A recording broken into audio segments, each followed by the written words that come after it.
Sometimes danger creeps into our homes.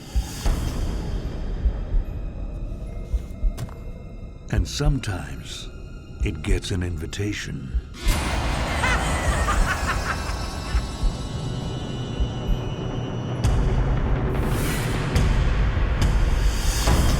For John Agger, death came knocking.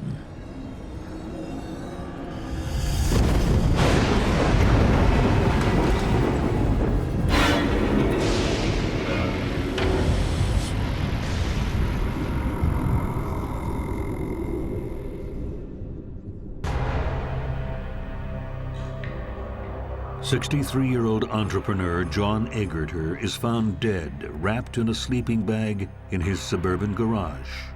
His feet were tied up. He had duct tape around his face and around his neck. He had a cord wrapped around his neck, and they put plastic shopping bags over his head. The terrible violence seems out of character with the quiet neighborhood and the shy and retiring man who lies murdered.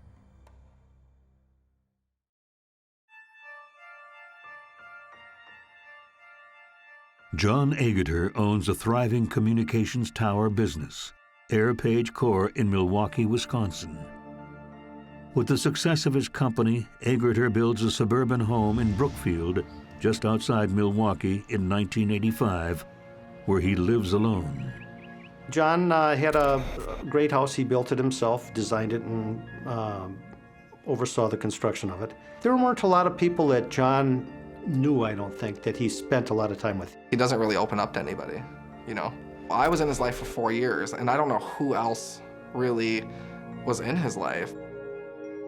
He was very successful. He had started pagers back basically when they first got started years ago. From what I've heard, he basically drove everyone else out of competition. He was brilliant at understanding business. He really knew many, many things about all kinds of different fields. John's passion for his business is all-consuming. He did nothing that I know of for relaxation or entertainment outside of business. I mean, the guy was 63 or something like that, and he climbed 500-foot towers. Like, and this is like not a challenge for him. He would work from 6 o'clock in the morning until it didn't matter. It really didn't matter to him. You'll know when he's your friend because he'll ask you to go have a sandwich. It's the funniest thing. He'll call you and say, "Do you want to go have a sandwich?" And that's how you knew John was your friend. John's dedication to his business turns him into a bit of a recluse. When he's not at the office, he spends most of his time alone at home with his growing radio gadget collections. His dining room had an office in it, and pretty much every other area of the house had stuff stacked in it that he would get. He collected anything that had to do with radios and transmitters, anything like that. He had very strange collections. Just like normal day-to-day stuff for him was not a normal thing. The only thing that was important to him was work. For nearly a decade, the only other presence in his home is his elderly mother. He lived with her until she passed. John was, I don't know if you want to call it eccentric, but different. I know he never really got along with his family because he was just an out there character. They kind of pushed him off to the side, and it didn't really matter to him. Family wasn't necessarily important to him. What was important is his work. After the death of his mother, the empty rooms in the house become a dumping ground. When his mother was alive, the downstairs was neat, and the other areas were all piled with stuff. But when she passed away, he didn't use the living room for anything other than, just piling stuff in. A bit of a hoarder in that sense. Even though he's wealthy, John hates to throw anything out. He would wear holey shirts and holey pants and literally shoes they'd be falling apart. John had a lot of interesting things, like just piles and piles. There'd be a box with a hole in it, and I'd be like, well, let's get rid of this one. He would just never let me get rid of it. John had a wallet, and his money would fall through it He had a brand new one sitting at home in his drawer. I was like, John, get your new wallet. You know, like you have this old wallet that's falling apart, get your new wallet. And he would just, this one's fine for now. He's just the way he is. I would definitely say he was a hoarder more than just a collector. I mean, because it was garbage to me, treasure to him, but still, in my opinion, I would call it a hoarder. He's just a frugal guy. He doesn't like to spend a lot of money. His collections, his hoard, have now become his only company. No one really knows why he has so much stuff or what he intends to do with it. John often goes long stretches without seeing people and rarely lets anyone into his home. John would make sure that if he was going to let you in his house, that he would know you. You would definitely have to know him, and he would have to have a relationship with you somehow. John, was very protective and also paranoid, I guess you could say. He had locks on his doors. I know he had guns. I know he was a protective person. But he makes one exception. God, that must be worth $500,000 right there. In 1997, John learns that his old college friend Al Haney, who lives in the neighboring town of Berlin, is struggling to find work. Get a job for sure. John hasn't seen Al for over 20 years since his deployment to Vietnam and is excited to be reacquainted with an old friend, a rare thing for him. How you doing, buddy? He invites Al and his wife Lynn, who he has never met, into his life and home. You must be Lynn. I am. Hi. Nice John. to meet you. Good to meet you. Take your coats off. Al had gone to school with John, and he had lost contact with him for quite a while. So, this is the living He room. knew of a lot of people and had interactions with a lot of people. But Al was the only person I knew of that went back to his school days. Come on down. Sure is big. Al lost his job at one of the radio stations, and he just needed some work, and John knew him and wanted to try and help out. Al has come back from the Vietnam War, a changed man. John had commented a number of times that Al went to Vietnam, and when he came back, he was a much quieter and withdrawn person than he was when he was in school with him. I know that he was a true bona fide war hero in Vietnam. He won a bronze or a gold star, I'm not sure which, but, and that too forever changed him. Suffered PTSD in a significant way. How it changed him is that he became emotionally unavailable, I guess. The best way I can describe it is he became a shell of who he was before he went. He was a very unemotional, after the war, a very unemotional person. Just very quiet, introspective, very, very intelligent. Very intelligent man, very well read, very well educated, but uncomfortable in social settings. How good are you going? I think John and Al were, to coin a phrase, cut from the same cloth. I think they were both reclusive in their own ways, lacked social graces with people they didn't know. And tiptoed around and never really made too much of a commotion after he went to war. He was just not the same person anymore that he used to be. These radios here are collector's items, you know? Inside the house, Al and Lynn are surprised by the sheer amount of stuff John has. He had old radios, antique radios and things like that, and they would be on a pile of 12 other things. He had tons of electronics, old stuff, new stuff. I mean, I don't even know what any of it was. Just electronics laying all over the kitchen table, all over the living room. Sorry. Be careful with that stuff. Sorry. John is pleased to be able to help out an old friend. Thinking about, look, we got a position that's opened up. You know, with this new expansion coming on, we're going to need somebody with your capabilities in logistics. You're good at John this. actually had a big heart when it came to people he knew. He would constantly act like the bulldog and, bark and make all these comments. But the reality was, if he knew you and you needed a hand, he would give you a hand. And I think the same was with Al. He just perceived him as needing a hand. Monday morning? While John has been focused on his work, Al's #1 priority is keeping his wife happy. They were happily married, had a nice home. Al had a good job. He allowed Lynn to do whatever she wanted. She didn't work even though she had gone to college to become a registered nurse.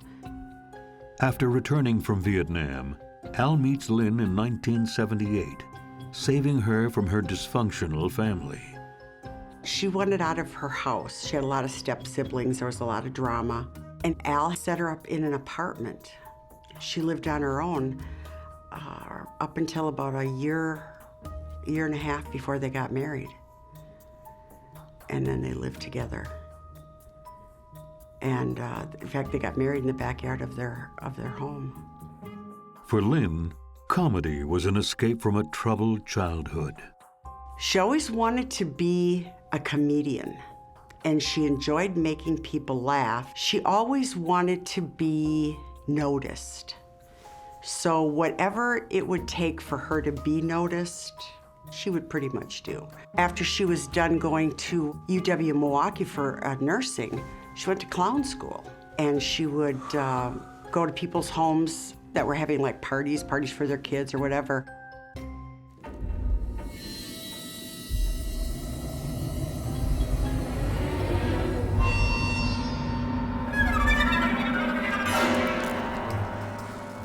She would have the little gimmicks with the flower that squirted water, and she would make her balloon animals and hand them to kids, and she just would naturally be the life of the party. Unlike his extrovert wife, Al is often nervous and cagey.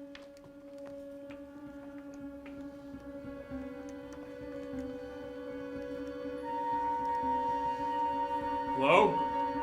Anybody here? Al.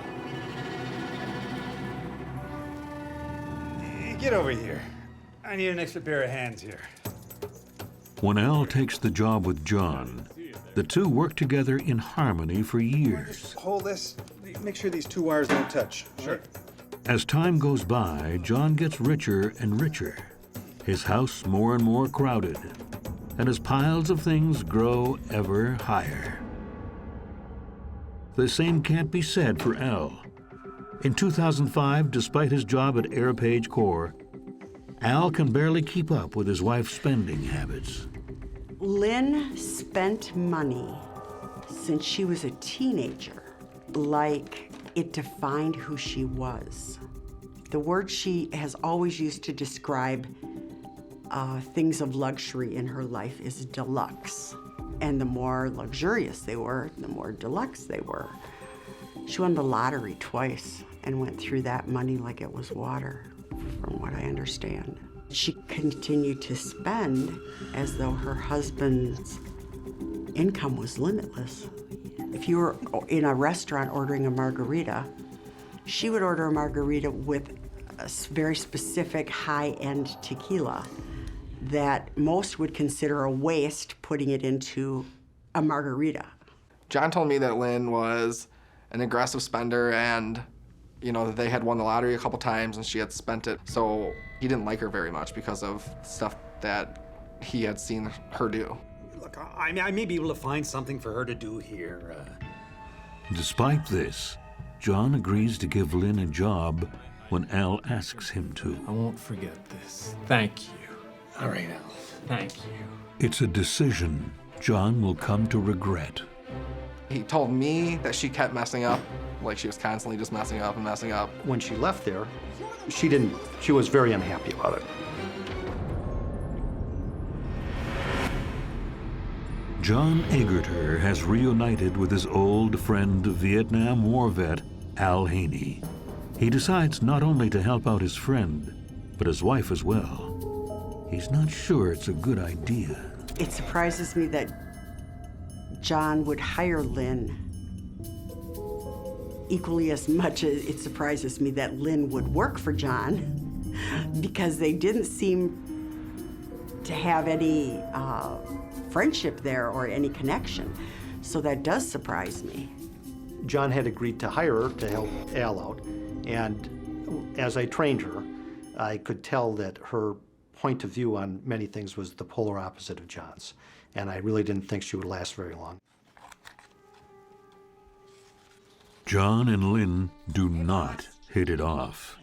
How's it going? John always evaluated everybody, you know. From last month.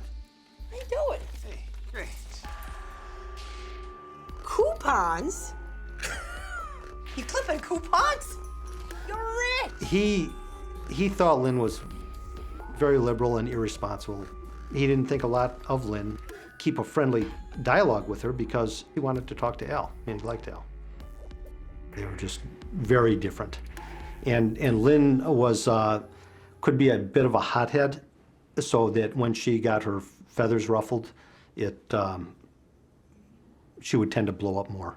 Woo-hoo, yes, I saw them. Yes, I saw those. It wasn't a good working relationship. Her opinions of things were the polar opposite of John's, and if you work for John, he will definitely involve you in conversations of anything. And so whatever your opinions are going to come to the top. Excuse me? Hang on. Can I get that invoice on my desk right now? Hang on. Yeah. He got rid of her right away. He told me that she kept messing up, like she was constantly just messing up and messing up. Don't worry. When she left there, it was not good. She was very unhappy about it. John worries that Al might be resentful towards him for firing Lynn. He invites them over, hoping to make amends. John, do you have anybody else over like this for dinner? Nope. Cheers. Cheers. I kind of like it here, all by myself. All my things. John would make an effort to be friendly and, try and keep a positive spin on things. He went out of his way many times to try and make nice comments or do nice things that would improve his relationship with Lynn so that she would not try and poison the relationship between him and Al. I'm telling you, Al, that was the best party I've ever been to. With no stable job, Lynn falls back into some old habits. She was drinking daily, and smoking pot daily. So I don't know if she was still taking care of the home and cooking meals and doing things you would think a wife would do, especially one that didn't work. And yet, Al loved Lynn Like a daughter or something like to that? the ends of the earth, just adored her. And it doesn't stop there. She started having boyfriends. Drink it up. I know that Al knew of Tommy within a matter of weeks of their involvement. Do it. Lynn's new boyfriend, Tommy Douillet, is an auto parts delivery man she met in a local bar. Come on. Tommy was just a good-natured guy who had misguided love or obsession with Lynn. She'd always referred to him as her protector, so he took on that role. So she would refer to the men that she dated as her out-of-the-house husband, and Al was her at-home husband. If I had a girlfriend, I don't think my wife would be too okay with that, as I wouldn't be okay if she had a boyfriend, So I always thought that was just a strange setup. The balance is several $1,000s, Lynn. Strange bedfellows aside, Al has other things on his mind. In 2010, the recession hits them hard, and they're at risk of losing their house. Even though Al explains that his boss has nothing to do with their financial woes, Lynn is convinced that John owes Al money. If you just went to John.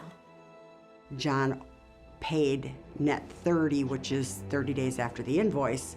So Lynn and Al were having a cash flow problem. And this was eating at Lynn like nothing I've ever witnessed from someone about money.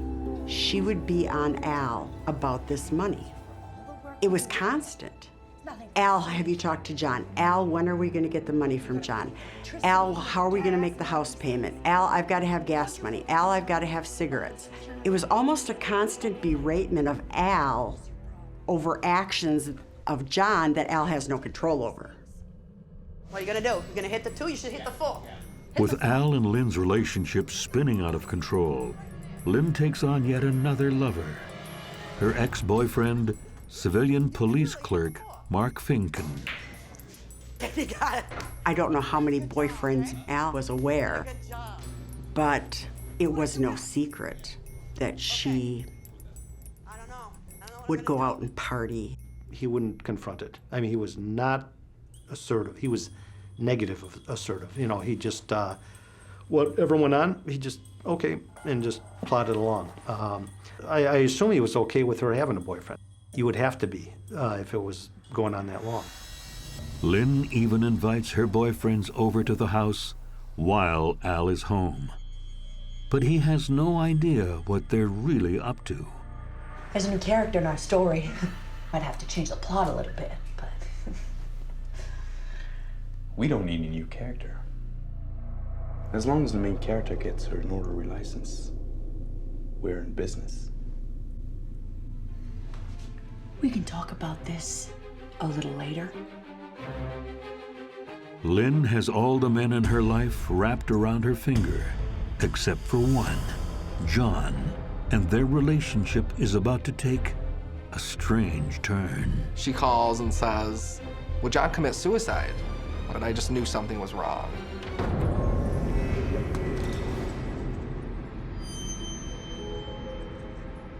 Lynn Haney has a growing entourage of men at her beck and call, but she's been less successful in winning over her husband's boss, John Agger. In the spring of 2011, John receives an unexpected visitor. Go ahead. Go ahead.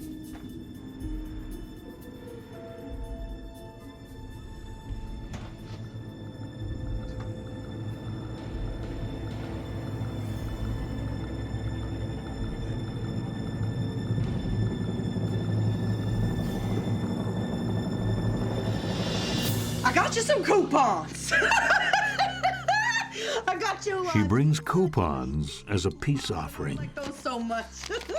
John told me that things were improving with Lynn, that she had actually dropped off some coupons to him for pizzas or some such thing, which John always loved to bargain, and a coupon for a free whatever was a big deal with him. And that he felt that, gee, she was maybe coming around, that she had actually, you know, gone out of her way to help John out. So, I hear you're thinking of moving to Las Vegas. She also asks John about his future. He did talk about buying a house sooner or later. He hates tax. So he was gonna move to Nevada where there's no tax. Hey, everybody! Gather round! Guess what I brought? Over the next few months, Lynn drops by John's office with fresh baked goods for his employees. Oatmeal raisin. Her cookies, however, come with a series of unusual questions.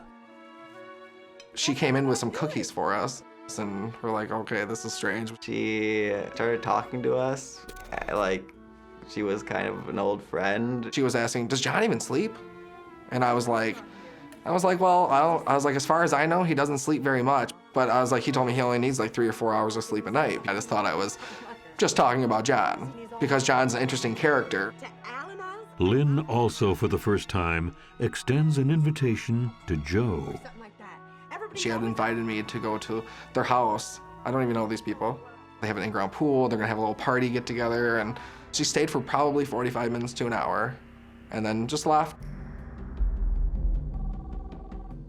The visit is followed by a bizarre phone call several days later. She calls and says, hey, what's going on with John? And then she was like, well, he owes Al money. And I said, well, there's nothing I can do about that. I don't know. But then she also asked me, she's like, well, can I ask you a question? And I was like, well, sure. She's like, would John commit suicide? And I said, well, John would never commit suicide. I said, he's a Christian. He would never commit suicide. I was like, he believes that would put him in hell. He would never commit suicide. And she was like, oh, well, just call John for me and see what's going on. And that was literally the end of the conversation. But party plans are soon put on hold. On June 21st, 2011, a powerful storm hits Milwaukee. John Agger is, as usual, alone at home in his big cluttered house. He's watching the weather. He's right to worry. That night, one of his communications towers loses power. We had a lot of thunder and lightning storms that night. A lot of heavy rain. I lost power in my own house, which is very unusual because we have underground wiring. So it was a big stormy night. Hey, Rob. Yes, John. Listen, we just lost Menomonee Falls. Yeah, the transmission tower's down. Yeah, we gotta be there tomorrow morning at 6. Yeah, you get a crew together? Okay, I'll pick up the truck and... listen, there's something going on in the garage. I gotta go. I'll see you tomorrow morning. But he won't make it till tomorrow. There's another kind of storm brewing, and John Agger is directly in its path. It, just kind of takes the breath out of you. He had a cord wrapped around his neck, and they put plastic shopping bags over his head.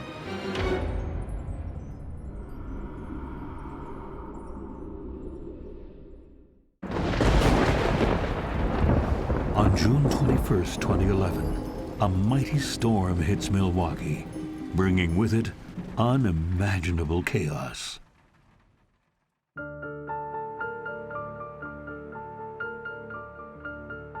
It was definitely a pretty big storm.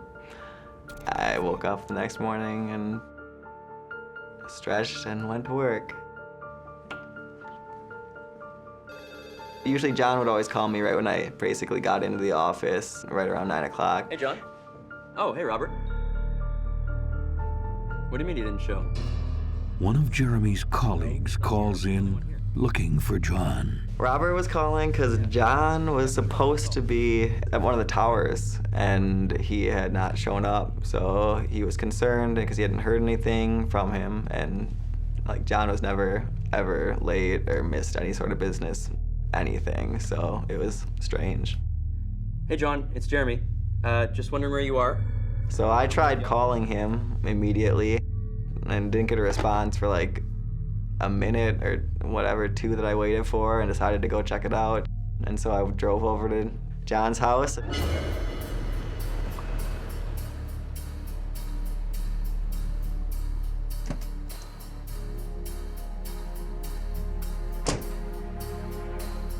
I was walking around the house trying to see if I could see anything, get any sort of response from anything inside, and I couldn't. No one came to the door, nothing inside, no movement or anything. So I called the cops and waited at the house.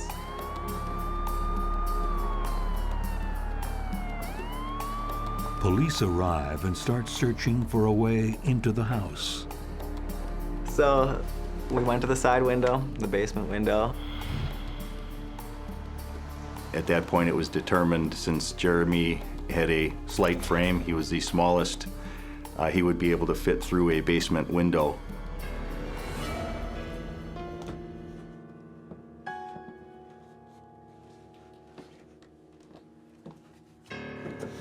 So I went inside and fell right away because I'd never been inside there, and the basement is just full of boxes and stuff, just like the office, just stuff strewn everywhere. And just complete darkness. And tried to open the front door and noticed that the front door has no lock from the inside, you can only unlock it with a key on the inside as well as the outside. And I was trying to open the door, realized I couldn't.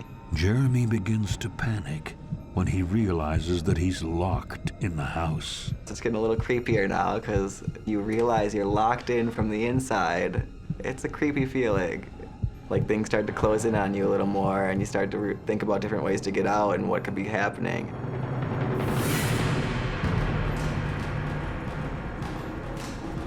And so I just went to the garage and jumped over some blankets, like right near the entrance.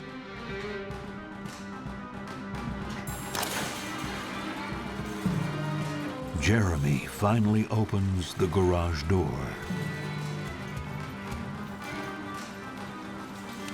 And they told me to wait in the house. So I was feeling a little better, like maybe it's all right, maybe something's okay, like maybe he's just not here. And then, like a few seconds after that, I heard his beeper going off, and his beeper was never far from him.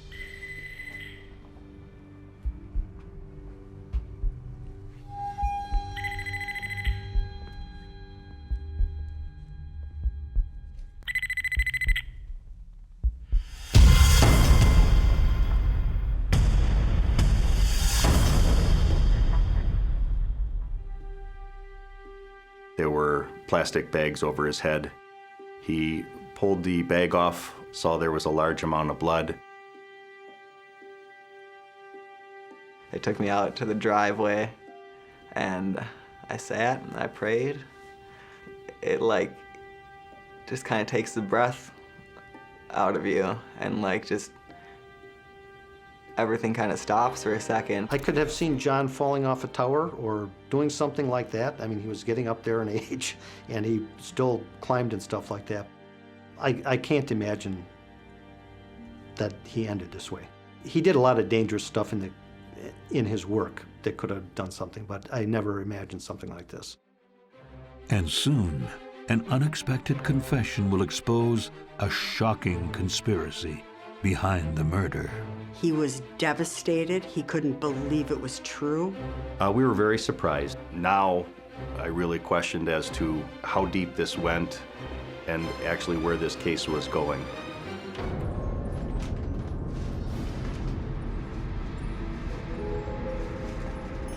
Milwaukee businessman John Agger is found strangled by an extension cord in his own garage. There are no signs of forced entry. John was extremely cautious about who he would let in the house. If he didn't know you were coming, he probably wouldn't answer the door.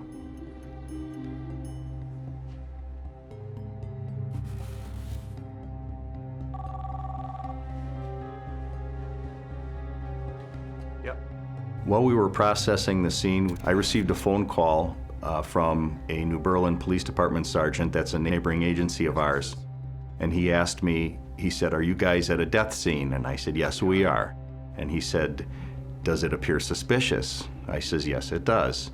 He said, "Do you think it could be a homicide?" I said, "Yes, I do." At that point, he said, "Is the victim's name John?" I said, "Yes, it is." And he said, "Oh, call Slinger Police Department. I believe they have your suspects in custody."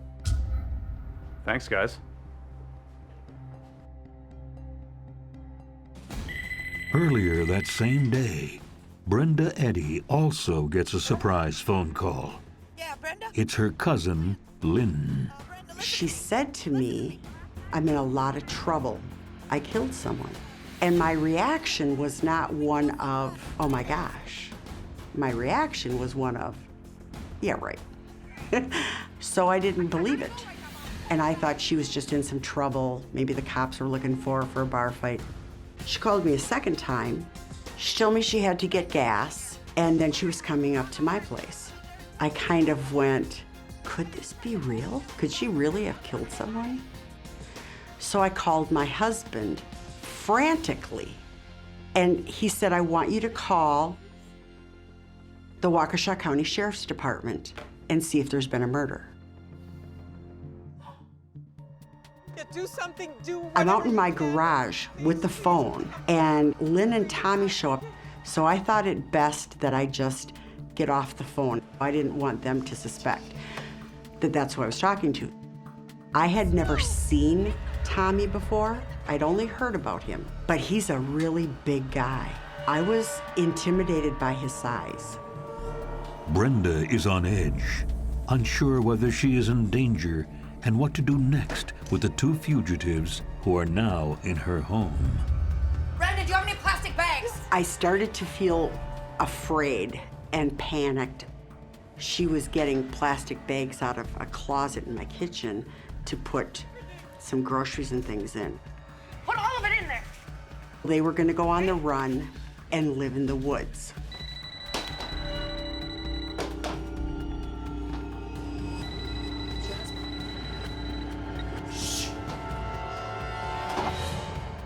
Hello, honey. Yeah. Brenda's husband tells her that the police are about to raid the house. There were officers in many locations, even on my patio. They were everywhere. And they were prepared to arrest them.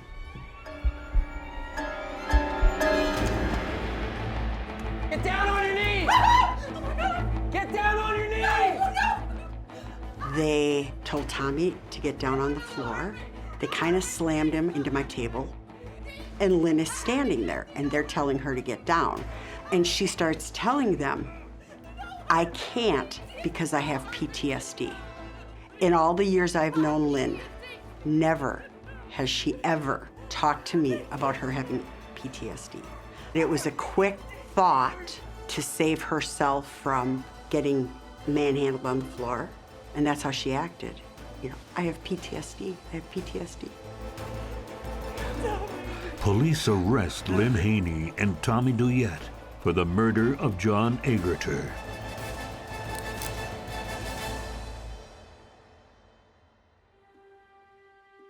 Al is in shock when he finds out his wife has been charged with the crime. He was devastated. He couldn't believe it was true. And because John and he were such good friends, his initial reaction was, I'm done with her. Lynn's boyfriend and partner in crime, Tommy, learns that Lynn, while in custody, is trying to pin John's death on him only. Tommy decides to tell the police the truth, and it turns out to be much more than they bargained for. Tommy tells them that Lynn is the mastermind behind the crime. He claims that he no longer wanted to take part in her plan when she manipulated him into committing the murder. And it wasn't supposed to happen that night.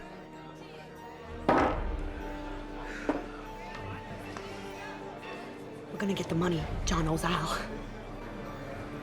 Tonight.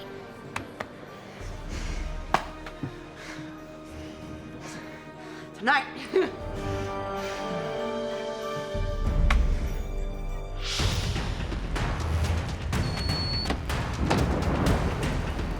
Go there! Stay there!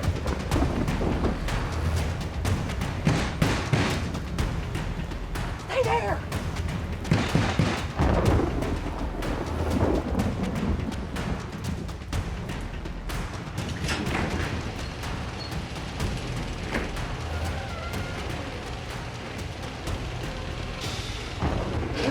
What are you doing? Everything okay? Yeah. Where's Al? Where's the money you owe Al? What money? Where's the money you owe Al? I don't know Al. I need You owe money. $5,000! Where is it? Lynn! Where is it? Lynn! Oh! No! Lynn! Oh, no!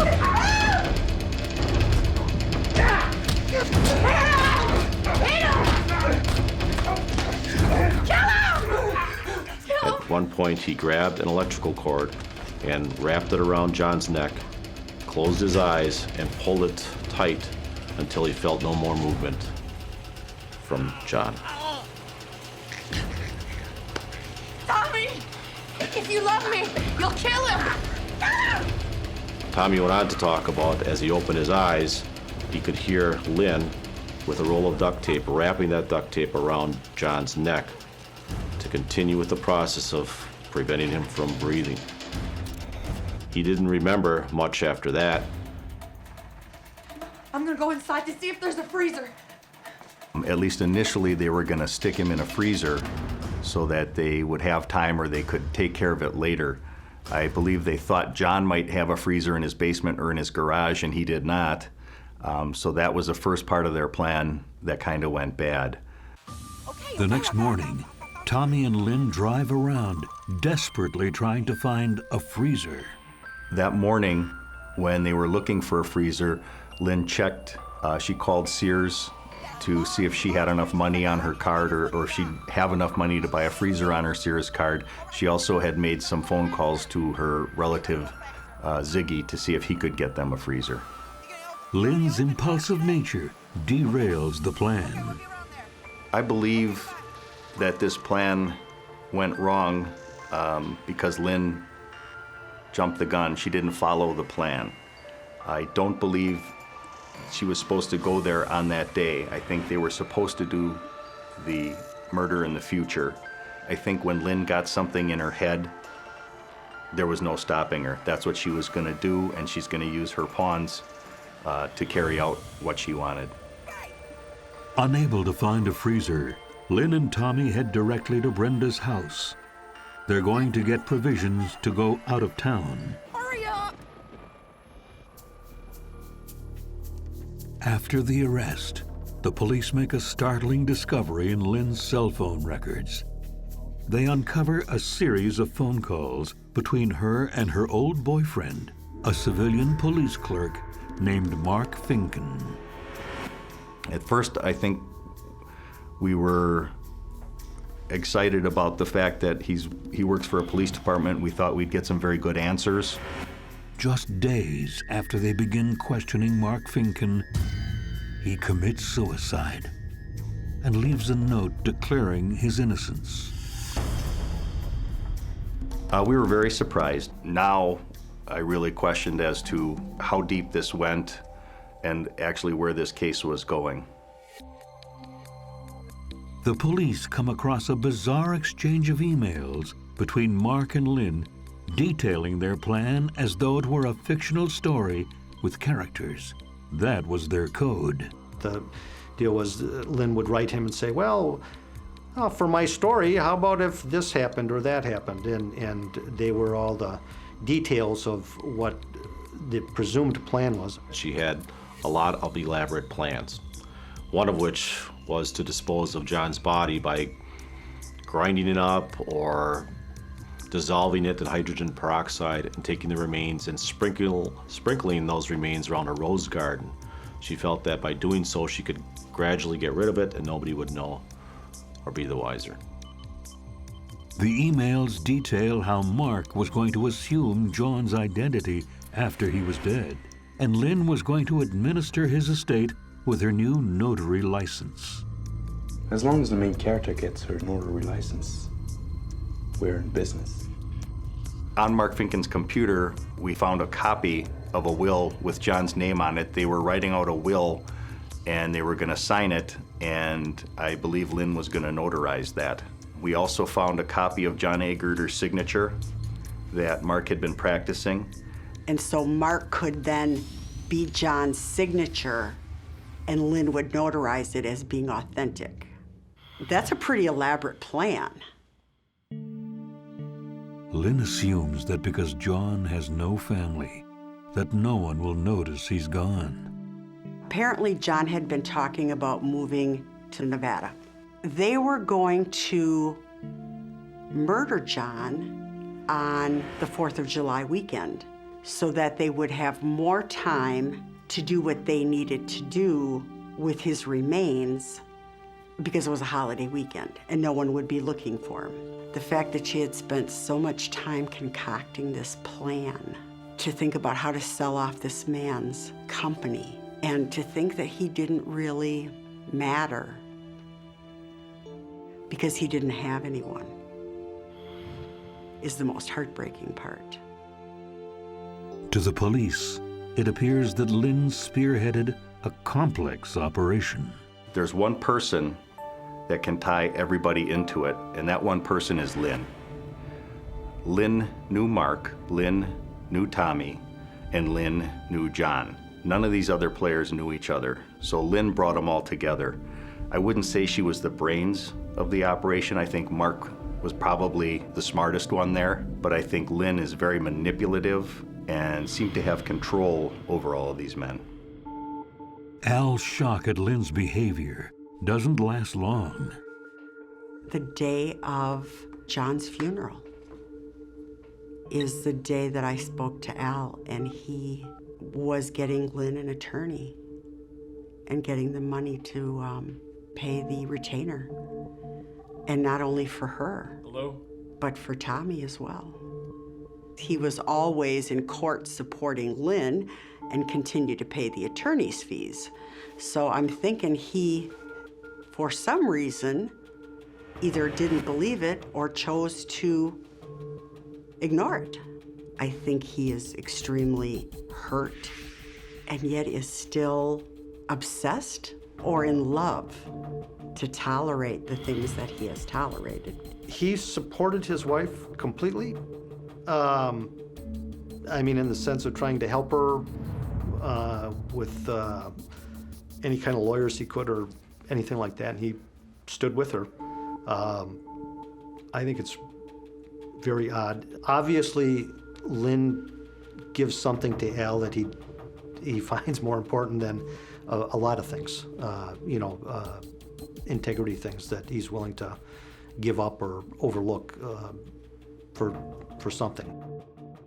Investigators can't understand the hold that Lynn had over all these men. We still to this day have no idea why these men would do everything that she said and what power she had over them. It still kind of amazes us. On December 15th, 2011, 6 months after the murder, Tommy Douillet makes a plea bargain and gives a 99-page statement pointing at Lynn Haney as the mastermind of the murder of John Agger. Lynn Haney maintains her innocence but admits that there is enough evidence to convict her. So she takes the Alford plea. It's a plea that is not acknowledging her guilt, but she is acknowledging that we have enough evidence put together that reasonable people would believe that she committed this crime. It's a way for her to not plead guilty, but take the sentence. On October 9th, 2012, Lynn Haney and Tommy Douillet are both found guilty of the first-degree murder of John Agger. Tommy Douillet is sentenced to 30 years with 20 years of extended supervision. Lynn Haney is sentenced to 15 years, 9 months.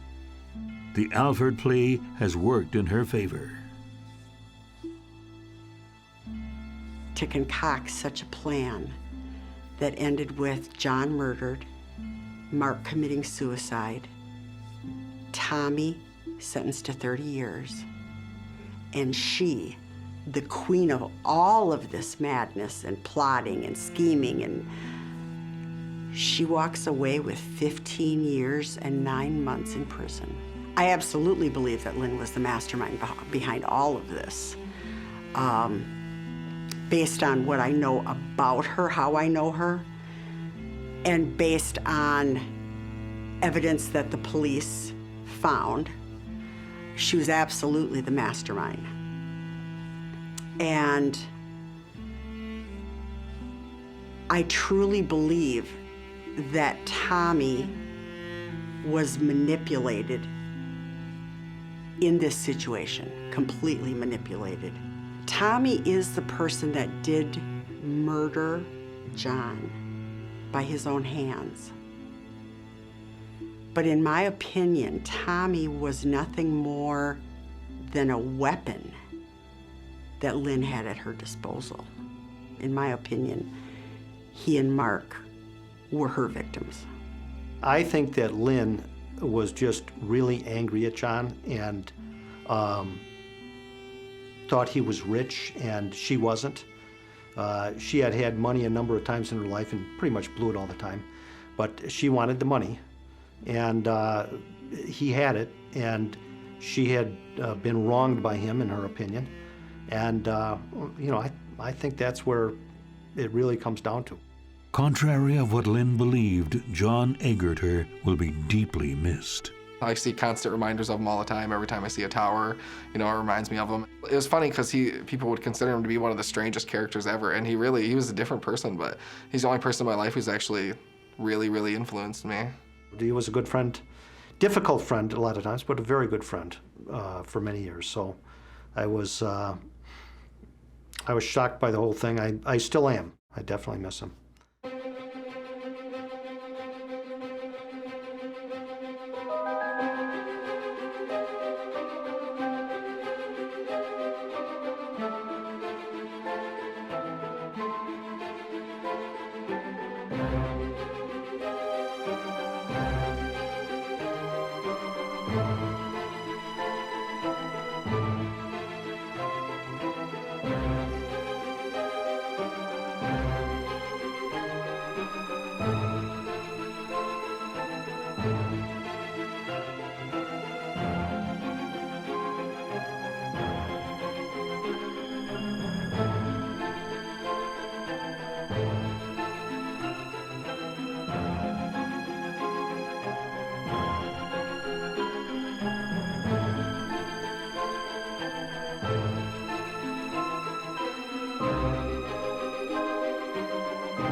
Sometimes evil creeps into your life. He was talking to the spirits, as he called them. He was talking to voices.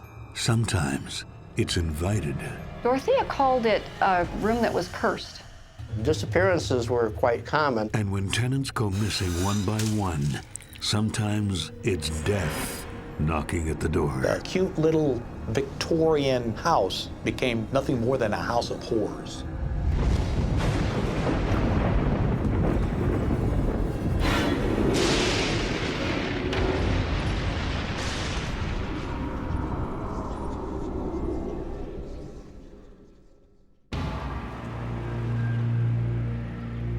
In the well-tended yard of a Sacramento boarding house, Might find some garbage in there.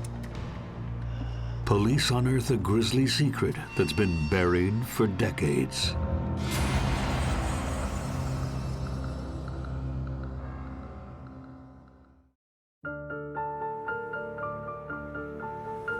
Sacramento might be the state capital of California, but by the mid-'80s, some of the mansions and their residents have seen better days. With one exception. Dorothea Puente's boarding house shines like a beacon of hope for the city's down and out. Oh, good morning, Joan. Oh, thank you, dear. Dorothea cut a very matronly, motherly figure. She was fairly well known within the system as having a nice home, lots of rooms for people, in a nice location, and everything was as neat as a pin. The house was always painted nicely. It looked really good. It had that gingerbread feel, and it was perfect for a boarding house. It was actually pretty deluxe. So in 1988, when a city outreach worker is searching for housing for a new client, Dorothea's boarding house is one of her first choices. So, I understand you have room for another boarder. Yes, in fact, I do, yes. That boarder is Bert Montoya. When he's found on the streets, he's in deep conversation. He was talking to the spirits, as he called them. He was talking to voices. Aside from his spirits, Bert is utterly alone in the world. The 50-year-old Costa Rican has no family and spends his nights at a shelter for drunks known as Detox. Detox is a corrugated metal structure. It's just a warehouse, basically, with a concrete floor and vinyl mats on the floor, lined up on the floor. And it's first come, first serve. So with people that have nowhere else to go, and the police would bring inebriates there, and instead of putting them in jail, just bring them to detox, kind of last ditch before you end up on the street. If Bert were to end up on the street, he'd be in trouble. He suffers from schizophrenia. When you took the Mellaril that the doctor gave you, did the voice go away? The voices that talked to you, did they go away that time with the medicine? No, they didn't go away. They didn't go away. The social worker, she was right there with him and immediately recognized what his problem was and kind of took him under her wing. And so she kind of made it her mission to help him because he was sleeping in this warehouse with 60 other men on a mat on the floor. Somewhere along the way, Bert loses his Social Security number. He can't collect benefit checks, so there's nowhere else he can afford to go. And so she set out to get him an ID so that he could get some benefits so that he could sleep somewhere in a real bed. He had a mind of his own. He needed a lot of care, not physical care, but watching and taking care of. Well, if we could find a good boarding house for you, would you prefer to go there? Okay, we'll try and do that. The outreach worker had found him the perfect spot. When they had discovered this house, how ideal it seemed. I'm sure he's going to be able to fit in beautifully, yeah. I think she had 3 or 4 different places, and with Dorothea, it immediately clicked. He also speaks English, but he has a Spanish background. Okay, all right. Well, I have some Spanish blood in me, too. You yeah, do? Well, Puente, of course, being my last name. Yes, I go back. Yes, I do, right.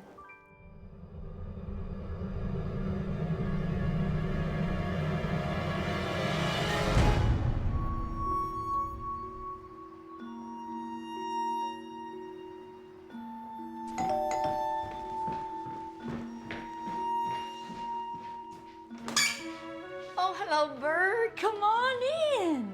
Dorothea welcomes Bert into the house, despite his history of mental illness, perhaps sensing his gentle nature. He was such a kind, lost soul. If he found money on the street, he would turn it in. Once he found $200 at Detox, and he handed it into the office. If someone liked his shirt, he'd take his shirt off and give it to them.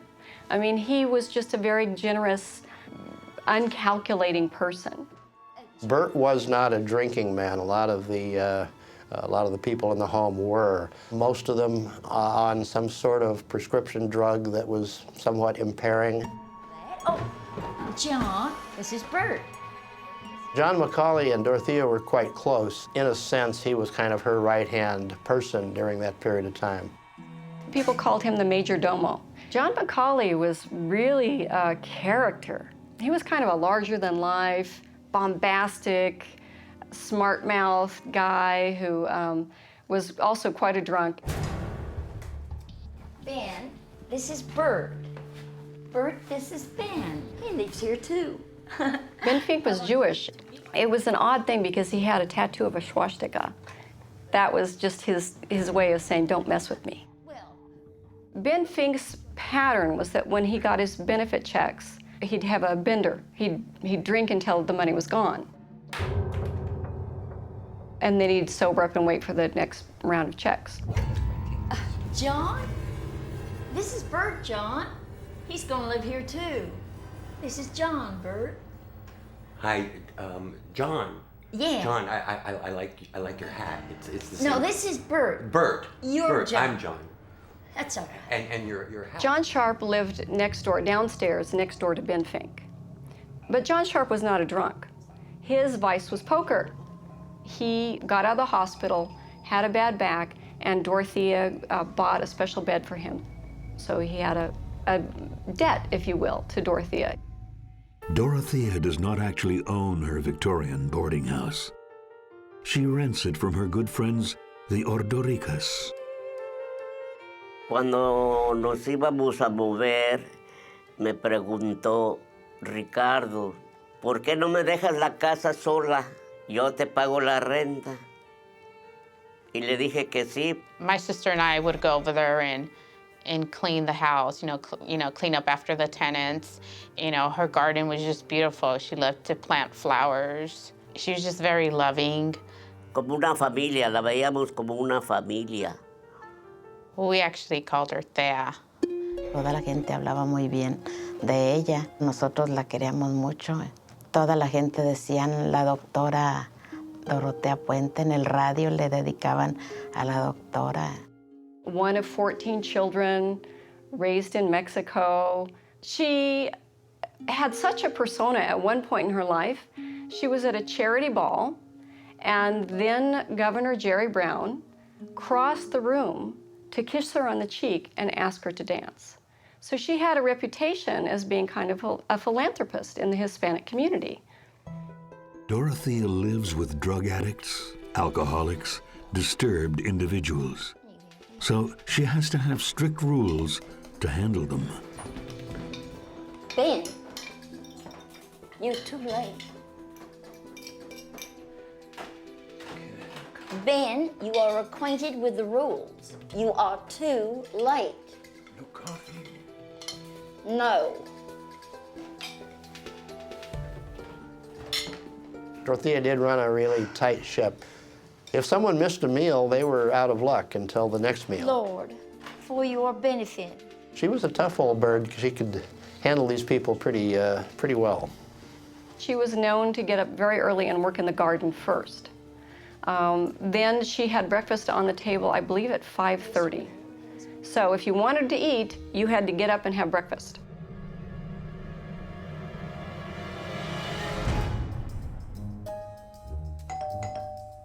Dorothea doesn't drive.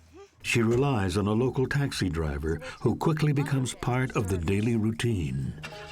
Very demanding from the get-go. Number one, be punctual. Number two, do what I tell you. And we'll get along just great. She was generous almost to a fault, especially a woman to woman. I mean, she'd tip very nicely and make sure there was enough time on the meter, to make it worthwhile. She would go to Lumberjack and buy gardening supplies, to get drugs at the pharmacy. On Sundays, go to church. She had this very set routine. Dorothea is always on the lookout for the city's down and out. Hello there. She encourages them to move into her F Street house. So there's the address, just in case you're interested. She'd come and sit next to someone and ask them about their benefit checks and their disability, and she was very sympathetic about their heart problems, and say, well, you could probably get more money if you did this and this, and she was conversant about how to work the system. And then she would invite them to come and move into her boarding house or see how she could help them in some way. I'm sure you like it. Come and see it. She referred to them as throwaway people. She said everybody else has abandoned them, and I've taken them in. And I thought it was a charitable situation that she had created for people that had nowhere else to go. Dorothea had a great reputation in Sacramento. Era una mujer muy inteligente, muy conocida de toda la sociedad de Sacramento, el sheriff de la policía, y el obispo, el gobernador, legisladores. Active in local political circles. Always seemed to have a pile of money. But life at Dorothea Puente's boarding house is not as harmonious as it seems. All I kept hearing about was how messy they were, and she couldn't tolerate uncleanliness. And with Bert's arrival on the scene, things get worse. She was fuming. I mean, that damn son of a you have no idea what he did.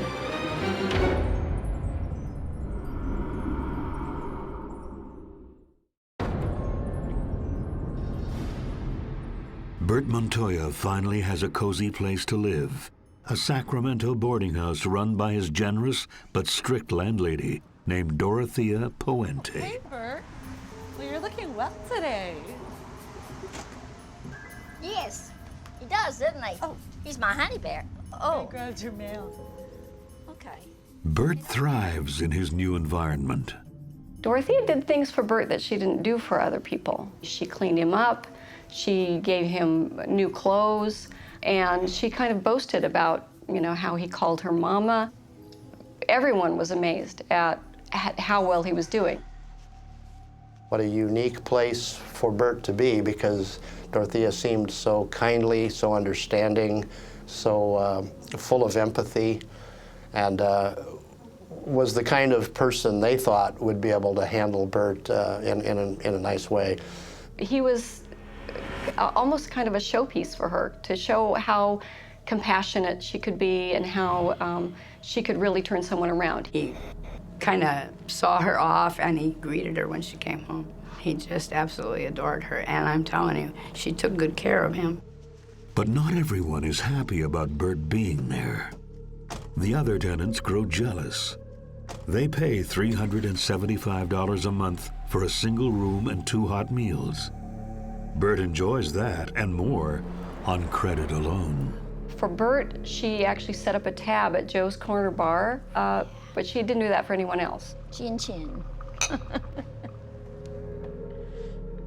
Dio la orden que en el Joe's Corner, en el bar, le dieran 3 cervezas nomás, y que después ella los pagaba. Así él venía diario, toma medicina, venía y sí, como que tenía crédito, pues.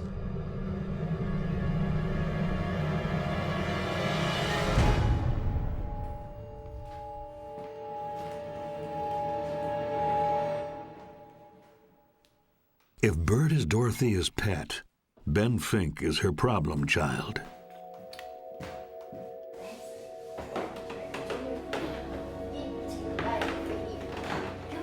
Ben Fink was kind of a notorious drunk. He was someone who had been checked into hospitals with alcohol levels that were beyond mortality. I mean, they were death-defying alcoholic levels in his blood. And Ben Fink can sometimes make a lot of noise.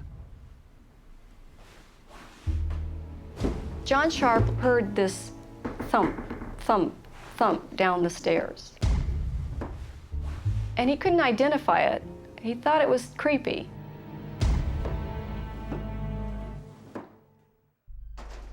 Ben doesn't usually help out in the garden. Another reason Dorothea doesn't like him. Bert, on the other hand, is happy to chip in. That's good. Dorothea had a relatively small yard, both back and front, and it was always meticulously maintained.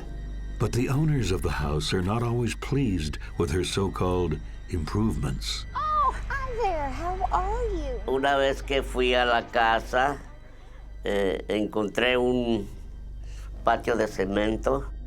Yo tenía muchos rosales, me gustan mucho los rosales. Cuando nos movimos yo dejé todas mis plantas ahí y cuando fui que vi que estaba ya diferente, le dije, Tea, ¿qué pasó? Quitó los rosales. Dice, sí, no me gustan los rosales. Le decía yo a mi esposo que por qué le daba tanta autoridad a que le estábamos rentando. Oh, it's good to see you. Good to see you. I'm going to get back my flowers now. You know, first day at work. Dice, para que, ella dice que para que se vea la casa mejor. Le dije, a mí no me gusta eso. Yo tenía diferente como ella estaba haciendo. Okay, here you go. Get over there. Get back to work now. Yes, that's quite good. I'm very pleased with that.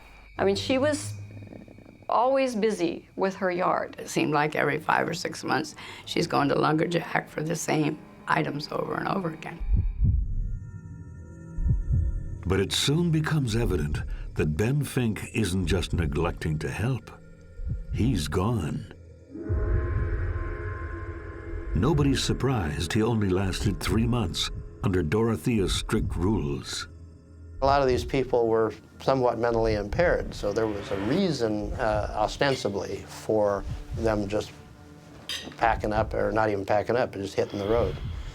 So disappearances were quite common. If it didn't work out, she might kick them out after 2 weeks. She was mercurial in that way. So mercurial, in fact, that later that summer, 6 months after Bert moves in, he falls out of his mama's favor. He became so drunk on one afternoon that 3 other men from the house had to come and bring him back and practically carry him back. They described him as blowing bubbles. So I'm wondering if maybe he had something else in his system at that point.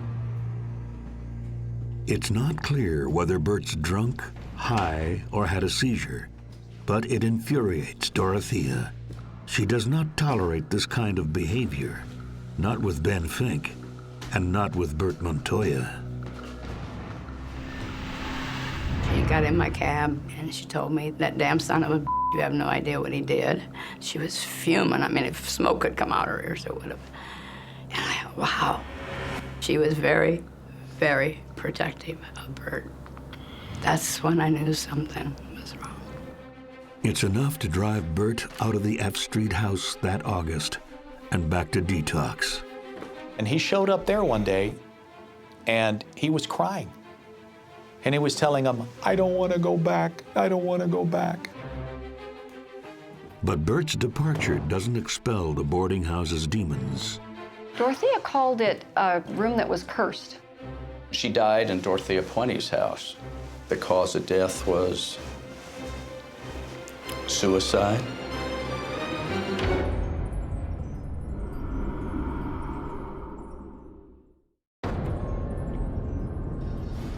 There's something sinister lurking beneath the cozy exterior of Dorothea Puente's boarding house. Around the time that Bert Montoya takes off, tenants notice a terrible smell seeping out of the empty bedroom upstairs. Do you smell something? Why, yes, I do, as a matter of fact. I have noticed it. But let's hope it doesn't come from my pancakes. It's not only the tenants who notice the terrible smell. So do the owners, who often stop by to visit. Si olía podrido. Olía podrido ahí. To be honest, I just thought it was maybe the tenants. Because some tenants, they wouldn't bathe. I'd say on a daily basis. Dorothea tried to say that it wasn't her house that was smelling. She said that she thought it was the neighbors, that it was the sewer backed up. She complained, oh, it's really bad. And in the meantime, she had been shampooing the carpet. And John Sharp could hear her above him, back and forth, back and forth. She was shampooing the carpet. Dorothea called it a room that was cursed.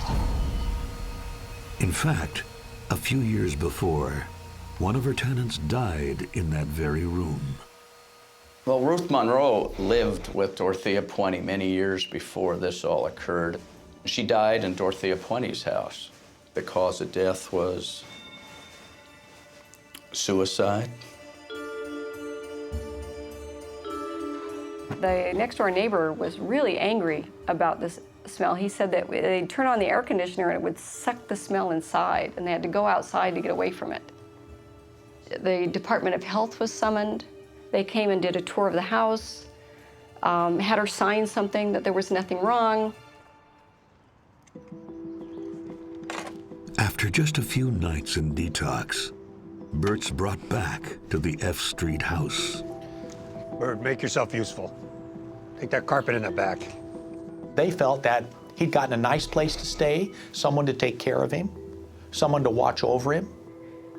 Bert asked him to drop him off a couple of blocks away from the house so that Dorothea wouldn't know that he had left, so she wouldn't be mad. But she is mad. Her favorite expression was, when they cross me, they don't cross me a second time. She was a very edgy, very angry person. Bert avoids Dorothea. He would go to Joe's Corner Bar. He had been drinking quite a bit. Oh, I am such a lucky woman to have my two Johnnies with me. You're a gem, Dorothea. Good morning. Oh, good morning, John. Oh, thank you, dear. That's very nice of you. Aren't we going to wait for Bert? Red Hat Bert. Oh, Bert's not with us anymore. He has decided to go and join his family in Mexico. About 2 months after Bert's detox visit, his outreach worker tries to get in touch with him. She had gone over to the boarding house and contacted Dorothea, and Dorothea had told her that Bert left with relatives. Dorothea, with Bert, had this elaborate story that she'd taken him to Mexico, and her family liked him so much that they kept him down there. And Dorothea said, "Oh, don't worry, he calls me every week." And so she said, "Well, when's he going to be back?" And she started pushing, "Well, when am I going to see him?" Well, I think she knew Bert. I think she'd been with him long enough as his social worker that she knew that he wouldn't have just picked up and left like that. So she contacted police. Detective John Cabrera is given the job of investigating Bert's disappearance. Miss Fuente. Yes. Detective John Cabrera. We spoke on the phone a little bit That's earlier. right, we did. Yes. How'd you do? I'm doing very good, and yourself? I'm fine. Hello. The detectives came over to Dorothea's house with kind of an apologetic air. They didn't have a warrant. Is there a place we could go and talk? Oh, certainly. Yes? Certainly. Would you like to come through to my dining room? Oh, thank you. Everything that I needed to do, I needed her permission, which required us to get her permission to search, and it required us to get her permission to even enter into her residence, in which she did invite us in. She was very receptive to us being there. She realized what we were there for, you know, about Bert. It's a very nice house you've got here. Do you mind if I just take a quick look around? Not at all. You go right ahead. Thank you. Okay. I'll be with you guys in a second. She was very polite. She was as calm and cool as a cucumber.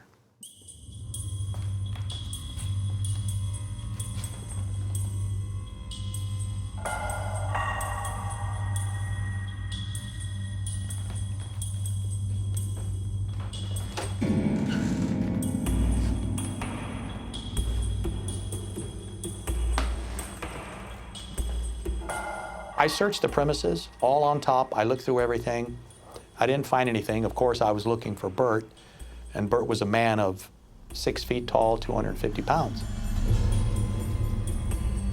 In the bedroom, I came across a pill vial, and it had a name on it, and it wasn't Dorothea Puente. So I searched through everything, and after I finished searching, a brief search, I came out and I thanked her for letting me search.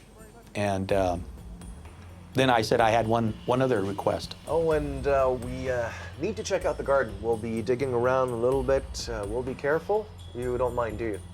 Oh, well, no, of course not. She really was very helpful. Detective Cabrera isn't just grasping at straws. He's acting on a tip from the outreach worker. One of the things that she did mention to me was the fact that we should be taking some shovels. And I asked her why.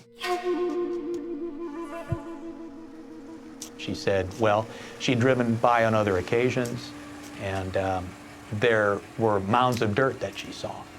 And she said it looked like somewhat of a burial ground, but when we got to the residence, you know, we didn't see anything like that. But we took the shovels.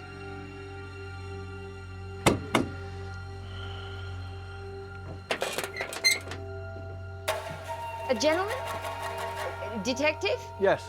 Oh, I was just thinking that I could call some friends and, you know, they could come and help with the digging, and you could come back tomorrow. No. Don't worry about it. We'll just be digging. Here is a person who wants to bring people over to do our digging, you know, to save us time. I just simply said, if she didn't mind, then I would like to just go ahead and do the digging ourselves. And we started digging 3 holes. Might find some garbage in there. What? Garbage. Junk, man. Sure luck. After 3 holes, they're thinking, this isn't going anywhere. We kept coming across eggshells and pieces of food and what appeared to be garbage, you know, discarded garbage. I was pulling out of the ground these small pieces of what appeared to be leather, and they were opaque in color. And I actually made a pile next to the hole. As I dig down, I hit this what I believe to be a tree root. So I take the shovel, and I mean, I'm just banging on this thing because I want to dislodge it so we can dig deeper. And I start pulling on what I believe to be a tree root. And as I'm pulling and pulling and pulling on this, it breaks loose. And I'm holding in my hands what appears to be a human leg bone.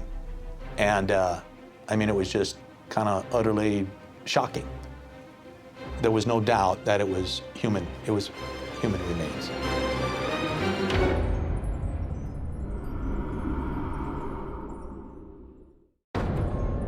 Bert Montoya has been missing for more than 2 months. Police are digging up his landlady Dorothea Puente's backyard, and they've made a gruesome discovery. Well, then it all made sense. What I'd been pulling out of somebody's clothes, and there was a good possibility that the opaque leather-looking material was actually human flesh.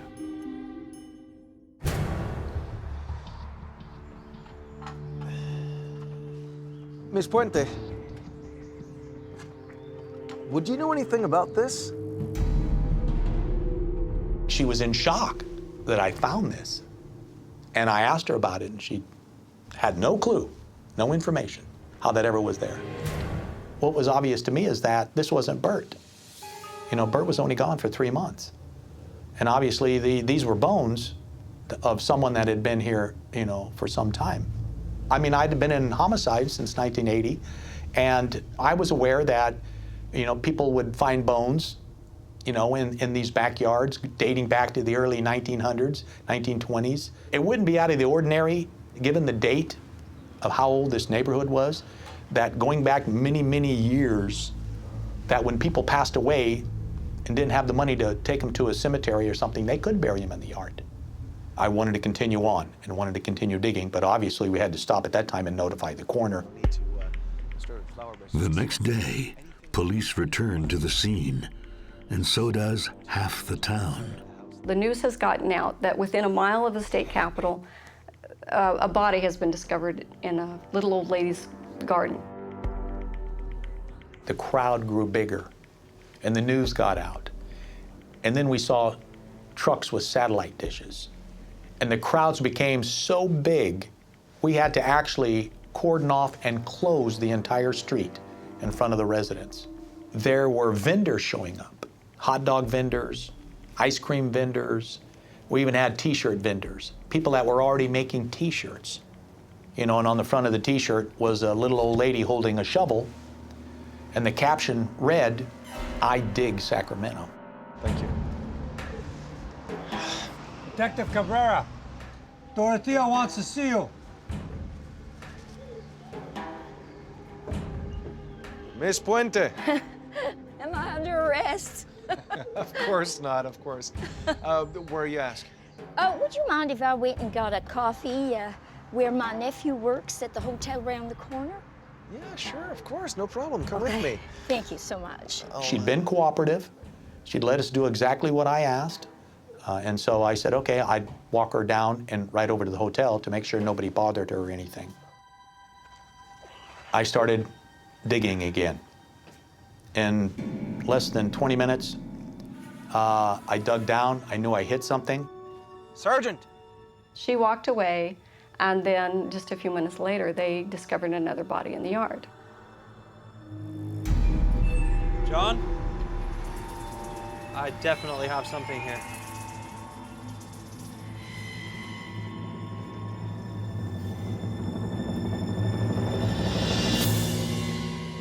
My lieutenant came running over, and the first thing he asked me was, where was Dorothea? You know, I just thought, oh no. She waltzed away from the scene, the crime scene, wearing her red coat and her purple pumps under her pink umbrella. I mean, she was the antithesis of understatement. I just had this very empty feeling in the back of my neck. The joke was on me. She called a taxi. She paid him $60 to drive her to Stockton, which is south of Sacramento, down the interstate. There, she caught a bus, and she went to LA. All along, her plan was to flee. In quick succession, the cops find 3 more bodies. It was like every time we'd take something down, like the wooden patio or the shed, we were finding bodies. By this time, Dorothea Puente is long gone. In the yard, remains of tenant after tenant are unearthed. Ben Fink is identified by his swastika tattoo. Dorothy Miller, an alcoholic with long-term mental problems. Betty Palmer, but police never find her feet, hands, and head. I searched everywhere, every possible, even under the house. I crawled under the house and looked in the crawl space area. To this day, we haven't found them, and we have no idea where they could be or what even happened to them. Aside from the headless Betty Palmer, police also discover the bodies of Vera Martin, James Gallup, and Leona Carpenter. In Leona's case, she may have been buried alive. What it looked like to me is that she was put in the ground shallow, and that it appears that the legs, the victim possibly kicked her legs up, and in doing so, compacted the dirt up around her legs, forming like a little bridge. The cops take another look inside. The only thing that was odd to me was the carpet. One thing I'll never forget is when I pull that carpet back, the most grotesque odor came out. And I knew that it was putrefying body fluids. The fact is, there were people that were living there. And so it was always based on opportunity. When was the best opportunity to put the body into the ground? So these bodies would have to lie there until a period or a time when she could get them into the ground. I was in those graves. There was no odor. There was no smell. But in the death room, the carpet, the body fluid, that would knock you over. Things started to fall in place. Now, with the finding of the bodies, the rooms, the fluids became nothing more than a house of horrors. And their main suspect is still on the run and ready to strike again. Like a duck to water, she found the bar, then she found the guy. They had several drinks together, and he found her charming. To life.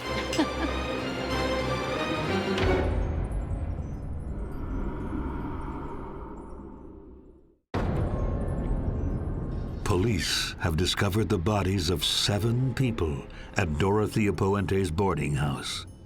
But Dorothea herself has disappeared. The investigation into this real-life Hotel California reveals decades of deceit. As far as Bert is concerned, I have a little bit of Spanish blood. You do? Oh, well, Puente. Exactly.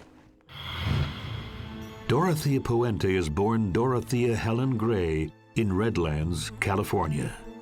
Dorothea was not Hispanic at all, but she was able to present whatever persona she wanted to. She was really only 59, but she pretended she was older. She told people she was 70, and with her white hair and without her teeth, she could look 70. Dorothea was such a chameleon. A chameleon who serves her first jail term in the 1940s for forgery, and in 1978 is again convicted for forging stolen checks. Then in 1982, a woman named Ruth Monroe dies after moving into Dorothea's boarding house. At the time, it was deemed a suicide.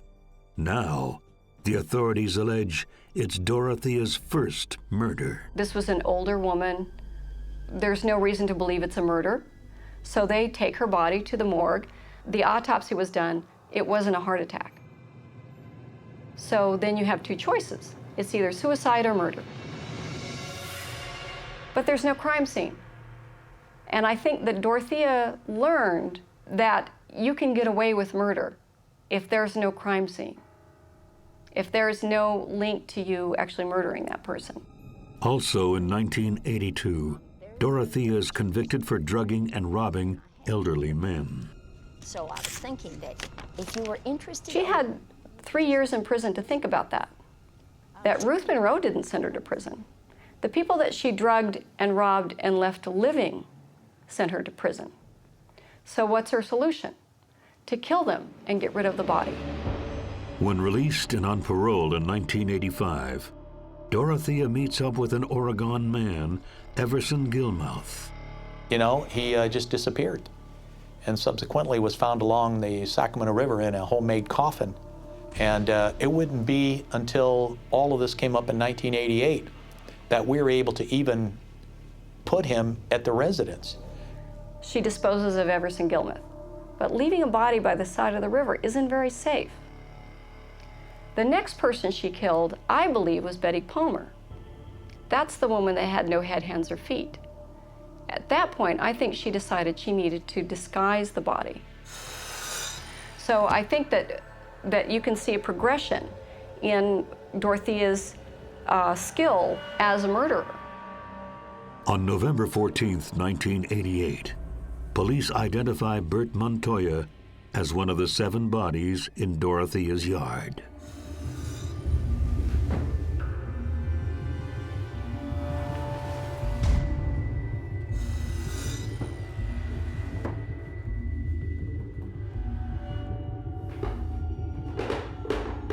Something happened that caused him to become unraveled and upset and flee the premises, wanting to stay at the shelter where he previously came from.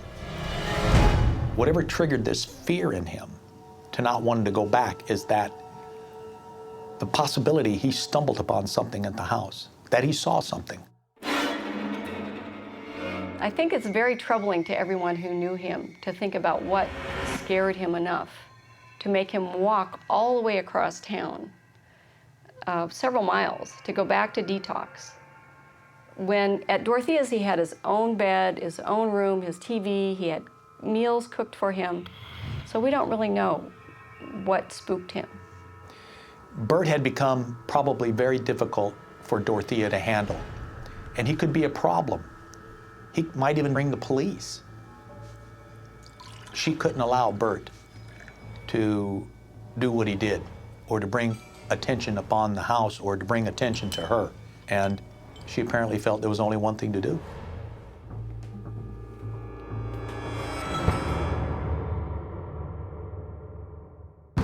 As the cops continue to dig up her past, Dorothea herself is on the run, but old habits die hard. Like a duck to water, she found the bar, then she found the guy. It appears to be a scotch. I'll have what this gentleman's having, please. Charles Wilgus was this man's name, and he found her charming. They had their conversation about Social Security money and how she could probably find him more, you know, because she knew all the rules. They had several drinks together, and she suggested that maybe they could have Thanksgiving together, and so they had a date. To life. At one point, she apparently had asked him to come on back to her hotel and they could discuss more. And he just kind of, nah, that's okay, I'm not going to. And so she said, well, here's where I'm staying, and if you change your mind, I'll be there. Well, this gentleman is watching television in the bar, and lo and behold, he looks up on the TV, and there's her picture. Police say her motive was simple, money. And they're talking about what she did, and she fled, and she's wanted. So he picked up the phone and called LAPD. Hours later, Dorothea's arrested at her Fleabag motel. She was sitting in an unmarked vehicle. And I remember going over and getting in the vehicle. And the first thing, you know, she said to me was, I'm sorry, Detective. She was remorseful, the fact that we had to come down here and all of this that had gone on. And that's all she really said. The police alleged that Dorothea indulged her champagne tastes with the income of her dead tenants. By cashing their Social Security checks, she earned more than $5,000 per month. She was a substitute payee on the checks of all of the people in her home. When the people were gone, she was still getting the checks. and she was cashing them. She had a very nice arrangement, yeah.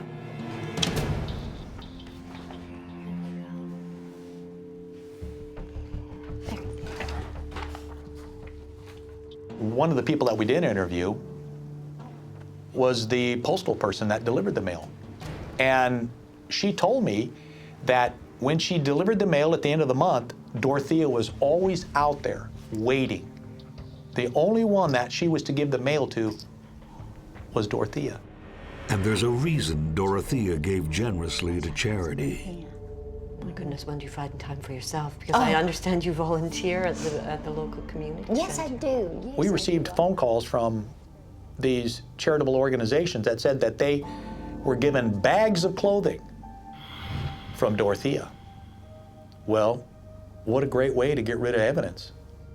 She collected a lot of money, and she became very proficient, but she also, I think, began to get a little overconfident in her ability. Between 1985 and 1988, Dorothea's parole agents visit the house more than a dozen times, but they suspect nothing. It's ludicrous that she was able to operate this house with no license and on federal parole. The parole agents were the ones that really should have known. They're overworked. I know that, but still, she, got away with murder for a long time. At first, police believe Dorothea must have had a willing accomplice. Dorothea, I know if we dig, we're going to find more. I know that. I know that. Well, I didn't put them there. I couldn't drag a body any place. I believe that. But I believe there's somebody else involved here. You know, when you're talking about Bert, he weighed about 250 pounds. Well, how does a person that's 5'3", 5'4", 135 pounds, carrying somebody like that? One of the boarding house residents, John McCauley, is arrested, but not formally charged. I think he was in custody maybe for a matter of hours. There was no doubt in my mind he had some idea of where she was going or what her plan was, but he wouldn't give up anything. So he was released in the days to follow. What's clear is Dorothea had many unwitting accomplices, people whose trust she abused. She had people in the house dig the holes. What did they know? All of her criminal enterprises were done in pieces, and if she needed assistance, she would have someone help her with just one piece of that. She wouldn't be so overt or so crude as to say, help me kill this person or help me dispose of this body. She would give you a task and ask you to help with that task. So you had also plausible deniability. And Dorothea Puente fooled everyone. Thank you. Thank you, Dorothea. Everybody had a piece of the puzzle, but no one wanted to put it together because Dorothea had that kind persona. Hizo muchas cosas buenas a la comunidad, económicamente, con comida, con tenerlas en su casa y dando dinero para obras de caridad. She did things like that to concrete her in as this good person in the community that would rise above any suspicion. Not everybody that ever lived in Dorothea Puente's house died. I mean, it wasn't like that. So she did have a good reputation. I think that if Dorothea had been bad-smelling, bearded, and tattooed, they would have been more stringent about her parole. But since she had this sweet little old lady con, and she played that persona so well, she just slid right by them.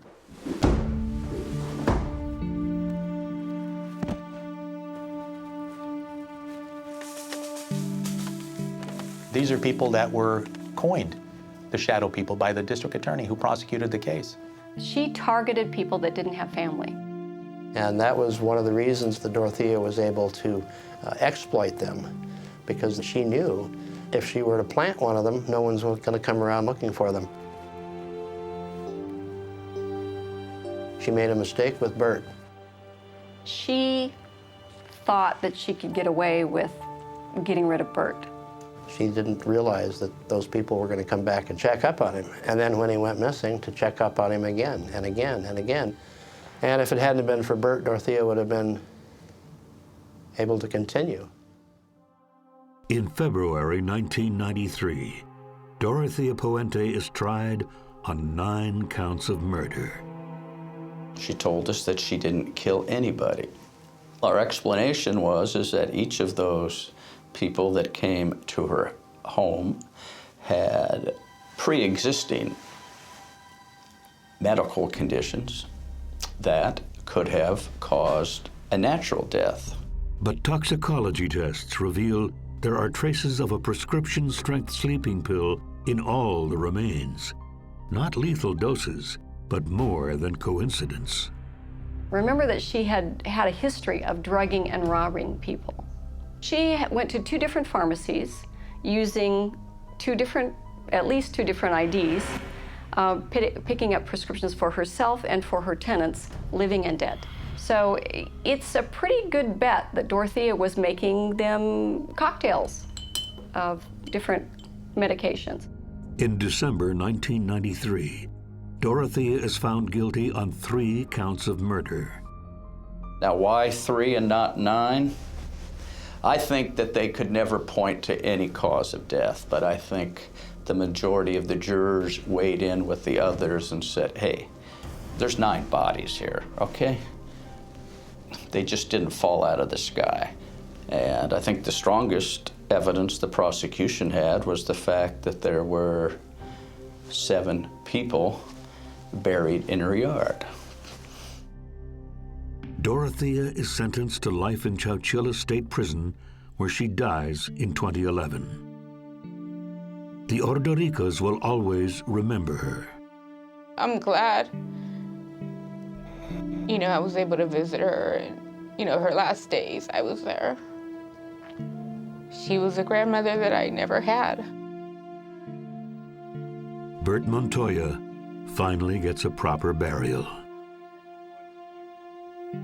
Little Bert, that was the one that broke my heart because she was mama to him. She treated him like her child.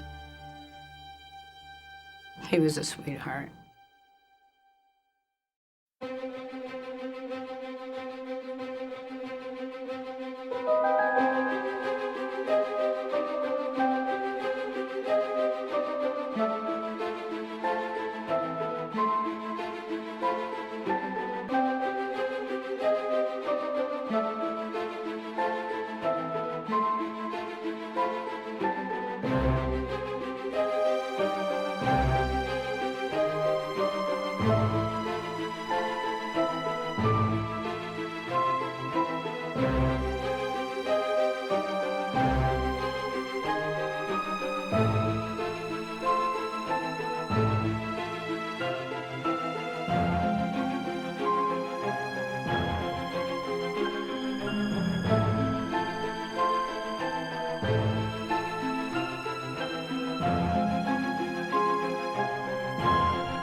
Sometimes evil can creep up on us.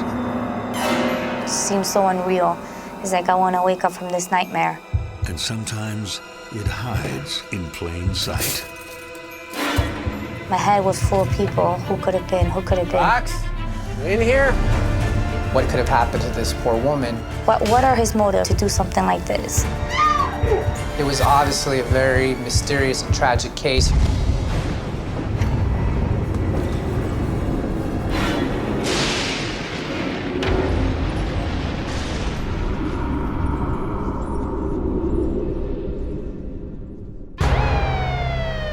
In the early hours of April 17th, 2011, police are summoned to a typically quiet suburban Miami home. What happened? She's dead. Inside, they find the homeowner face down, dead in a pool of blood, stabbed 7 times and almost decapitated. Excuse me, sir.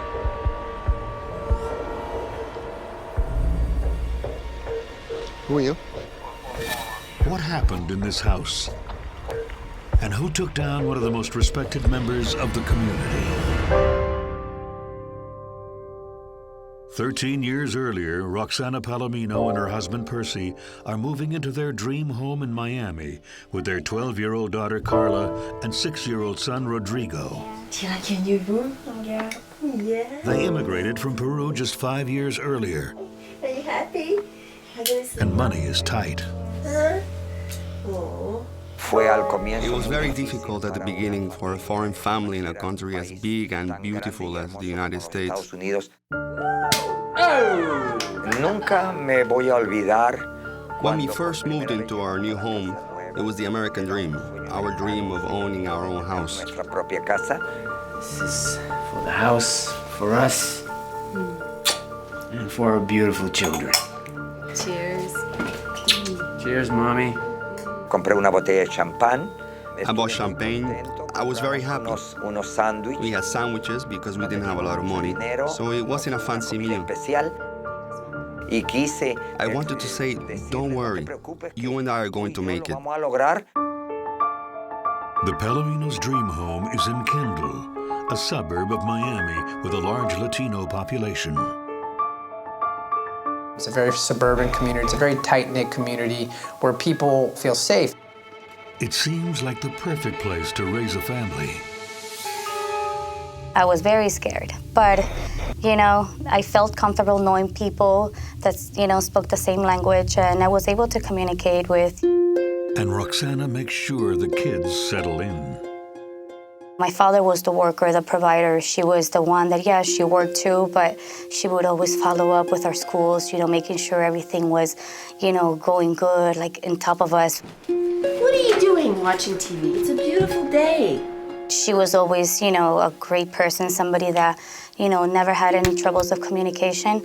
You know, speaking with her daily, her giving me her advices, you know, she was a wonderful mother. But Roxana is worried about money. You know we'll get through it. How can we get through it? Look at this. I think I'm going to need to get another job. I think we don't have to get jobs that we don't want. I think we can maybe find something that we like and do it together. She had a lot of initiative. She wanted to learn more English. She wanted to make progress. And Roxana does make progress. She changes jobs often until she lands an ideal, stable position. She got a job working for Taco Bell for about 12 years. She worked up to a senior management position. The extra income allows Percy to pursue a dream he's always had, to run his own company. I started my own cleaning business. I called it Bright Floor International. Our goal was to improve our lives so our children would have everything they need. Roxana and Percy help their children follow their dreams too. I wanted to perfect my dancing, you know, and I started taking classes, and then it became more than a hobby. They were very supportive. My mother especially, you know, she saw the passion I had for dancing. But when a professional dancing opportunity takes Carla to Los Angeles, Roxana finds it difficult to let go of her firstborn. For me to take this drastic, you know, step and this opportunity, they supported, but yes, I know it was very hard for her to let me go.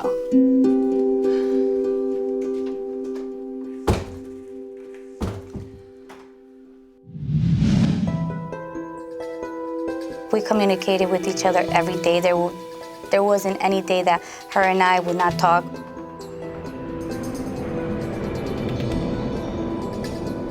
Roxana and Percy visit Carla often over the next 4 years.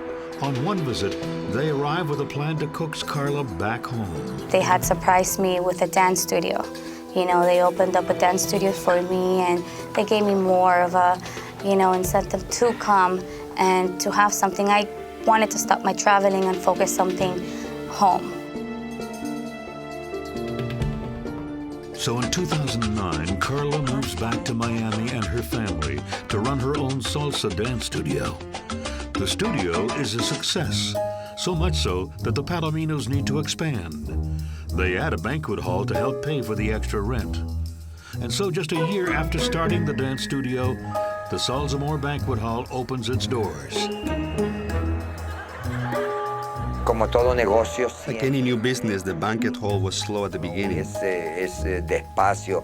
We started with one party a week, then we didn't have any parties, and we would look at each other worried.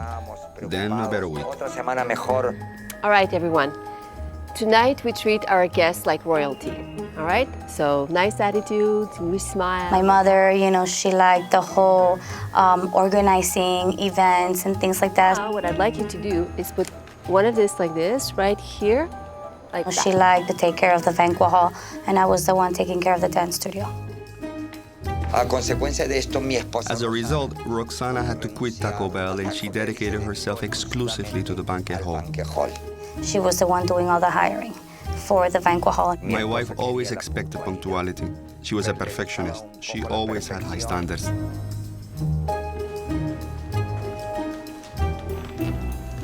The life story of this couple really was the American dream. I mean, here this couple was running a banquet hall and a dance studio, and they were really successful, and they lived in a really nice part of Miami. While in Peru, Percy was an avid pool player. In Miami, he joins a league and plays every Tuesday. It's here that Percy meets 31-year-old Ray Rivero, originally from Cuba. When I met him, he played for another team. And after some time, I was invited to play for that team too. Our friendship grew, and I wanted to support him, and I wanted to help him. Kick your butt. Well, go ahead now. Okay. Boss. He was interesting because he was right-handed, but after injuring his right arm in an accident, he played left-handed. Ray doesn't only have a bad arm, he also has a glass eye and a mysterious scar that runs down his neck. 13. Ray tells Percy that he damaged his arm in a car accident, but he's reluctant to talk about the rest. Oh, thank you very much. I just lost the game. That was a nice game. Thank you very much. Thank you very much. Want a beer? We never wanted to ask him about his past. We were only interested in his present situation. He told me he was a handyman. I'll just go get change. Okay. Thank you, man.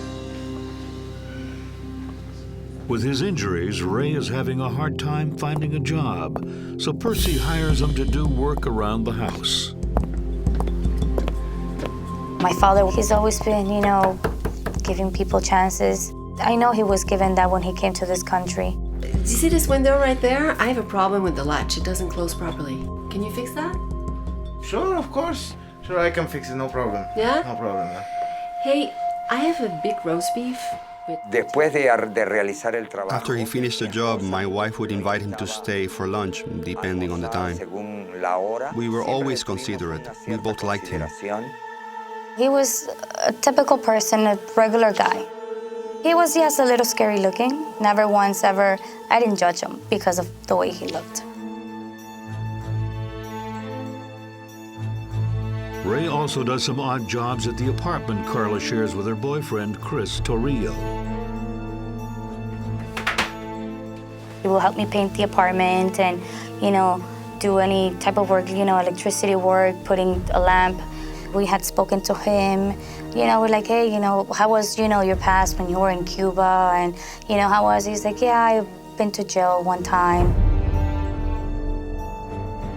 But he's like, yeah, but, you know, I don't see myself going to jail again. It seemed to me that, you know, he wanted, you know, a second chance and, you know, move out from that life that he had to a better one.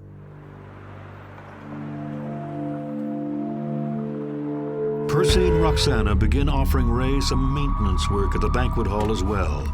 Ray gladly accepts.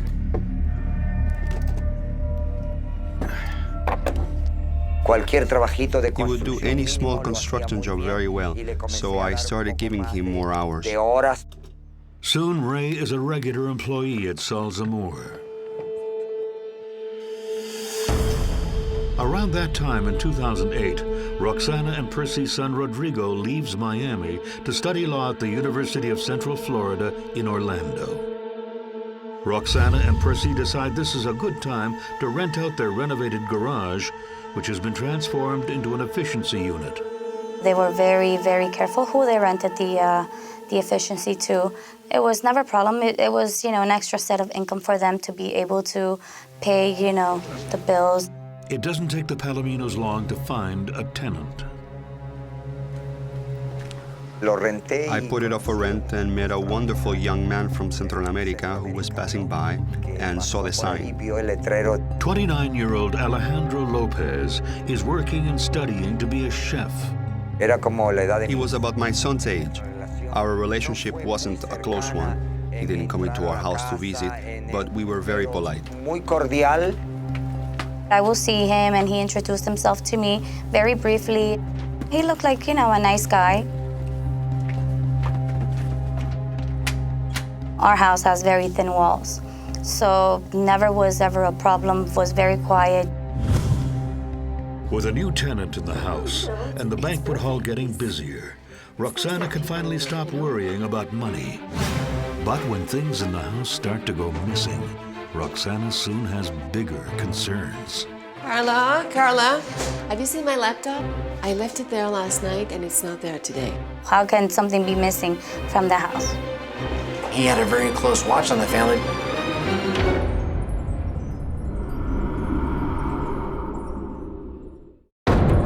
Roxana and Percy Palomino have equal amounts of success and stress in their lives. They're running 3 businesses, supporting a son in college, and have a new tenant at home.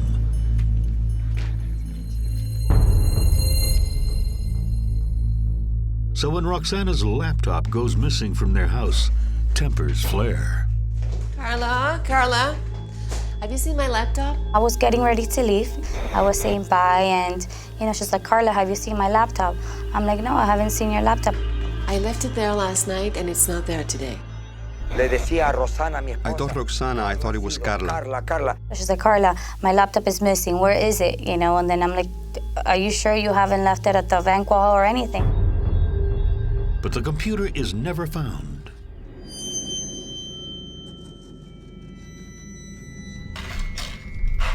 Then there was a second time where apparently her jewelry was missing from the house as well.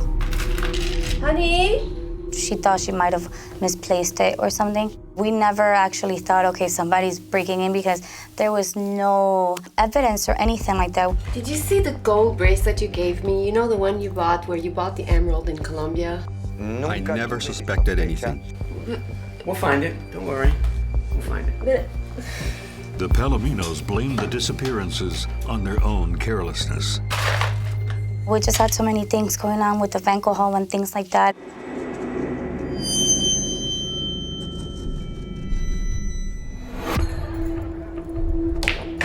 Even though they're very busy, Percy still sees Ray Rivero for their weekly pool game.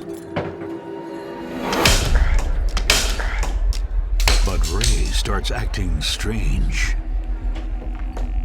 What's up? Okay. He was a little aggressive, irrational. He was someone who didn't like to lose. When he lost the game, he would break his pool cue. And that's not all. There you go, Ray. He complained often. He would say, I haven't eaten, so I would help him with some money because I felt bad that he hadn't. Oh, no. No. Already, but Don't think about it. I mean, that's okay. My father is very giving, it's very hard for him to say no. I just don't want to. My mother used to tell him, you're too nice, you're too nice. She was the strong one in the relationship. Ray often seems reluctant to leave Salzamor after his shifts. Nobody in the Palomino family has ever seen Ray's home. Clearly, he'd rather be surrounded by co-workers and free food. Still, Ray is starting to get plenty of work. He's even taking on jobs for the owner of the mall that houses Saul Zamora. The owner of the shopping center, he was very aware of the handiwork that he was able to do, and we'll ask him to do a few jobs, you know, in a few other units that were vacant at the time.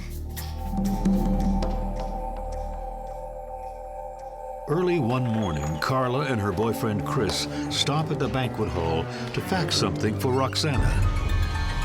Something is off. As soon as we open the door, he sees like a shadow in the back door closing. So then I walk into the office and I see a wallet and a phone. So to me, that was very strange. I was the last one to leave and I'm the first one to come in the next day. I opened up the wallet and it was Ray's wallet. Carla is surprised. She didn't think that Ray had keys to the banquet hall. She runs into him outside. Oh, yeah. Ray, I just found this inside. Yes, I know. I'm sorry, I forgot it. He's like, I think I left my wallet or my phone here yesterday. And he was lying because I was the last one to leave and he was in here. After Ray leaves, Carla suggests they check the hall's security cameras. The cables have all been disconnected. There was no evidence, you know, to prove the fact that he was here.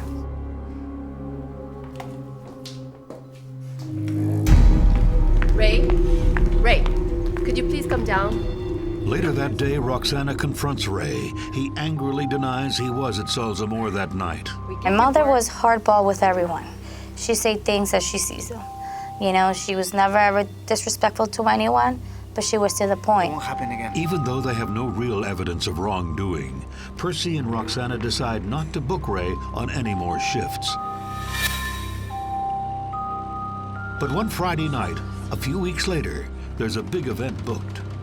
There are over 150 guests expected, and Roxana needs all the help she can get. Ray is called in. The party goes on into the early morning hours. After only a few hours of sleep, Roxana and Percy are exhausted, but they have to clean and prep the hall for another party that night. Percy also has a small cleaning job that morning.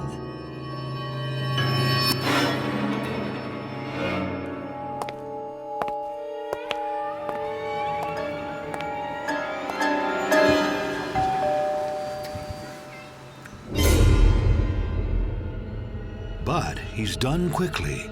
He arrives at the hall earlier than expected. Rox? Honey?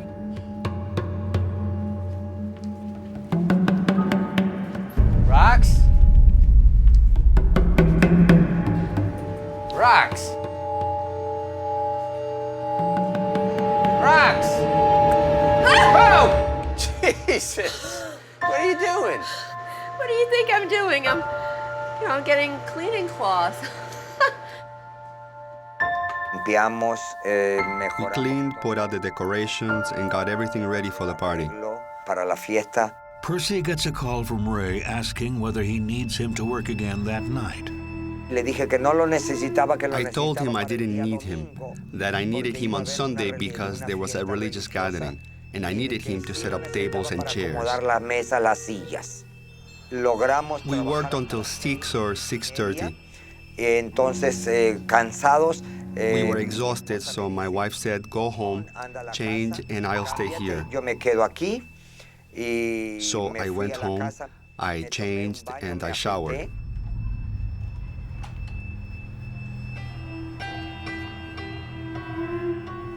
I came back quickly because the party was from 8 to midnight. When Percy returns to the hall, Roxana's best friend, Cecilia Ramos, is outside to pick Roxana up. The women are going to the store to pick up a few things, and then Roxana will come right back. Time to go home and change. The party started at 8, and my wife left. Roxana has a quick dinner at the house. Afterwards, she called me at around 9 o'clock that night. I told her to stay home. She was tired and she didn't need to come. Roxana settles in for a quiet night alone. Or so she thinks. Around 9:30, that was my last communication with her. There was a massive amount of blood.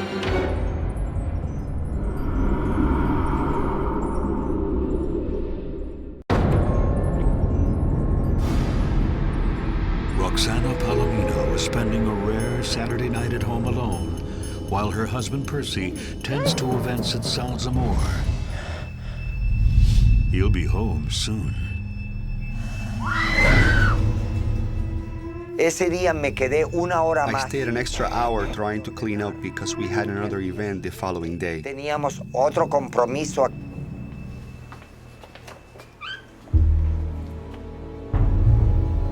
I got back home at around 1 in the morning.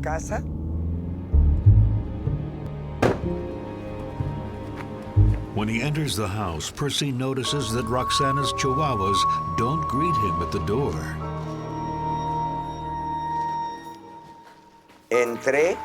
I went in the house, and when I got to the kitchen, I noticed a lot of lights on. Rox!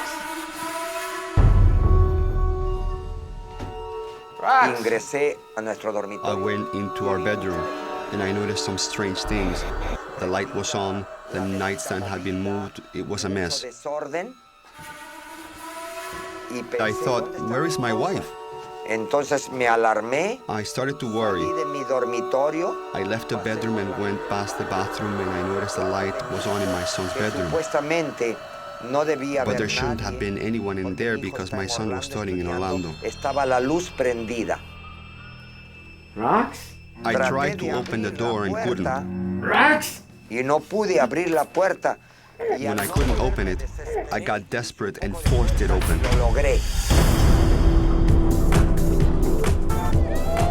Meanwhile, Carla is at work at a Miami nightclub. I was very busy because I was in the VIP area serving a lot of people with bottles. So I remember it got to the point where it was a little hectic.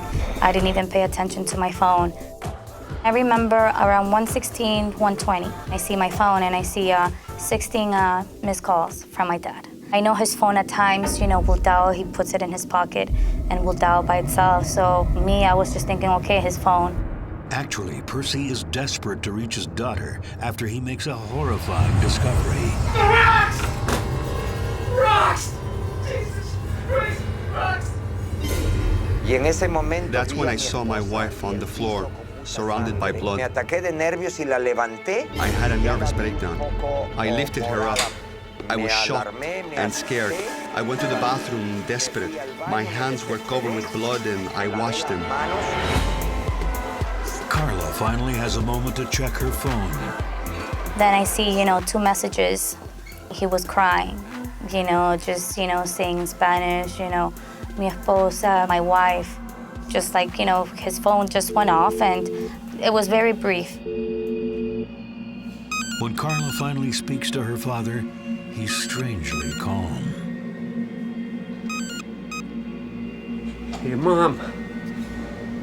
Your mom's dead. Your mom. He was very brief. He's like, oh, your mom is dead. So many things came in my head. I didn't know what to think or expect. And I left the hall to go to my mom's house. Percy then called Cecilia Ramos, Roxana's best friend. Cecilia's husband, Luis, answers. Yep. My wife's dead. Did you call the police? What? No. Okay, I'll call 911. Just stay there. I'm on my way.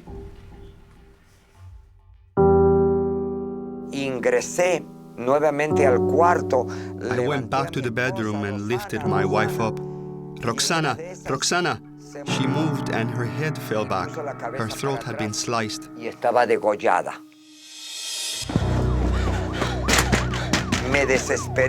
I was desperate and went to the efficiency to knock on Alejandro's door. Tocarle a Alejandro. My wife! My wife! Within minutes, the Miami-Dade police arrive on the scene. What happened? My wife, she's dead. My wife, she's dead. All right, you stay with him. You follow me.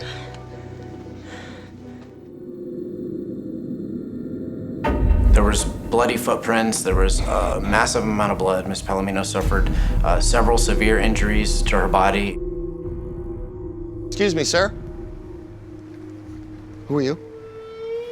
I'm the tenant. You live here? You stay right there, okay? Don't move. Seal it up. The bloody crime scene is secured. Take him to the car, okay? Both Percy and Alejandro are put into cruisers to await further questioning. Yell. Meanwhile, Carla races from the club in Miami to Kendall. She calls her brother in Orlando. Rodrigo, it's Carla. Please, you're not picking up your phone. I need you to call me back. Something happened. I don't know. It's Mom. Carla also can't reach her father. Please leave a message after the tone. I got home and the cops, the ambulance, everybody was there already. I just started like breaking down when I saw my father. You know, he was inside the cop car and they wouldn't tell me anything. No answers. I questioned. They wouldn't tell me anything. I'm sorry. I can't let you in. It's a crime scene right now, so I suggest you just all go wait by the car. I'll be there shortly. But then I was pulled aside by the detective and, you know, first thing he said, you know, your mom is dead. Alejandro. And what woke you up? What did you hear? Did you hear someone trying to get in? Did you hear Mr. Palomino coming home? What was it? I'm sleeping. I don't know. It's such a vicious crime. The cops are surprised Alejandro didn't hear anything. We're not finished yet. They take him in for questioning. That just leaves Percy Palomino. Just seeing my father, you know, I know he looked very paranoid, and scared. The husband is normally the first suspect in a situation like this, especially someone who's claiming that he just found her that way. Estaba en shock. I was in shock. No lloraba. I wasn't crying. No I was numb. reflejé mi sentir. And then I began to cry. Comencé a llorar y vi que se acercaba un carro I y era saw a mi car hijo. coming and it was my son. Vi a mi hija. I saw my daughter in her car with her boyfriend, and that's when I began to feel terrible. Me sentí mal. They are desperate for answers, but Carla and her brother are not allowed to speak with their father nor enter the family home. They took my father to question him to the detective's office.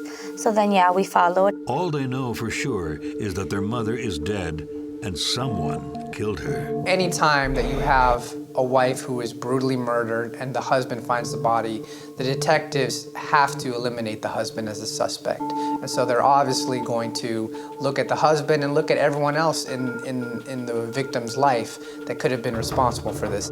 You think, you know, you're the victim, so you're like, what's going on?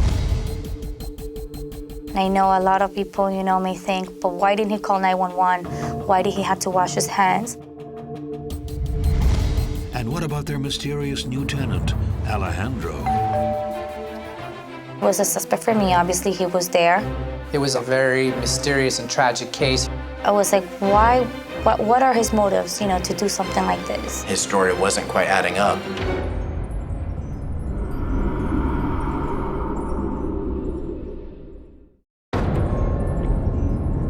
Miami-Dade police only have two potential suspects in the brutal murder of Roxana Palomino. Roxana's husband, Percy, says he came home and found her dead. Their tenant, Alejandro Lopez, claims to have been in his efficiency unit alone all evening. I know he was a chef, so the fact that my mother got murdered, stabbed, you know, I had a lot of things going, you know, in my head. The police question both men. One more time. Exactly what happened. Percy's bloody foot and fingerprints were found throughout the house. Y esa fue la pregunta de la policía. The cop asked me, why did you wash your hands? Y no lo entiendo. And I don't know why. 1,000 things went on. The first thing I did was wash my hands to call my daughter and call our close friend. Muy cercana nuestra. I must have washed them because I didn't want to scare anybody. Percy last spoke with Roxana at 9:30 p.m. Then he finds her dead just after 1 a.m. To detectives, this seems like plenty of time to kill his wife. Take a break for 5 minutes, okay? He would pause the interview and say, go, leave the room and come back in 5 minutes. I would return 5 minutes later and would tell the same story. Y le decía lo mismo. Okay, Percy.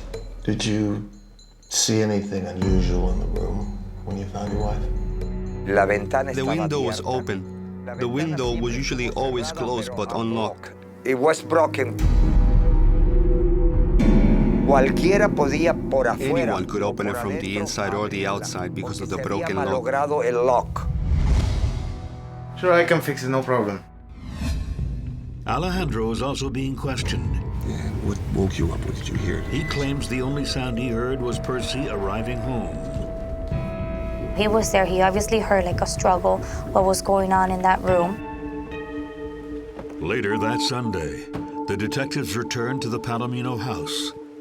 They want to do a sound test with Alejandro in his efficiency unit. I'm gonna give it a try now. Hello! Hello! They conclude that Alejandro couldn't have heard much coming from inside the house. Hear that? Okay, come on up.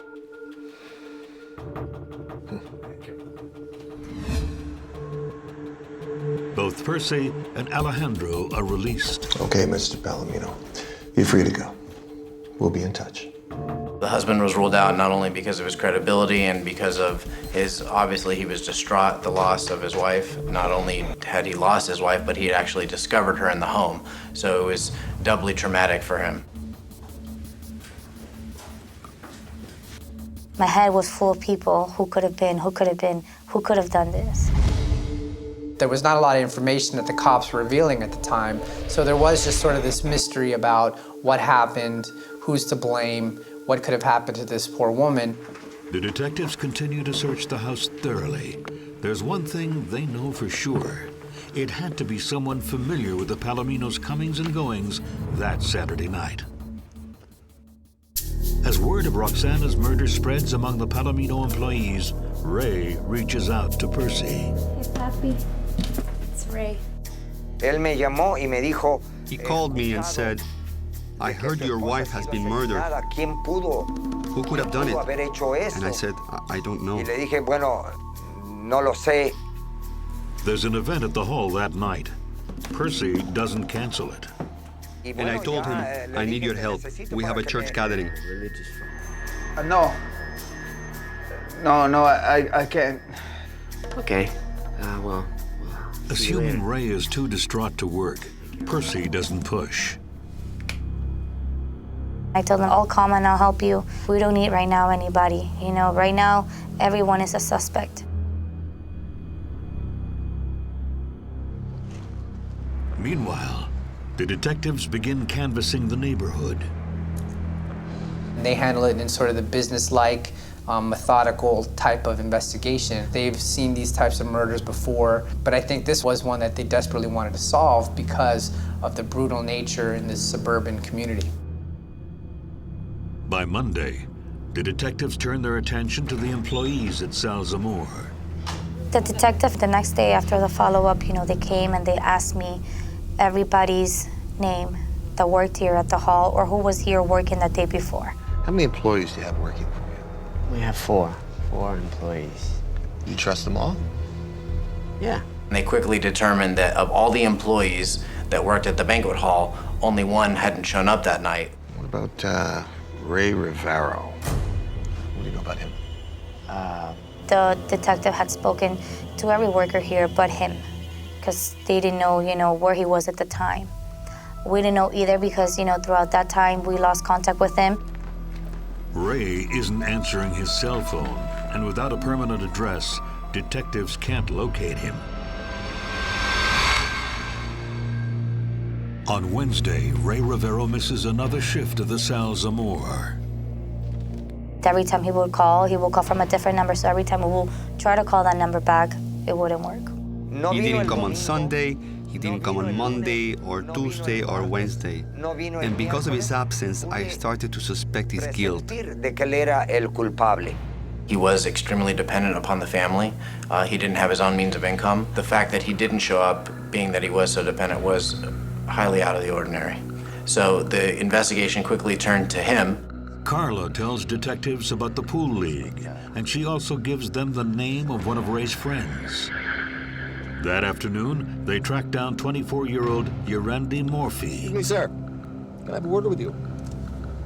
He tells the police he last saw Ray 2 weeks earlier when he dropped him off at the Jackson Memorial Hospital Crisis Center, a mental health center in Miami. This was the last place the police expected to find him. But they're turned away. Oh, come on. It's kind of important. They leave frustrated. Please. Percy is equally surprised to hear that Ray is at a mental hospital and that Ray calls him Thursday morning, 5 days after the murder. He called me while he was at the hospital to justify his absence at the banquet hall. No, don't bother. Okay. See you later. I immediately called the police. Percy tells the officers that Ray says he's being released on Friday, then he'll come straight to work. While they wait to pick him up, the detectives follow another lead. Yerandi Morphy had also told them about another friend of Ray's, Dennis Kaneshiro. Excuse me. Do you know Ray Rivero? Yeah, I know Ray. When was the last time you saw him? Here at the casino on Sunday night. And Dennis drops a bombshell.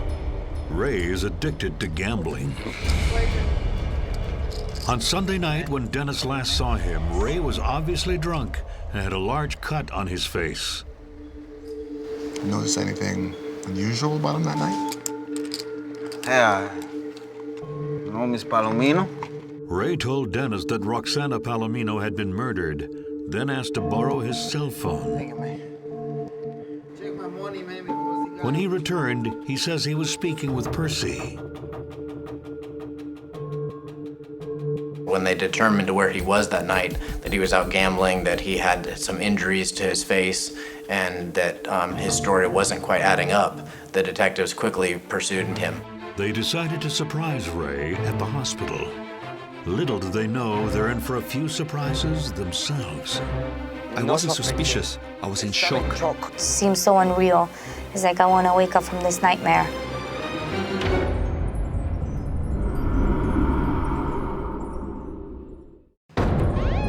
Roxana Palomino is found murdered in her suburban Miami home late one Saturday night in April 2011. After eliminating 2 other suspects, the cops' full attention is now on her part-time employee, Ray Rivero. They find Ray at the Jackson Memorial Hospital Crisis Center. It's not the first time that he's been there. I had no idea that, he will go and say that he was mentally ill to be treated at the Jackson. He checked himself into mental health facilities on numerous occasions, but his friends indicated that he often did that not because he was mentally ill, but because he needed simply a place to stay for the night and some food. Detectives arrive early Friday morning and lay in wait for Ray's release. Just after 10 a.m., they see him sneaking out a side door. Hey, Ray. How you doing? Miami Homicide.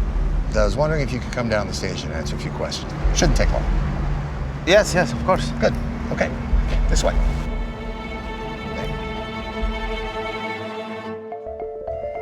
You worked at Sal Zamor Banquet Hall last weekend? Yeah, I worked there last Friday and Saturday. Oh, so you worked Saturday? Yeah. Although police already know that Ray wasn't scheduled that Saturday night, Ray tells a different story. What time did you get out of there at? About 7. Where'd you go? Ray claims he walks around for a while downtown and then sleeps at the Dadeland South train station. The next day, he heads back to Sal Zamor to work. While on the bus, he says he notices he has a message from the bartender there. And I I got this message from Alexis telling me what happened to Mrs. Palomino, so I just changed bus and went to the casino. Why'd you go to the casino? Well, because I thought, you know, there was no point in going to the hall. Nothing would be going on, so. Ray says he called Percy when he got the casino to give him his condolences and say he wouldn't be into work that night, which fits Percy's account. Yeah, Percy. And Ray's retelling of his time spent on Sunday night at the casino pretty much fits the story given by his friend Dennis. So far, detectives have nothing that links him to the murder. After they had finished the initial part of the interview after several hours, just as they were about to take a break, one of the detectives asked, "What were you wearing that night?" Oh, well, when I left Percy's house, I was wearing a black shirt. When you left Percy's house? Mentioning Percy's house is a crucial mistake. Because it's just that I call all the area around the hall Percy's house. That's just my way. And a simple misstatement by Mr. Rivero resulted in the detectives getting a great degree of leverage over him in the interview. You said that you were everywhere else but at Percy's house. You told me you're not at Percy's house. And all of a sudden you just said to me that you were at Percy's house. I mean... Well, if I was, I don't remember. Ray, you mean to tell me that you don't remember whether you were at the victim's house the night a victim was murdered, but you remember every bus and what the numbers were and exactly what you did after that?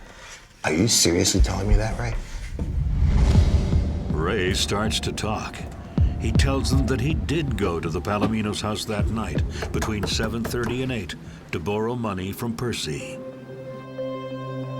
I went there, but you know, I knocked on the door, no one was there, so I just left. You left? Yeah. Where'd you go?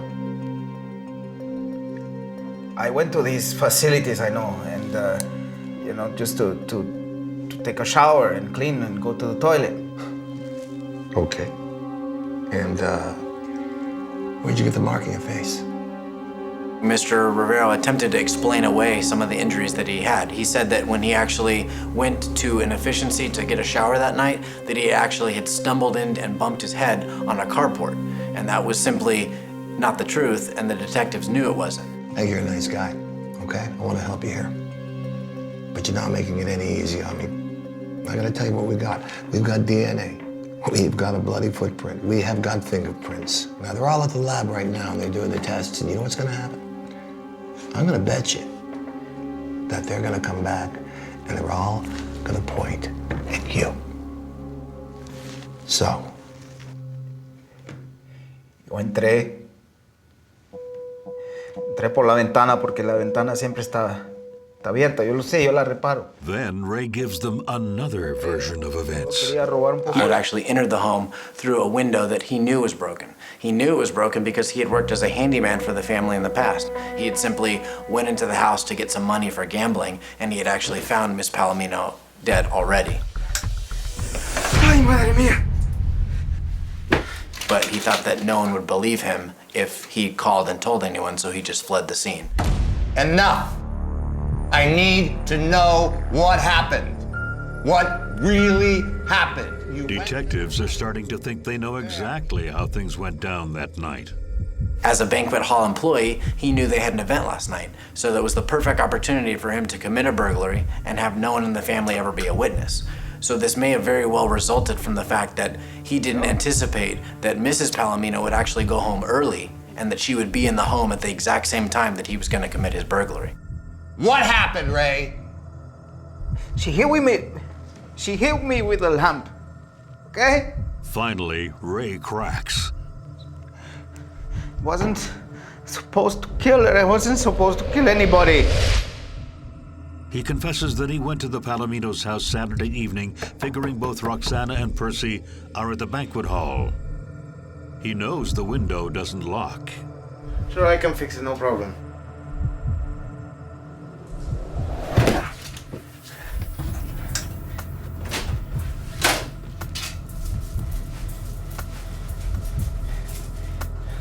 While he was walking around the house looking for whatever he could take, he heard a noise. He hid And then he heard a noise and he thought the noise was somebody leaving.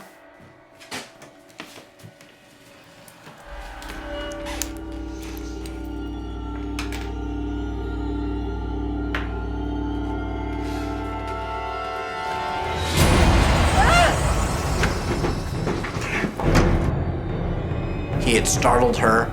She had fled into a bedroom that he had had to exit through to flee the residence, and a struggle had resulted.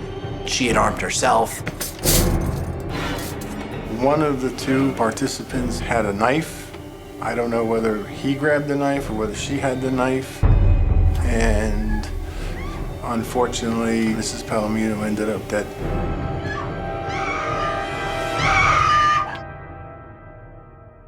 Even at that point, he tried to allude that he didn't intend to kill her, that it was really a struggle, that he had engaged in trying to escape from the residence. But that wasn't corroborated by the forensics at the crime scene. Okay, Ray, this is the confession that you wrote out for us. It's been typed out. I just need you to verify that this is... Even though they have a confession, police are determined to find the piece of the puzzle that will definitively tie him to the murder before they charge him. And I remember detectives came, he's like, we're very close. We have someone. They didn't want to say exactly who. So they went to Unit 15 and they found his clothes with, you know, my mom's blood, everything in there. Wait a minute, I think I got something. Oh, yeah. The Palomino family is at Salzamore when the police find Ray's blood-soaked clothing in an empty unit just yards away. It was horrible. I remember there, you know, my brother, you know, my father and I, we just started hugging and crying.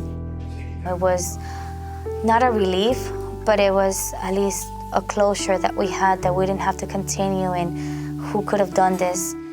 5 days after, you know, we were able to find out who the killer was. Cuando supimos When we found out he was the murderer, we were all so upset. We felt very guilty. I made the mistake of bringing him here to help me, and I made the mistake of taking him into my home to work. We all felt very, very betrayed, especially the way we were all with him, you know, giving him work, feeding him, things like that. You know, it was very hard to accept. I think he killed her because he didn't want people to find out, you know, who did it.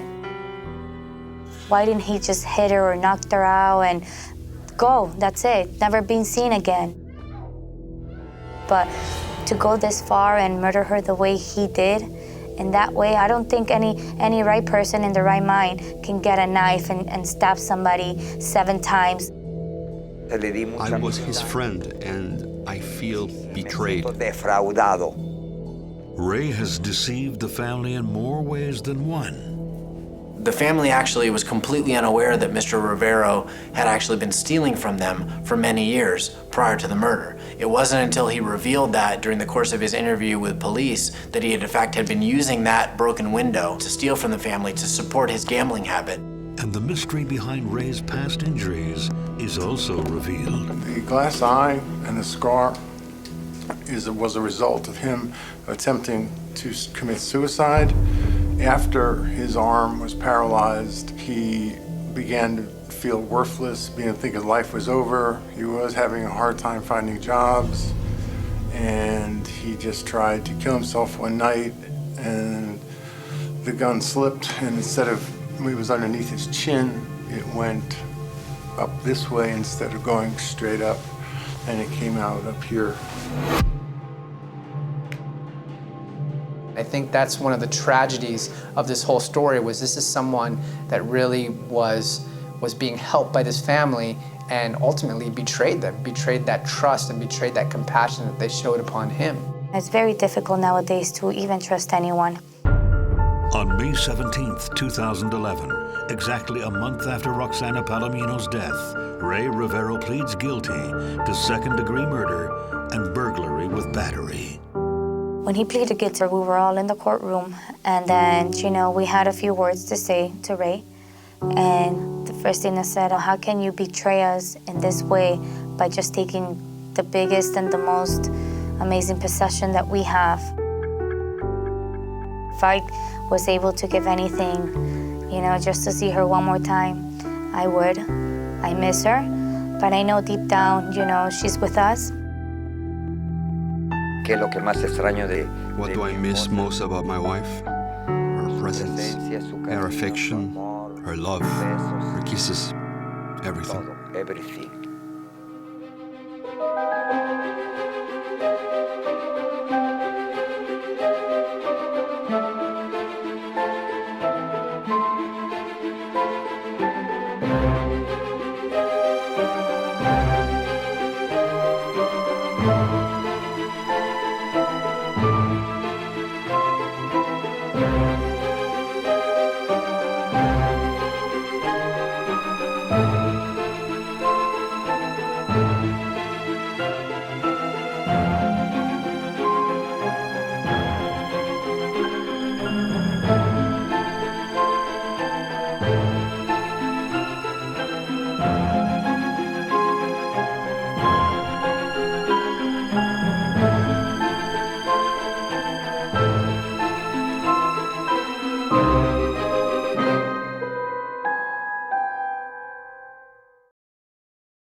Sometimes evil creeps into our lives. I just didn't trust him and didn't think that he belonged in the home. He's dangerous. He's dangerous, he said to me. And sometimes it's invited. John Adair didn't want strangers in the house. Imagine walking into your own house and fearing for your life. He said, he's back.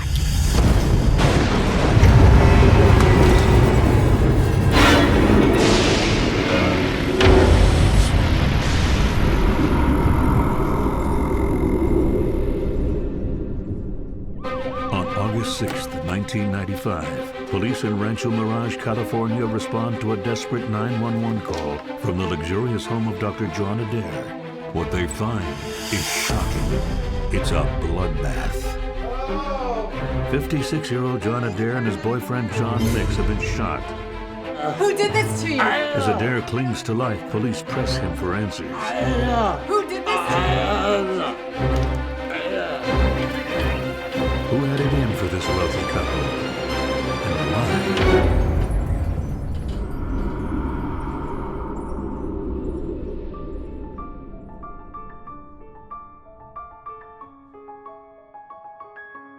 John Adair first moved to Rancho Mirage from Philadelphia with his longtime partner, Bob Tucker.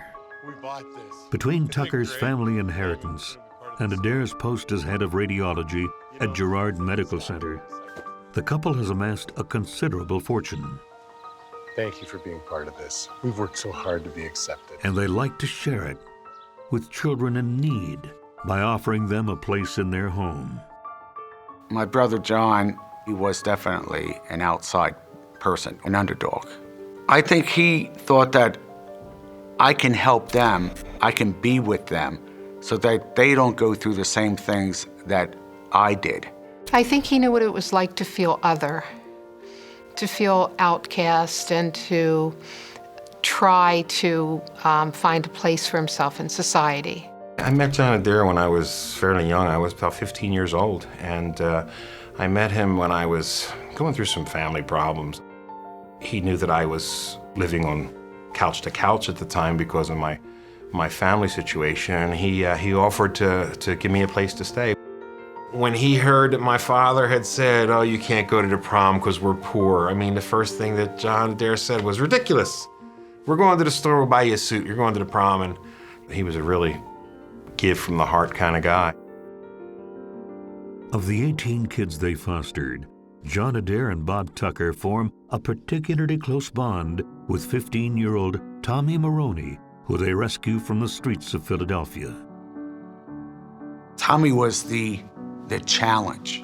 He was rough. John Adair met him years before in Philadelphia, and I knew his mother, knew his family, but she just wasn't able to provide what he needed, and so, you know, he really had trouble in school, and he really couldn't read very well. John Adair got these young adults, and took them from nothing and molded them into great people. And I think he saw that he could do that with Tommy.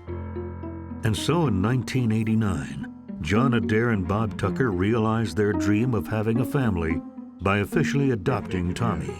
Maybe you're bluffing. That was the empty spot in his life, was that he wanted to have a child. He always felt this terrible guilt that his mother didn't really accept him for what he was and his lifestyle. So at one point, I think he had a longing to have an heir. He wanted somebody that would carry his name. And he could say, as when we all got together, my son's doing this, my daughter's doing this. He got me. He got me. John Adair and Bob Tucker buy their new son, now 21, a small condo in neighboring Palm Springs. But Tommy spends most of his time in their new Rancho Mirage dream home. It's a sprawling, luxurious house with a swimming pool and a separate wing for guests. Tommy takes to his new California lifestyle. Tommy acquired the taste of wealth, and his biggest fear was going back onto the street. Tommy may like the high life, but Bob Tucker and John Adair insist he get a job. They set him up with a pool cleaning business. When they moved to California, they got him a job doing swimming pools, and that didn't take because there was a four-letter curse word that Tommy didn't like. W-O-R-K. Work. Look, guys, how about hiring someone to do this? But isn't this what we set you up in business to do? Yeah, well, I don't know what's wrong. I can't fix it. Look, just hire someone, okay? I'm out of here. When John Adair would try to set Tommy up in something, I mean, it was very, very short-lived. The way I understood it was that John Adair had a vision for Tommy of having a normal life. And he was driven to make that vision be reality. He had hoped to have Tommy have his own business. He had bought him a hot dog cart, and Tommy did not like to go to work. So that didn't work out so well. John Adair told me that his biggest sadness was that he couldn't take the street out of Tommy, no matter how hard he tried. But soon, Tommy's lack of motivation is overshadowed by tragedy. In January 1991, after 30 years together, Bob Tucker succumbs to AIDS. John Adair is devastated. Friends and family worry that he may not recover from the loss. It was the end of two lives. The end of Bob Tucker's and the end of my brother, John. I never saw someone grieve as much as he did. They had a kinship that you're lucky to find in any person. His world had just ended. Essentially, he had lost his compass. John's world will never be the same.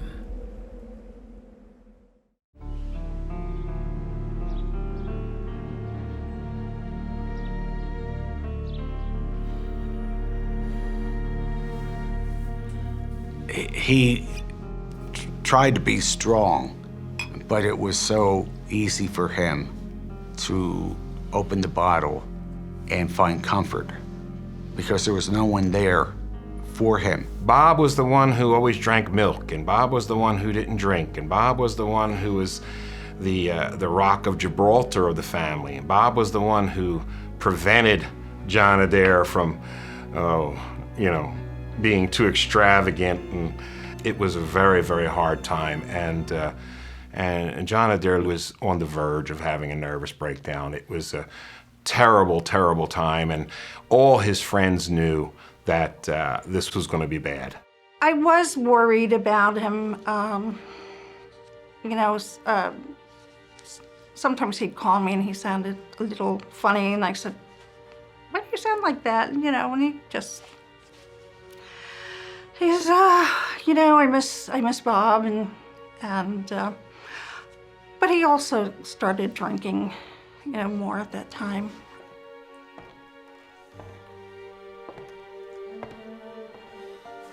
Dad, we got some mail, and you're not gonna believe it, but it's from Bob. And Bob continues to look out for John from beyond the grave. Bob Tucker knew John Adair was probably going to spiral out of control. And I remember 1 year after Bob died, he got a delivery. And it was a special delivery. It was a check and a letter from Bob Tucker. And it said, I figured you've probably spent all the money by now.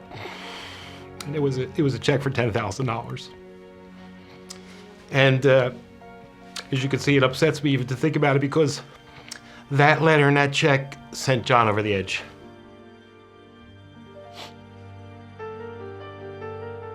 Tommy was there for him because there was a need for someone to fill in the role that Bob Tucker had played. Now, that was a tough pair of shoes to fill because, Bob did everything from watering down vodka to hiding the car keys and everything else. Tommy knuckled under and said, yes, I'll do that. Yes, I'll go. And so he was the gopher. And so it pleased my brother to have his help in routine things. Thank you. But there was little his new son could do to fill the void that Bob left. He would call and say, I'm so empty. What can I do? And my advice was find something so you're not at home thinking of these things. John takes his brother's advice and heads to Los Angeles for a week to clear his head. In LA, he meets John Mix, a handsome, young, successful events manager. I'm John. Hi, I'm John Mix. Hey, it's a pleasure to meet you. Pleasure to meet you too. And then one day we get a phone call, and the music? You could hear in his voice a childlike excitement. Oh, terrific. I found my true love again. And he says, Johnny, he's 39 years old, and he makes me feel so young. I just am so happy. He says, I've met this person, and he's lovely to look at, and he lifts my heart, and he just sounded like a person in love, and he would say, I think this is the one. I think, and he just appeared to be happier and have more energy and, looking forward to doing things once again. They traveled. They started going to, different places on the weekends. They took a trip to Greece. They took lots of pictures. He was just happier. In some ways, John Mix reminded me of Bob Tucker in that he was, kind of a nice, calming influence. I felt it was a good relationship.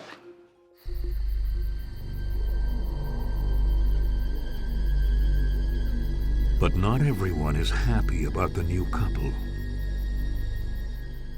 With Adair spending more and more time with John Mix, Tommy, now 24, is left at home alone to tend to the Rancho Mirage mansion. Hello? May I speak to Dad? It's your son. Okay. Hey, Tommy, how's it going? Listen, Dad. The shower's broken again, you've been gone for weeks, and we need someone here to fix it. I can't be counted on to do this all the time. John Adair and John Mix were having fun and enjoying themselves, and Tom Adair was keeping up the house while they were gone. I think that Tommy was getting tired of coming there and being like the gopher guy for everything needed to be done. Tommy felt as though they call me when they need something, but then they talk about me and badmouth me when I'm not there. And oh, for sure, for the sales? What you got? Oh, yeah. Terrific. I need to remember me? Son, you startled me, I'm sorry. How are you? Come, give your dad a hug. Come on. John Mix is put out by Tommy's presence. It was definitely a third wheel. If you want to come home and have a glass of wine with the person you love and a romantic dinner, here's Tommy, playing the music and walking through, and it was definitely not what he wanted. And I think they started butting heads together. What he saw when he came was someone who was getting John Adair drunk. I was just wondering if you could give me some money to fix it. John Mix wanted Tommy out of the house. You know what, Dad? That's great. Tommy, in turn, is equally suspicious of John Mix's interest in his father. Let's go out. I think there was a little bit of question among all the friends, and myself included. What's this really good-looking, young, gay guy Thanks, Dad. doing with John Adair, John Adair was no beauty queen. It seemed like they were out of each other's league. Soon, suspicion and greed will turn this once happy home into a house of horrors. I just didn't trust him and didn't think that he belonged in the home. It's one thing to walk into a bad neighborhood and look around and say, we've got to get out of here. But how do you get out of your own house?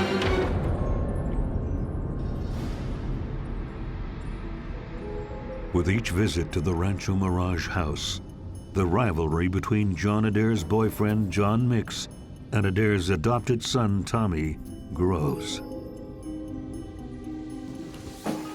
Tommy, when are you gonna grow up and stop being such a freeloading slob? Tommy starts abusing his privileges. If he ate something or drank something, he'd either leave it out or leave the dishes just in the sink. When he stayed there, he brought a girlfriend with him, and John Adair didn't want strangers in the house. Tommy would just walk in like he owned the place, and I could see by the expression on John Mix's face that he didn't care for that. He just didn't like it.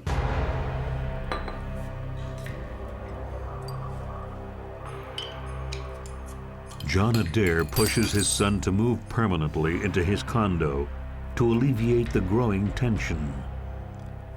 I think that once Tommy had gotten the house in Palm Desert to be move-in ready, I think that John Mix felt that it was high time for Tommy to get out of the house and be on his own. I don't think John Mix was terribly fond of Tommy at all.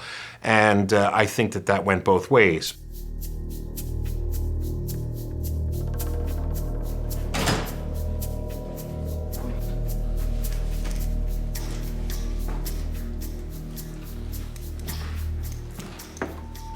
Anybody here?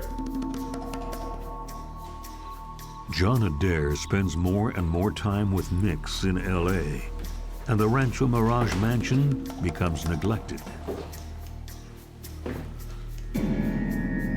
Hello? Tommy drops by every once in a while, but it's not enough. Tommy, what are you doing here? You told me to watch the place, remember? Yeah, but I thought you'd be at your condo. Look, Dad, I gotta level with you. This place is too much for one man to clean up. Tommy suggests that he hire his new friend, Johnny Baca, who is down on his luck and living in a trailer park. Okay. You trust the guy 100%? They actually met in the parking lot of a Chinese restaurant in Palm Springs. What's up, dude? You need a hand? Tommy was very much into cars and motors and things like that, and Baca was too, and they were also into bodybuilding. That's how their relationship formed, kind of like call me, and they get together and hang out. He was pulling at John Adair's heartstrings. This is a kid just like me. You should let him in. Let him, it'll, fill a temporary need of having somebody in the house and, keeping it picked up and keeping it clean, probably bringing in the mail, things like that. Tommy was selling it to John Adair as being, here's your housekeeper, here's the person that's gonna clean the dishes, cook the meals, do the vacuum, do errands for you. Adair agrees to give Johnny Baca a shot. Baca was really, really happy about his job position. He didn't have a job before. Obviously, he really maybe didn't have somewhere to really stay, so that made it harder for Johnny to get employment.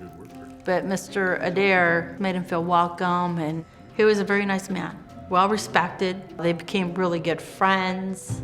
Mr. Baca, I'd like to welcome you to this house. You are going to be a very good addition to this place. You won't regret it, I promise. I'm sure I won't. Thanks. John Adair liked to have good-looking guys around. I mean, if he could have had the Chippendales working at his house all day long doing pool and doing stuff, he would have loved that. He would have been in heaven. I mean, that's what he liked. But 3 weeks later, when John Adair returns from L.A. with John Mix, he realizes he may have been too hasty with his decision to have Baca move in.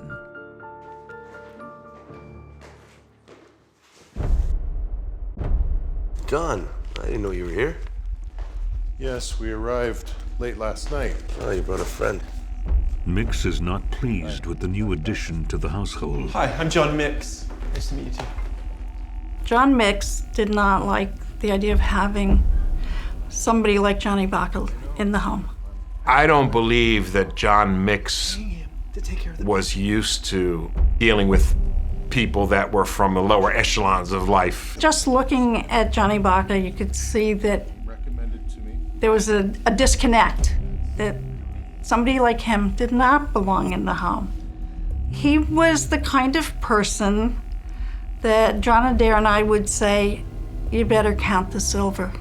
John Mix was pressuring John Adair to get Johnny Baca out of the house. John Adair told me about it, that John Mix really wanted him out of the house, and sooner. It was causing tension in their relationship. When John Adair would tell me about it, I would say, well, he's right. He's a good kid.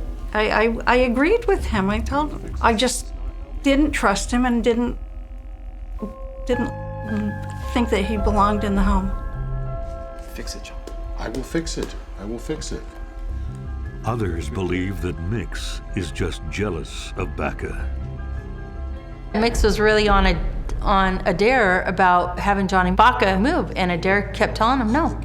He can stay as long as he wants because that's his house.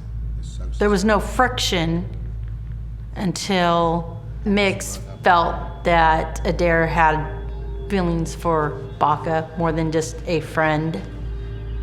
Maybe Adair did something inappropriate or maybe talking about Johnny too much or wanting Johnny around too much. What could cause jealousy? I don't know. That's the only reason they were arguing. He was jealous of Baca. He was afraid that Adair was starting to have feelings for Baca. Deal the next card. In the early summer of 1995, 3.5 years after Adair and Mix meet, their relationship starts to fall apart. Mix stays away from the Rancho Mirage mansion for weeks at a time, and Adair falls into a deep depression. John Adair was fearing that he was going to lose John Mix. And he was drinking again, and that made him even more vulnerable. So he drank some more. Hey. Tommy and Baca, meanwhile, are spending a lot of time together at the Rancho Mirage house. I'm out of vodka. I need somebody to go to the store for me. Dad, I literally picked some up this afternoon. Just go upstairs and get it. Oh. Tommy would come in from the liquor store with big bottles of vodka. The drinking was a real weakness for John Adair. And before long, the new and seemingly close friendship will take a dark turn. He said, he's back. Girl! He's dangerous. He's dangerous, he said to me.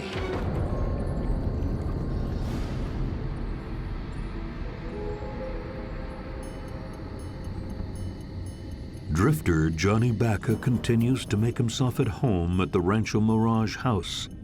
But his employer, John Adair, is beginning to have some very serious reservations about his new housemate. In the last week of July 1995, Adair calls his friend Valerie Malot in a panic. Please, please. Thank you. John Adair called me and he sounded frantic and very agitated, and he said, "Can you come over?" And I said, "Yeah, you know, do you mean on the weekend?" And he said, "No, can you come over right now?" And I said, "Sure." Because just the way he sounded, I came over.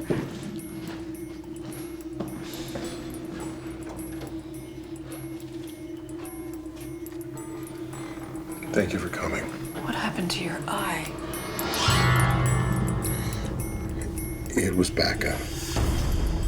We had a fight.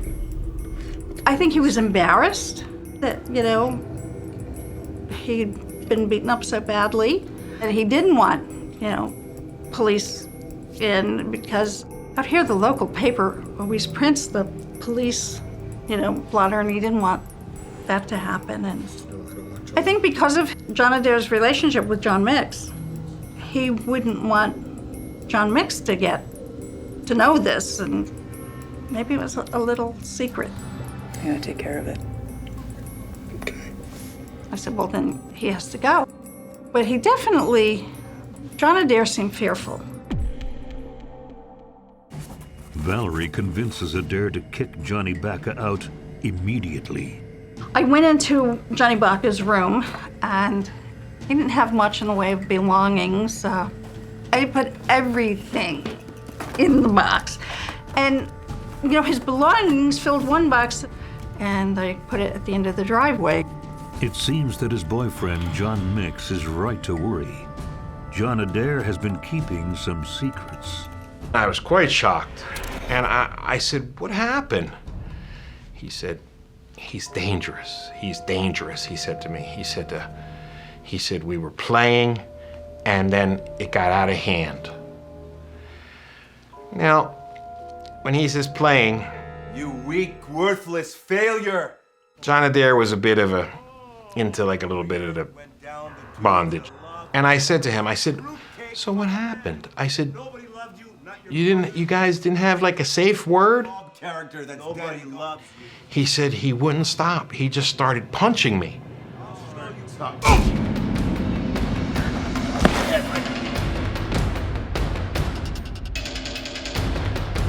He asked him to leave. They got into a fist fight, and he got the black eye. And I could just imagine, my brother was not a fighter. You got a guy that lifts weights, is a bodybuilder, tough guy, living with two people that are society people. They don't work out, they don't do anything to build muscles. They were fearful. With good reason. That night, when Baca finds his belongings on the street, he calls the police to claim he's been wrongfully evicted. Good evening, sir. Could I get you to step outside for a second, please? Okay.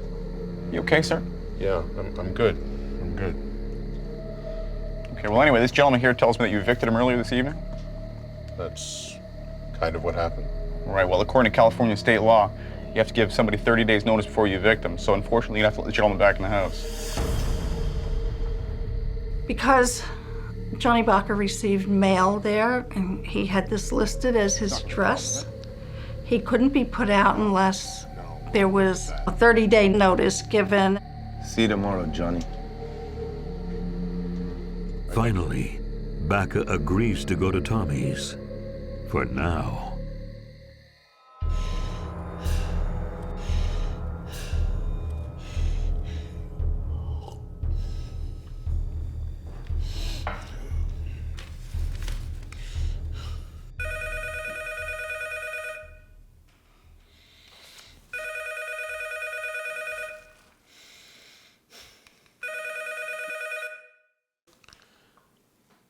Hello? Hey, Dad, it's Tommy. Hi, Tommy. Yeah, listen, I'm here with Johnny. Apparently you kicked him out? What's that about, Dad? You don't know the whole story.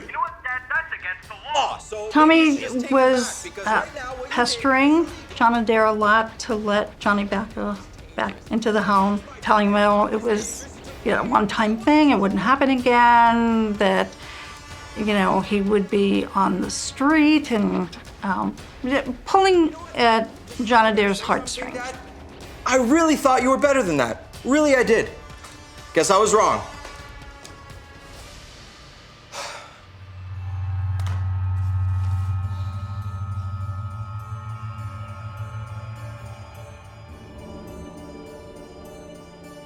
The next morning, Johnny Bacca comes back. That's all you need is mail.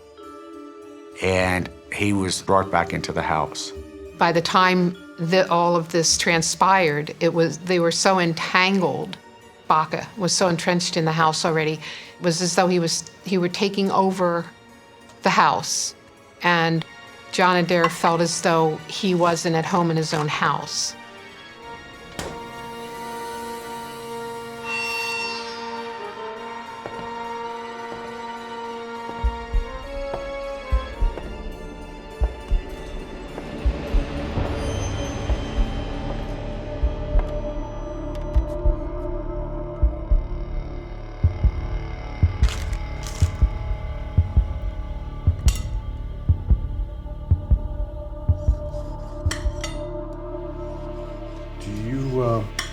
Think you could go into Palm Springs tomorrow and get some groceries?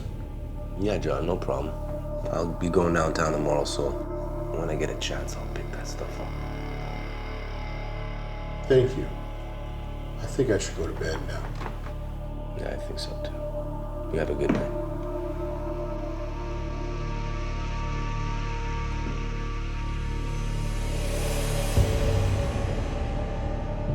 It was obvious he just wasn't a nice person, but he just had this kind of evil presence.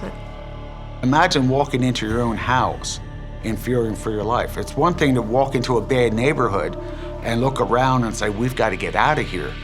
But how do you get out of your own house? He was very fearful.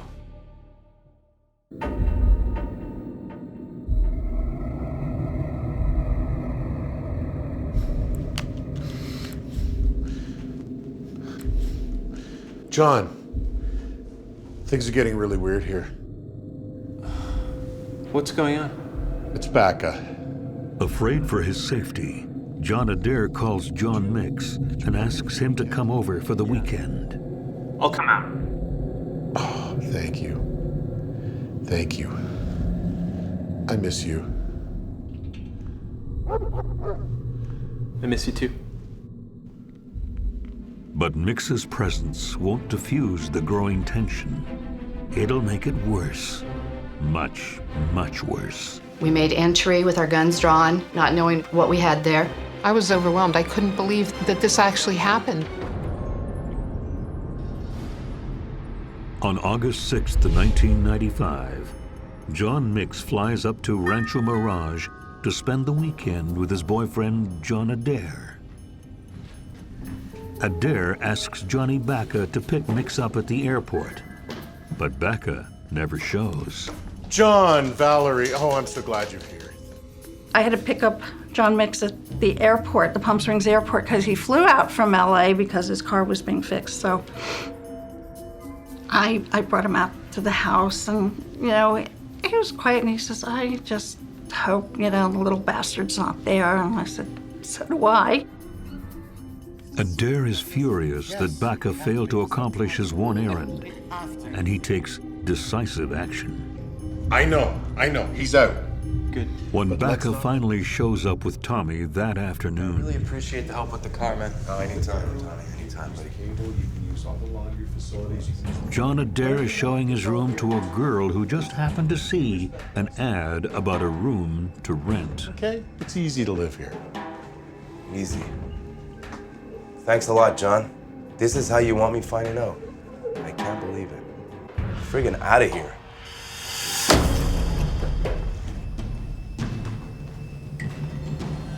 Come here for a sec.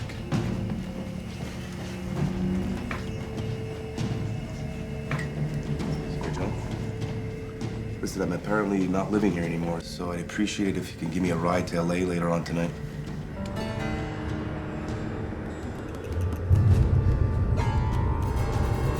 Sure. Okay. Are you ready? Yeah, thanks a lot. You gonna be okay, bro? I guess so, man. Take care. With his friend's ride secure, Tommy leaves the house at 7 p.m.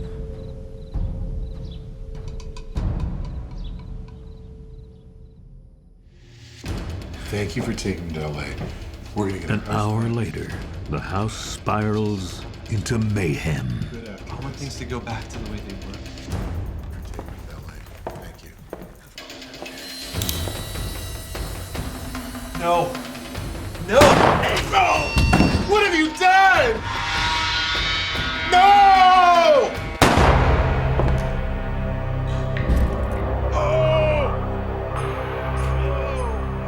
Oh! 911, what's your emergency?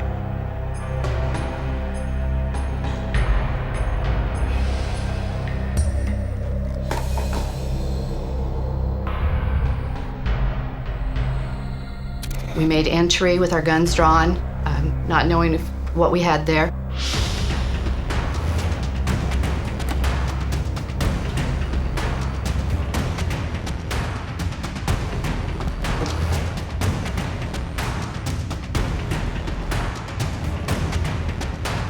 What I saw when we entered was a middle-aged gentleman standing over a countertop in a kitchen with a bloody towel in his hand, holding it on his face, and a lot of blood at various places.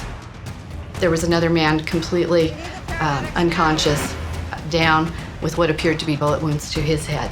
There was a pool of blood where John Nix was shot. There was a pool of blood by the telephone where my brother was stood. And from what I understand, he was bleeding a handful like this every minute. There was a handgun on the ground, and that was what we saw when we entered. Who did this to you? I don't understand. Tell me. He made a sound that I couldn't understand because, again, his injuries were to his face, and it was very difficult to understand him. I asked him again. He made a sound that sounded like "aka." He was very anxious to tell us who had hurt him and to point us in the right direction. Ultimately, he directed one of my other deputies to the bedroom where there was an address with Mr. Baca in a dresser, and that had information with Baca's name on it.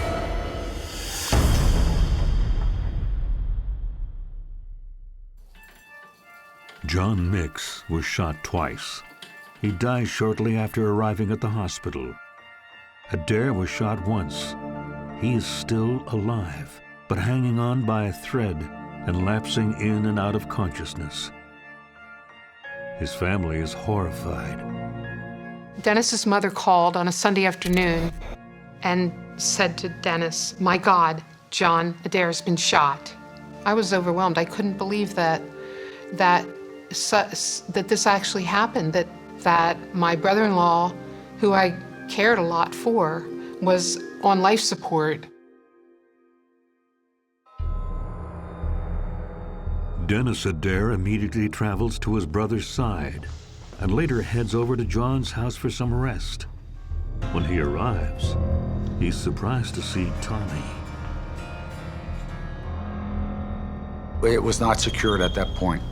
There was no tape around the house, so anybody could go in. What are you doing here? Well, figured I'd clean up. I mean, no one's here to do it, so figured I would. You know what? I really think it's time for you to go. Time for me to go? I live here. I have a right to... No, you don't live here anymore. You go now.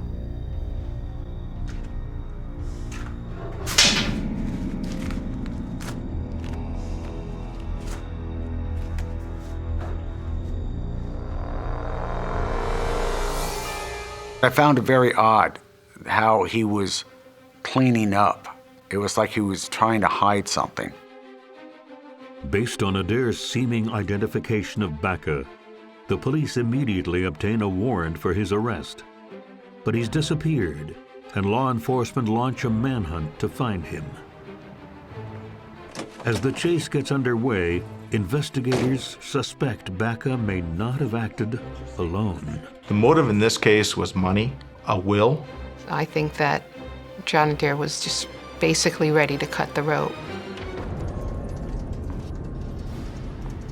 On August 10th, 1995, millionaire John Adair remains in critical condition at Eisenhower Medical Center after being shot at his home 3 days earlier. Police wait for him to recover enough strength to assist them in the investigation. At the same time, they scour the area looking for their main suspect, Johnny Baca. The name Baca was given. So at that point in time, now the police have to make a quick decision as to what this person has to do with this crime scene. I call these murder marathons because you don't stop. You don't go home. You don't continue with other appointments. You stay with this day and night until you secure a suspect and or the trail runs cold. There was great concern that he could flee the country, and so it's imperative that you put all your resources and try to find him as soon as you can. Mr. Baca had stolen a car belonging to one of the victims, which eventually was found in Los Angeles County, and he was at a park in LA County, and 2 deputy sheriffs happened to be conducting a check of the park, and they came upon several individuals. Hey, 1 minute, we'd like to ask you a few questions. Like to see your ID. I don't got any ID. Yeah, what did you just drop here? That's not mine. Hold on a sec. What's the problem? Johnny Baca, get down on your knees. You're under arrest. Get down on your knees right now. Get down on your knees. What did I do, man? On August 15th, 1995, Baca is arrested for the murder of John Mix and the attempted murder of John Adair.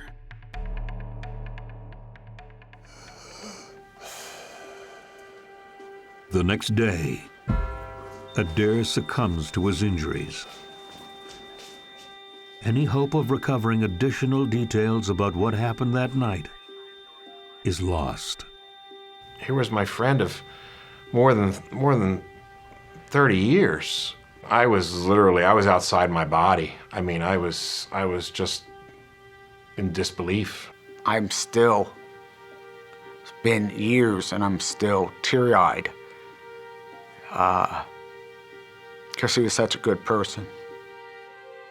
As the police continue their investigation, they begin to suspect that there is more to the murder than meets the eye. As I started interviewing witnesses, more and more information started coming out, which was now beginning to implicate Thomas Adair, the adopted son.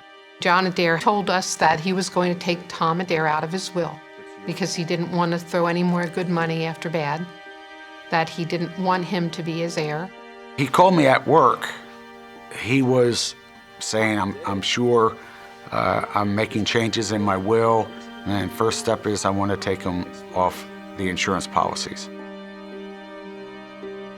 I think that John Adair was just basically ready to cut the rope. Some people think that Tommy was perhaps the mastermind behind the death of Mix and Adair.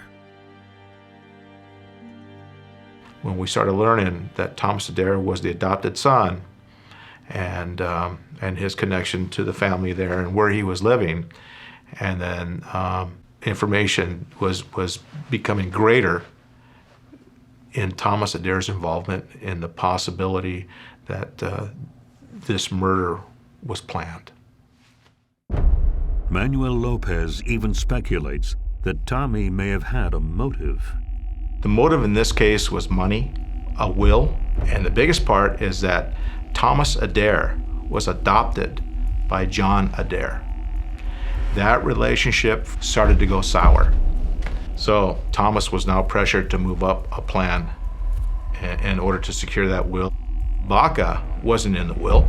The only motive that Baca would have done was to partner up with Tom Adair and actually be a benefactor of the insurance money and the will. Really have no idea what's going on.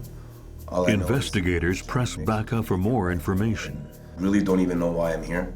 He tells the police a different version of the events of the night of August 6th, 1995. So I packed my bags, I was waiting at the entrance, and all of a sudden him and John Adair were having it out. There was full-blown argument in the kitchen. I'm taking Baca tonight to LA, and that's it. He's out of our lives. He's my friend. You're not taking my friend away. He's no friend. And I was waiting, and I realized the time I had to get out of there. So I grabbed the BMW keys.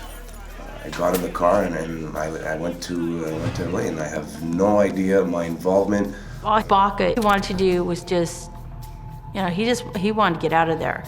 And as far as Tommy's concerned, he's just my buddy. And Baca strongly denies any conspiracy and claims he doesn't know who committed the murders. That's pretty much all I know. Many times when you have a partner and one partner goes into custody and one isn't, that person that's in custody will likely say something in order to get the best deal that he can. Baca, at that point in time, thought that he could beat the case. Still come up with the money that Tommy Adair is going to get, and they would both be scot-free. The murder weapon. I don't know anything about any murder weapon. I don't know anything about a gun. Try as they might, investigators can't find any evidence of a conspiracy. Really, Even the gun found at the scene cannot be traced back to either Baca or Tommy. There's a lot of supposition about what happened or didn't happen. And based on what we had, based on the evidence, and theory is only as good as the evidence that supports it. You needed eyewitnesses and you needed physical evidence. And we didn't have either of those. You don't want to issue an arrest warrant for a person unless you have all the information that you need to prosecute. If you did that, that would be a fishing expedition, and we don't do that. With no evidence to prove that Tommy is in any way linked to the crime, he's dropped as a person of interest. Good luck, clowns. Only Baca is charged. John, I'm taking Baca to the airport. Later, at the trial, Baca's lawyer implies that Mix and Adair may have been having a lover's quarrel that turned violent. The defense wanted to paint a picture that there was a love triangle and that John Mix and John Adair had an argument, and John Adair, who never had any liking for guns whatsoever, had a gun, and he shot John Mix point blank and then shot himself twice. Okay, gee, I failed, so I better shoot myself again. And then I'm going to get up and call 911 for help, because I didn't die. There was a kind of a murmur of a chuckle going through the courtroom because it was so absurd. On August 4th, 1997, a jury finds Johnny Baca guilty of the first-degree murders of John Adair and John Mix. He is sentenced to 55 years to life in prison. 4 years later, the case is successfully appealed. But after a second trial in October 2002, the jury finds Baca guilty again, and he is given an even more severe sentence of 70 years to life. Tommy Adair inherits almost all of John Adair's money. Nearly 10 years later, on October 16, 2012, he is found dead in his apartment, taking any secrets to the grave with him. He was just 45 years old. Family and friends still cherish their memories of John Adair and John Mix. John Mix was very, very handsome, very calm, he was a lovely person, he really was. The effect that he had on John Adair, it was just so refreshing. It was, you couldn't help but get caught up in it. He was a wonderful guy, that he was, a great partner and giving and loving. And he was much too young to have this happen and his family to be devastated as well. I'm a better man for having known John Adair. Don't give up. Don't quit. You could do it. Despite what life throws your way, you just keep your head up. That was his attitude. Nobody deserves to die in that way. John Adair especially didn't deserve to die in that way because he'd always been so good to so many people. I never knew him to hurt anybody. That he was constantly generous. There was no reason for that. John Mix didn't deserve to die in that way, or any way. I mean, they both had a lot of years still to go. My brother always saw the best in people. And he was right 99% of the time. He only got stung once. It cost him his life. He was such a good person.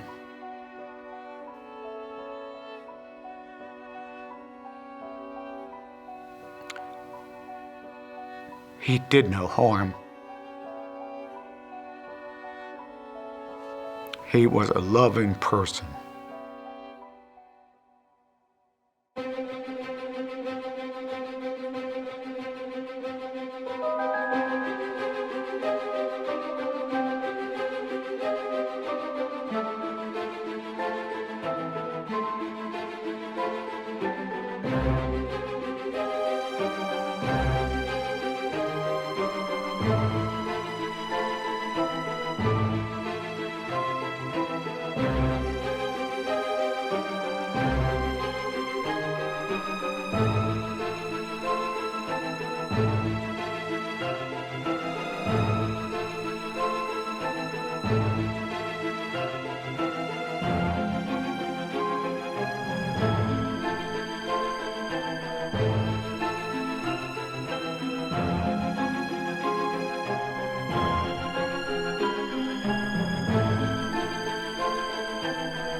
Sometimes evil creeps its way into our homes.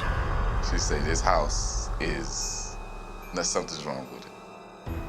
Oh, just too much house. Kind of scary. And sometimes it's already there. I've never dealt with anyone more conning, manipulative, unstable mentally. Maybe he did want to finally disappear. Hi, I'd like to report a missing person.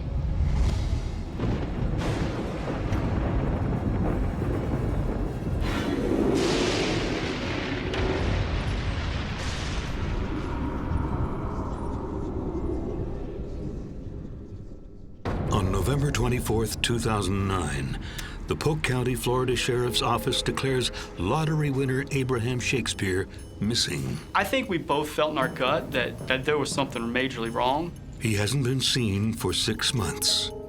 I mean, rumors was flying everywhere. What happened to this unlikely millionaire? And why does the person who claims to have all the answers keep changing the story?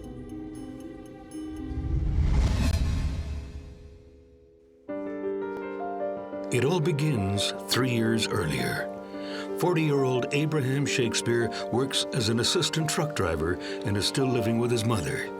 He doesn't have much money, but he's generous and hardworking, a doting son and a loving father. If he could help you, he was on his way. He was that type of person. If you saw him out, he never had a bad day.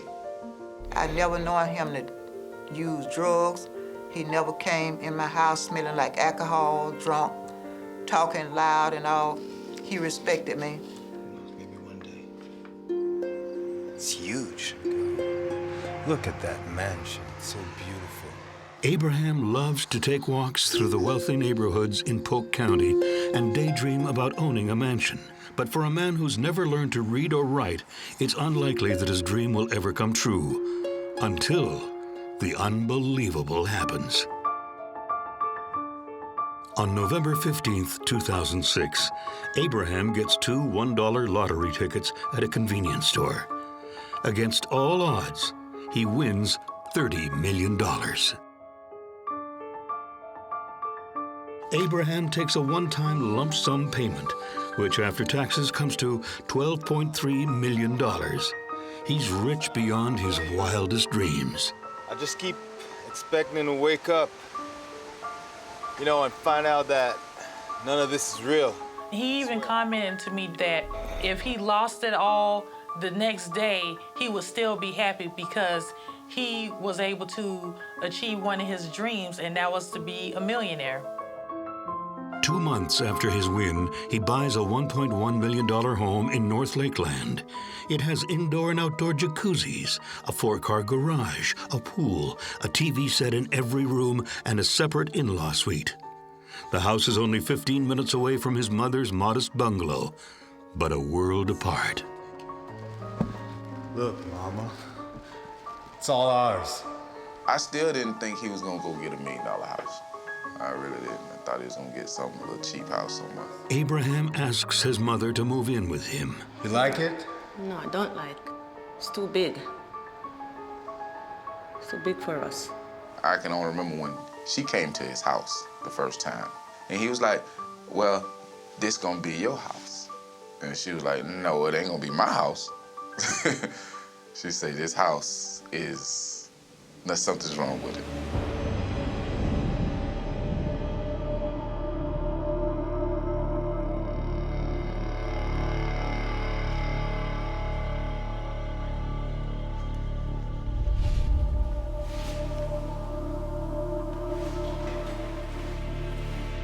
Hello?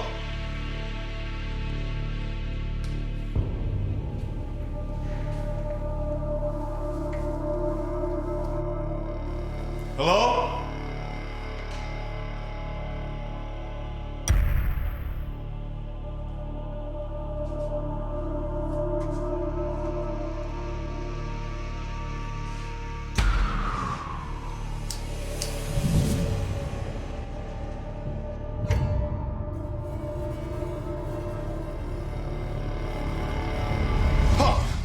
Man, you trying to kill me or something? Gotcha.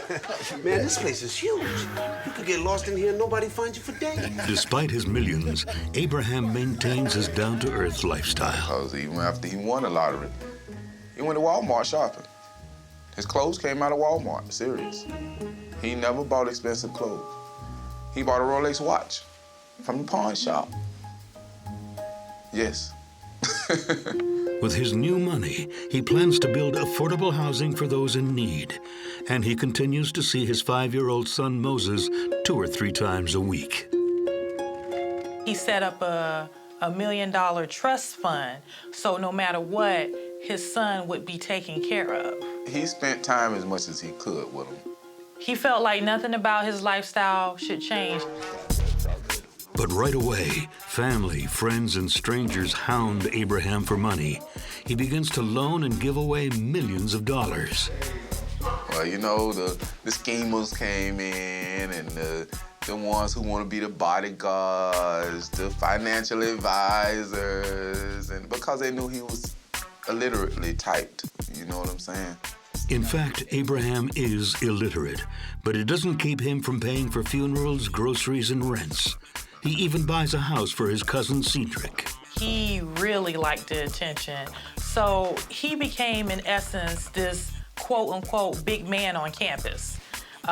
He was the center of attention here in Lakeland. He was the go-to person helping those in need, and he essentially became the Superman of the community. You could practically walk up to him from out of the blue and say, hey, Shakespeare, I need to borrow $10,000, and he would give it to you. I don't understand nothing of this. I swear, man.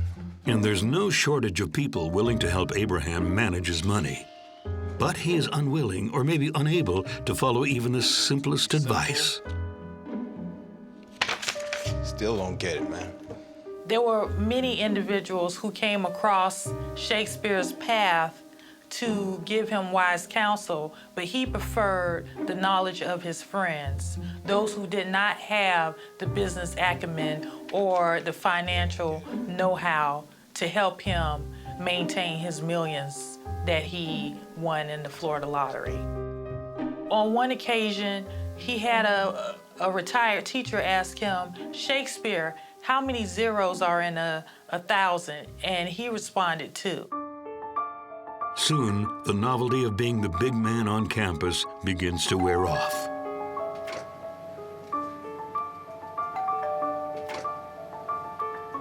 He talked about how he changed his cell phone number several times because he had so many people pestering him. One night, a few months after he wins the money, Abraham goes to his friend Gregory's house to get away from everyone. I need a place to crash, man. What's going on, bro? Can't stay there anymore, man. I said, I tell you, come on my house and go sleep. But you sleep on a chair, you sleep in my bed. I ain't gonna get out here. Okay, how many millions of dollars you got? Yeah, you sweating it too much, man. Yo, Here, come on can in. you hook me up? Yeah, I'll fix you something, dog. All right. So he came, and he did. He slept on the chair. He said, you know what, man? He said, I wish I ain't never had no money. I felt like he was hurt because he actually found out that the people didn't want to really be around him. They only wanted him for what he had. I said, "Shakespeare, why don't you move somewhere where no one knows you?" And he said, "I shouldn't have to." So he escapes into the arms of a woman. In April 2007, 5 months after his big win, Abraham meets 27-year-old Centauria Butler. I always felt like, of course, she was a gold digger. Of course, you know, she wasn't with him from the beginning. After hearing that she's down on her luck, Abraham offers Centauria a place to stay. Oh, I loved every minute of that house. Oh gosh, on the back was the pool area, which was also like covered in, and it had a TV out there, and you had the jacuzzi and the pool. And half of it we never even enjoyed. It was just too much house.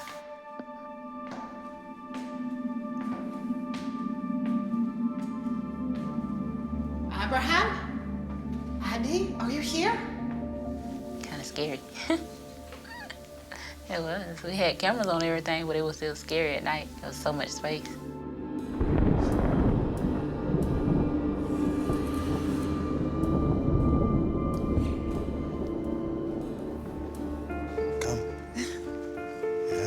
This is the place. Abraham and Centauria soon become inseparable. They traveled everywhere together. They went on cruises. They're happy, for now.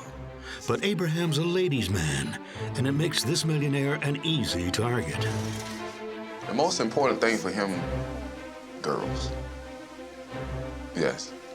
Abraham loved girls.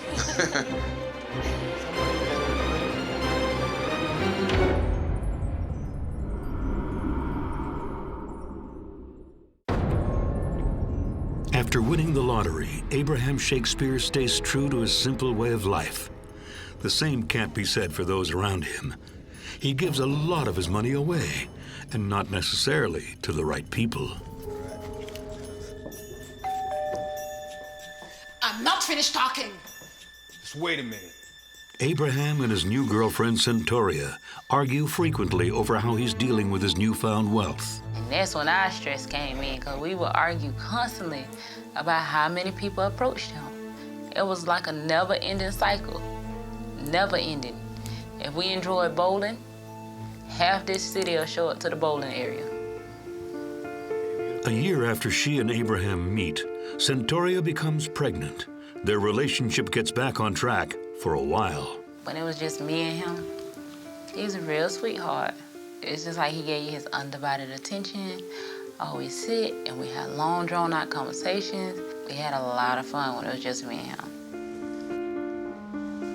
But now that he's a man in high demand, Abraham finds it impossible to stay faithful to Centauria. The most important thing for him, girls. Yes. Abraham loved girls. If you was pretty, yeah. He loved you. He loved women. I mean, he didn't care what color, race.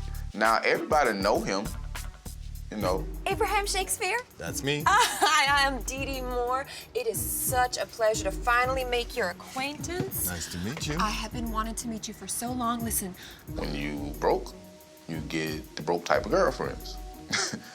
When you got money, you get rich type of girlfriends. He was ladies' man, you know, money. Money. Well, you see, I'm interested in writing a book about your story. That make a good idea? Oh, my, would that In October of 2008, 2 years after winning the lottery, Abraham meets a local businesswoman who says she wants to write a book about him. Dee Dee Moore is the president of American Medical Professionals. She's divorced and has a teenage son named RJ. She made a decent living with the business. It was one of those kinds of businesses that contracts nursing services on demand to hospitals and nursing homes when they had shortages of nurses. This is Moore. Hi, Abraham. So nice to see you. Same to Your see you. place is gorgeous. Thanks.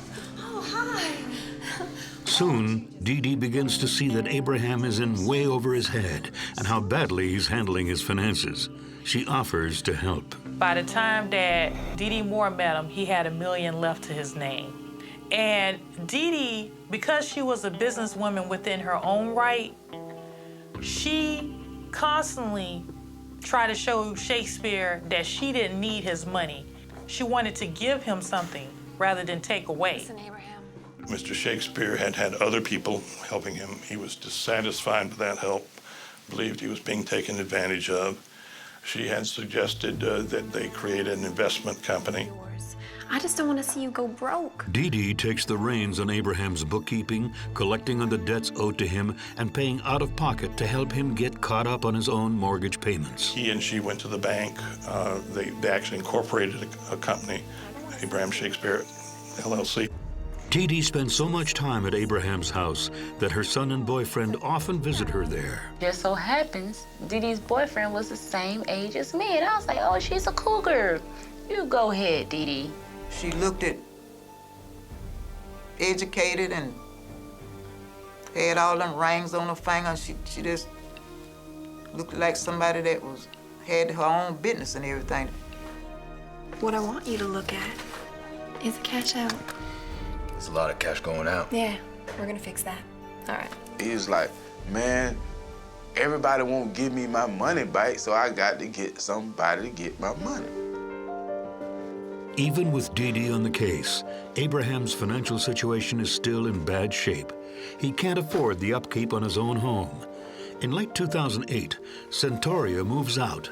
The plan is for Abraham to sell his house and then join her in a smaller home. We had undecided that he gonna sell the house.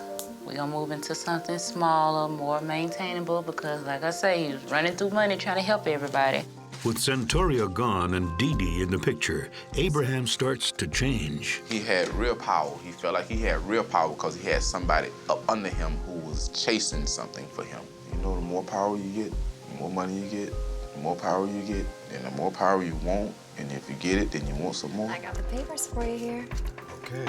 Within a few months, Abraham's home is transferred over to Dee Dee Moore's company, American Medical Professionals. Where do I sign? Just right there. And then it's all done. Pleasure doing business with you. Not long afterwards, Dee Dee moves in and begins to renovate. Soon, all Abraham's properties, debts, and assets are sold or assigned over to American Medical Professionals. The happy father of a new baby, Abraham is finally a free man. He's so free, in fact, that 2 months after signing everything away, Abraham takes off. Shakespeare loved to travel a lot, and he would go to exotic places like Jamaica. He wanted to get the devil away from here. You know, he tired of people aggravating him about money. Hey, man, you need to holler at me. I'm worried about you, bro. But no one knows where he's gone.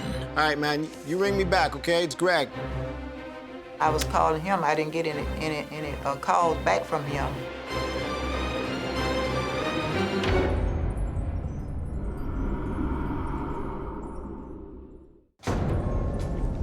Newly minted millionaire Abraham Shakespeare is lying low. Some say he's run off with a woman, others that he's taken off on a cruise. I know Abraham, he would go away in a minute. You know, everybody was saying he was out of town. I was calling him, I didn't get any calls back from him. I'm thinking, okay, he finally gone somewhere doing something for himself after the conversations we had. This man got millions of dollars, and if he gone on a cruise for a month, okay, that's fine. You know, I ain't messing with him. So I called back. Okay, so I text him. Abe, call me ASAP. Your house is on fire. And I figured he on a ship somewhere and he can't get no phone calls because he's out of the area, you know. I still remember that phone number to the day. I think I dialed it so many times, I'm just gonna permanently forever remember that phone number. Every once in a while, Abraham does send text messages to close friends. All of a sudden, text messages start coming. It was weird. It was very weird. I was like, nah, I've never seen Abraham write nothing but his name. For goodness sakes, you send him a text, I have to read it to him. When I text, I get response. Hey, give me a call. Call me, I need to talk to you. It's important. A few seconds later, I get a text back from Abraham's phone. So the text come in, I'm gonna talk to you in the morning. So I text him back, man, call me. He texts me back, I can't talk right now, I'm busy, got a girlfriend. So, there again, I know Abraham like girls, okay, fine. I text him. I said, Abraham, call my phone, I need to talk to you. So the text came back, I'm out of town, I'm not coming back right now. I'm tired of these bothering me about money. I'ma call you tomorrow. God was just fed up. I mean, rumors was flying everywhere. Oh, he died of AIDS. Here, he died of AIDS. There. And I'm just like, oh, God, I wish all this would just stop. Dee Dee tells everyone that he's gone into hiding, that he's tired of being asked for money, and that he doesn't want to pay child support to Centauria Butler. This is news to Centauria, who had seen how much Abraham loves his new son. He would stop by every night. I'm just coming to see my baby. I mean, come there and sit there for hours just holding him. Greg is also unconvinced by Dee Dee's story. He wonders if there's a reason she's keeping everyone in the dark. Greg. Hi. Yeah, where Abe at? Listen, Abraham says he can't come back right now. Why not? Where is he? He got into some trouble. What kind of trouble? Bad trouble. He raped a girl. What? Yeah. Listen, I gotta go. Hey.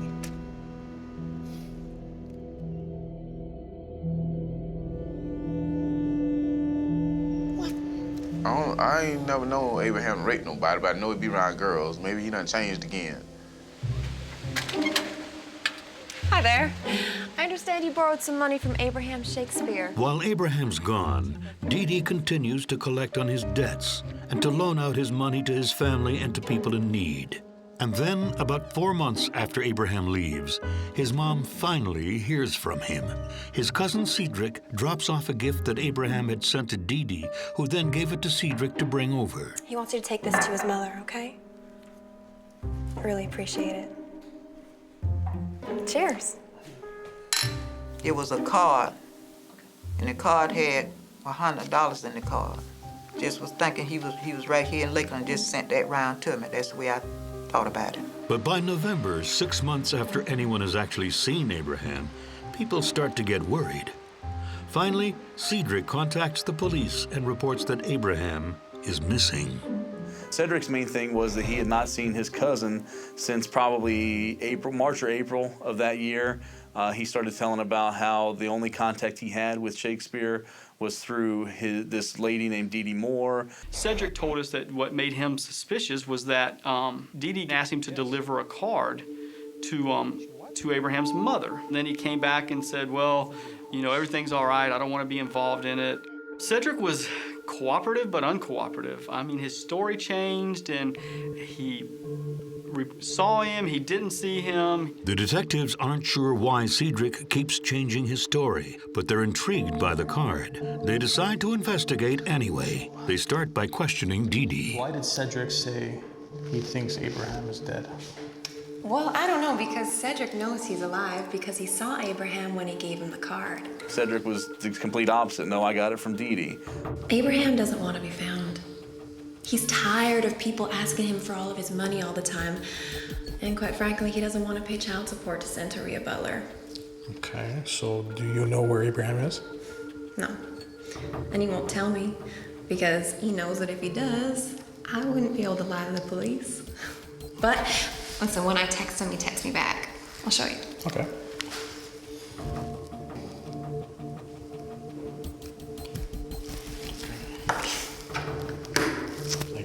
No problem. She would tell the family and tell people on the streets that, hey, I just talked to Abraham yesterday. He said to tell you hi. Eager to locate Abraham herself, Dee Dee begins to help the detectives with their search, insisting that Abraham still won't tell her his whereabouts, although they continue to be in touch. She makes the hour-long drive to their offices regularly, without complaint, and often stays until 2 or 3 a.m., telling the detectives everything she can think of that might lead to where Abraham could be. I have a little video that I took. Okay. And it shows Abraham, he didn't want to be here anymore.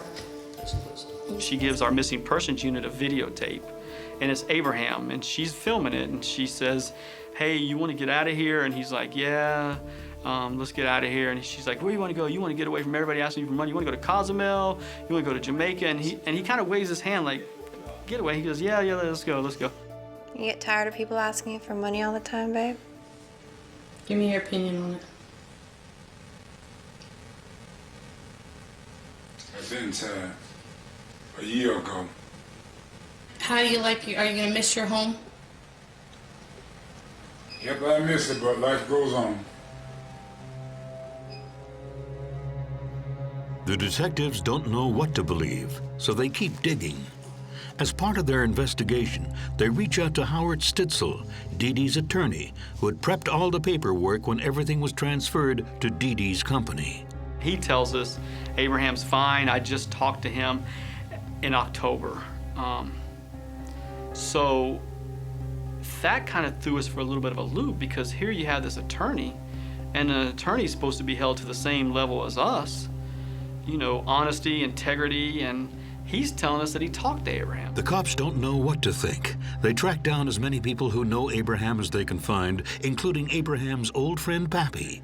He also shows them a text message he received from Abraham. Basically said, hey, I'm in some trouble. I got beat up by a bookie. Poppy thought that was very strange because A, he never got text messages from Abraham, and B, he didn't know Abraham to be involved in any type of gambling or drugs or anything like that. But as others have explained to the detectives, while Abraham is illiterate, he's been known to ask them to read or respond to texts on his phone. Pappy's text doesn't prove anything. Then the cops get a call that changes everything.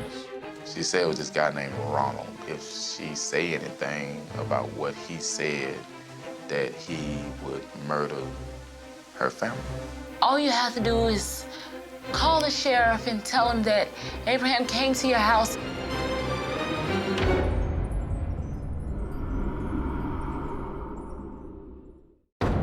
No one knows where new millionaire Abraham Shakespeare is. Has he taken off, or has he gone missing? On November 16th, 2009, his girlfriend Centauria calls the police with some very interesting news. An odd proposition from Dee Dee Moore. She just called me. She offered me a house.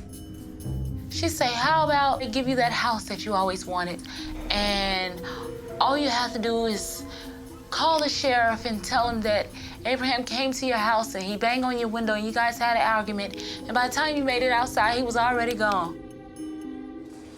Dee Dee?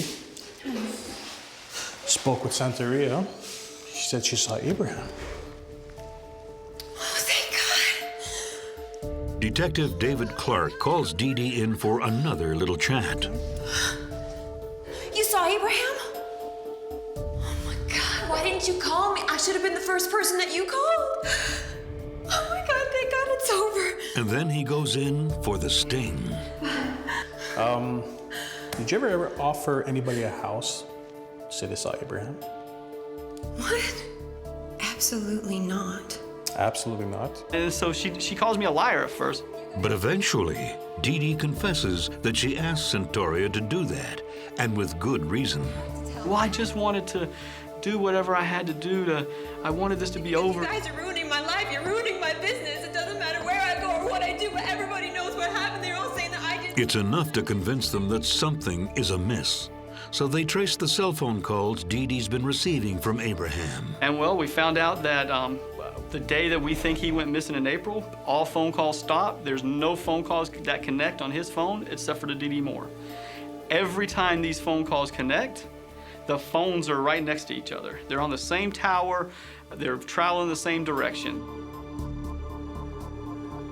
So right there we know more than likely Dee Dee has his phone, and Dee Dee is the one pretending to make these phone calls and pretending to send these text messages. I don't have anything anymore. You guys are taking everything away from me, and you don't even care. You don't even know what it's like. We're not saying that. All we're just trying to find out is what happened. The cops confront Dee Dee again, this time about the phone records. She has another good reason for this. She claims that Abraham gave her his phone to keep everyone away from him. Abraham simply doesn't want to be found. But she has proof that Abraham is alive. A paternity test. Abraham's DNA was collected to compare with Centauria's son. The date stamp is April 28th, more than 2 weeks after his alleged disappearance. Regardless, on November 24, 2009, the Polk County Sheriff's Office officially declares Abraham Shakespeare a missing person, while Dee Dee still maintains that Abraham has simply run away. It's then that journalist Marissa Green tries to get a hold of Dee Dee. Her lifestyle began to increase. She became even more flashier. She bought a Corvette for her boyfriend that was significantly younger than she was. She said in light of everything that had occurred, she was no longer able to get in contact with him. She wanted him to come out of hiding so the pressure would come off of her and everything that she was going through with the authorities. She said it was all a part of an elaborate scheme so he could disappear because he was tired of people pestering him for money, and he was trying to get out of his child support obligations. Meanwhile, the police investigation continues with a clear focus on Dee Dee Moore. A tracking device is installed in her Hummer. Then the case takes another turn. In early December, detectives receive a call that there's been a sighting of Abraham at the Winter Haven Hospital, just 15 miles away from his house. Yeah. I'll come to you. Thank you, bye. I think a friend of a friend had a friend who worked at Winter Haven Hospital that says Shakespeare was there. I know I went to the Winter Haven Hospital and pulled every record and was able to determine that it was nothing. And detectives really start turning up the heat with a game of good cop, bad cop. Oh, I don't know what else I could. Oh, come on. Cut the crap. Christ's sakes. Clark, she's playing you. Well, why are you yelling at her, Wallace? Why? Give her the benefit of the doubt. She could be telling the truth. So we got in an argument with each other, and I'm like, I'm sick of you yelling at her. She doesn't need to be yelled at. You know, this is a nice young lady in front of us. You know, she made mistakes, and you know, maybe all this is true. Maybe Abraham is missing. And he looks at me like I'm an idiot. You know, and he's like, what? So I keep going with it, and so finally he realizes what I'm doing, because we've done that before, but it just kind of caught him off guard. So from that point forward, she thinks that I am just her friend, so I play along with that. And I'm like, hey, look, I believe you. I just got to convince these other guys that you're telling the truth. The ploy works, but Detective Clark is shocked by her reaction. You and I could both use a little bit of stress relief. I've got a hotel at the High Rock. Why don't you come by later and we can relieve some stress? I told her that, you know, I'm the detective investigating this. I believe you, you know, but I'm not going to have a relationship with you, whether he's dead, alive, or anything. On December 22nd, Dee Dee tells the detectives she's retained an attorney and that they will be receiving a letter from her saying that she will no longer be talking to law enforcement. Well, yes, but see, the contents of that letter don't apply to you. Well, listen, I'm willing to put up $10,000 for anyone that has any information leading to his whereabouts. So why'd you change your story? Detectives Wallace and Clark get a big break when they interview Abraham's cousin, Cedric, again. He explains why he was so uncooperative the first time the detectives interviewed him. We finally were able to attribute that to, he was reporting Abraham missing, but Dee Dee Moore had the title to his house, the title to his car, so he was real careful about not ticking her off because Cedric truly didn't know.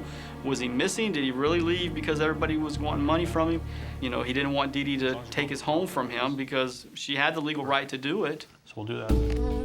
Elizabeth, you have outdone. Then, just when no one thinks they will hear from Abraham again, 2 days after Christmas, Abraham's mother, Elizabeth, gets a phone call from her son. Don't tell the police I called. I just want to be away. If you tell the police, you never see me again. But I get a phone call from Abraham's mother, and she's like, hey, Abraham called me. I'm like, he called you? The detectives trace the phone that made the call to Elizabeth Walker and track it to Gregory Smith, Abraham's best friend. They're able to locate Gregory in a mall parking lot with none other than Dee Dee Moore. And we were like, okay, this is pretty interesting. As soon as Gregory and Dee Dee part ways, the detectives take action. You Gregory Smith? Yeah, who's asking, man? Detective Wallace, Detective Clark, Hillsborough Police. You know Abraham Shakespeare?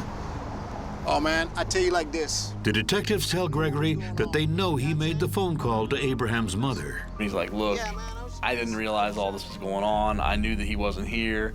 I've seen a little bit in the papers that he's missing. I thought I was helping her out, and at the same time, she was giving me some money. And, you know, everybody's happy, and we're just gonna fool the police and let Abraham be gone. Gregory explains that Dee Dee begged for his help. So she started crying. Everybody's saying that I killed Abraham, and I know where Abraham is, and the police keep saying that I killed Abraham. I'm like, man, chill, man. You didn't kill him, did you? Is he dead? No, I talked to him. Since Dee Dee seems to trust Gregory Smith, the detectives ask if they will work with them to get through to her and try to find Abraham. Why don't you come down here? We'll talk. Let's say... And they told us we need some help to see if we can find him, if he is dead or if he's not dead. I went numb. Soon afterwards, Gregory calls the officers and tells them Dee Dee has given him his next task.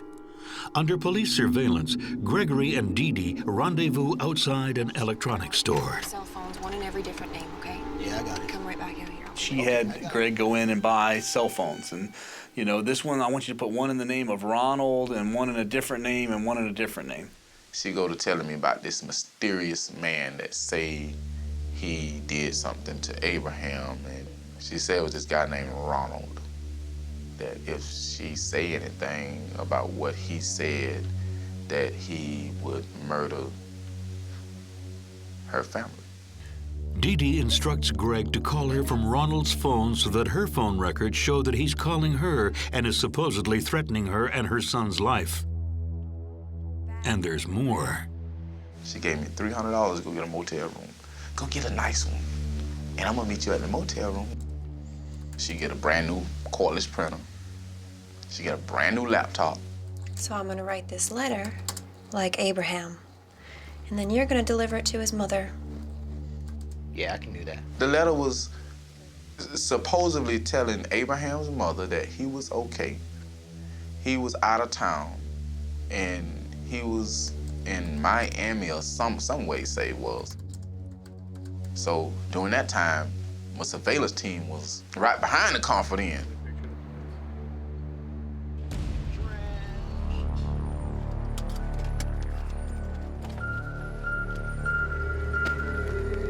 Detectives intercept the letter, but it still doesn't lead to any conclusive evidence about Abraham's whereabouts.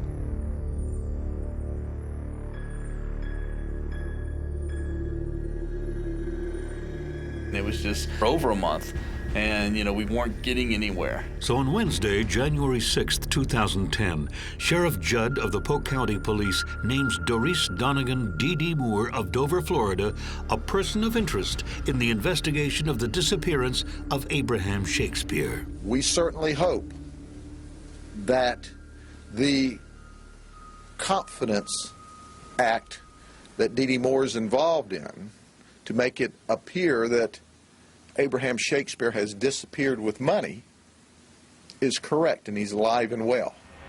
Property, are you aware of that? Was D.D. Moore Next, the detectives approach Dee Dee's ex-husband, James Moore. James tells them shortly before Abraham's disappearance, Dee Dee paid him to dig a hole on her property in Plant City. And he had cleared that off with some orange groves and leveled it off where they could make a paintball field, which was one of the businesses she was going to have her boyfriend run. Now, his plan was to come back the next day and bury it and fill in the hole as he would always do. But, so he leaves. Later on that evening, as it's getting dark, he says, Dee Dee calls him back and says, hey, the inspector's coming a day early. I need you to come bury this hole. And put the hole, put the dirt back in this hole. So he gets there and he says it's almost dark. He actually has to use the lights on the backhoe to be able to see to fill it. Doesn't really pay attention to the hole, but says he thinks he remembers seeing concrete in the hole. But one thing he did remember was when he got there, Dee Dee was dirty, hot, sweaty, like she had been working her tail off.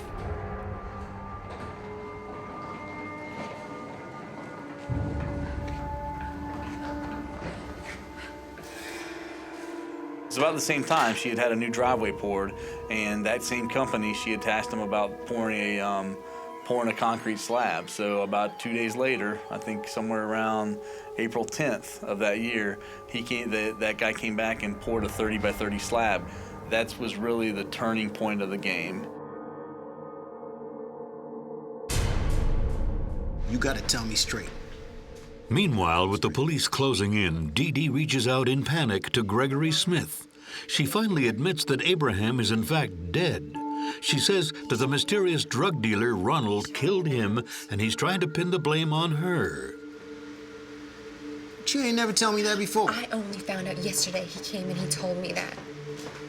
And now I don't know what to do, because he's saying that if anything were to come down, that he'd say that I had something to do with it. When did this happen? Yesterday. Now what am I supposed to do?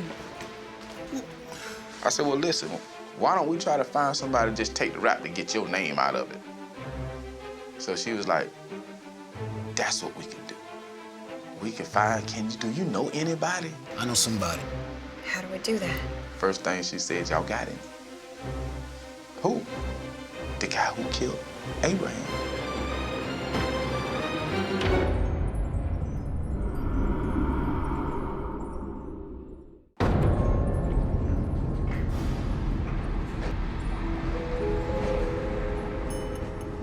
Dee Dee Moore is a desperate woman.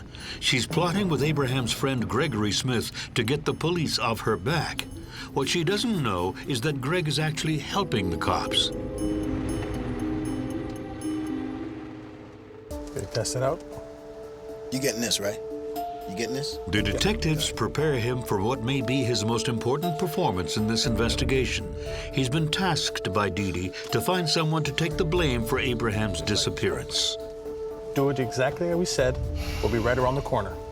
Nothing to worry about. Just get her to talk. Exactly.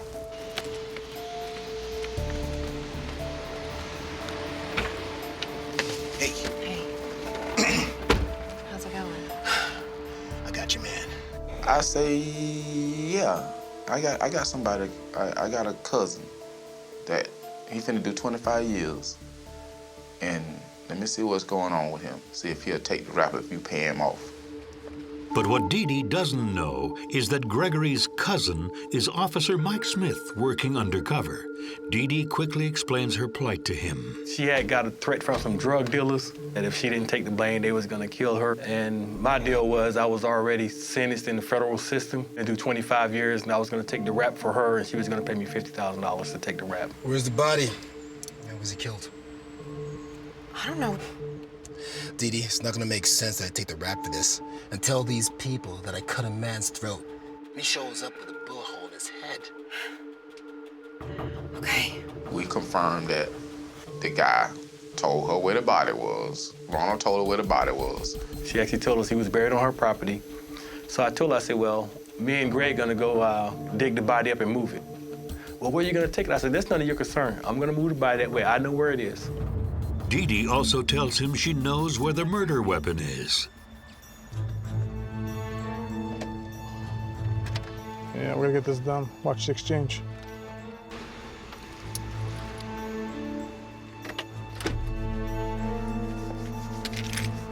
Hey. Hey. You all set? Yeah, I think so. How about you? I can be back in 15 minutes. I say, well, make it about 45 minutes, because now I need to get my people into play. You got it? Yeah, I got it. She produces a .38 caliber Smith & Wesson revolver. You're gonna put it someplace safe? Yeah, I got it. While I get the gun, we set into play the things that I'm gonna need to dig this body up. While the detectives trace the gun and find that it was bought in Tampa in Dee Dee Moore's name, Dee Dee shops for supplies for Greg. She buys shovels. She loads this trailer up with all the tools you need to dig up a body. The officers follow Dee Dee and Gregory to her home in Plant City. The plan is that Gregory and his cousin will come back that night to dig up the body under cover of darkness. Nobody wouldn't see me dig. Okay, it's just around the corner here. Well, you'd have to draw me some kind of map tonight, because I ain't gonna know where it is. Okay, well, I'm gonna show you where it is, and then I can draw you something. Okay, so Ronald said... I had her draw all of that out on paper and write it out on paper.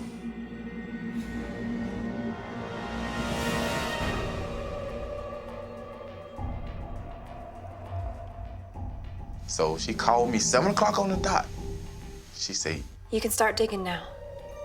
A short while later, at the officer's instructions, Gregory calls Dee Dee and tells her she needs to come meet him immediately.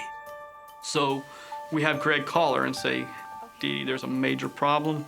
The cops are out at the house. I need you to meet me now. I said, man, I went by that house. It's 1,000,000 police is there. I said, what you did try to do, set me up? I said, man, you need to come out here and talk to me right now, man. They arrange to meet at a nearby strip mall. Okay, tell me, what's going on? Well, I couldn't do nothing. What do you mean you couldn't do nothing? There are cops everywhere. How is that even possible? I don't know. You tell me. Well, oh my God. I drove straight through. How many of them were there? Okay, stay cool.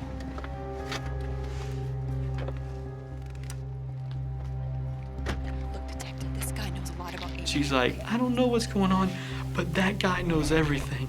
That's the guy I've been trying to. Y'all are messing up everything. I was just getting information from him where Abraham is, and you just ruined it. I'm like, well, that's fine. This guy's agreeing to go to the station to talk to us. Will you come? And she's like, yes. About it. It's all gonna work out. Why don't you come down with me to the station? It's gonna be fine, okay? Okay. It's closer. What's going on? Well, you got him. Who? The guy who killed Abraham. Who? The guy Gregory. Gregory? Yeah. You got him. Are you having a good day? Yeah. It's about to get this much worse. That guy works for us. All the times in the last month you guys met, we were right there listening around the corner. Okay, it wasn't him, but I bet you he didn't tell you about Then the she other goes, guy. okay, but you don't know about one person.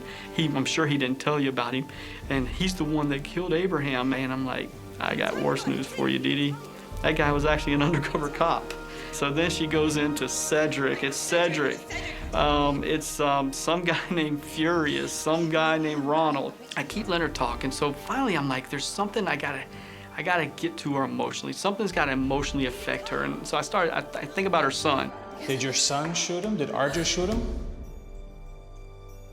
No, he didn't shoot him. He didn't shoot him. Then who did? And I'm like, let's go. Because at this point, we don't have the body, so we're just gonna let her go home. I mean, we have 24-hour surveillance on her. We have everything. There's really nothing more we can gain. And she goes, my son RJ shot Abraham. She shot him twice in the chest. Abraham was trying to choke me, and my son did what any good son would do and protected me, and that's why he shot him. And I'm like, okay, well, we'll look into that, Dee Dee. Can you please get up and go to your car and leave?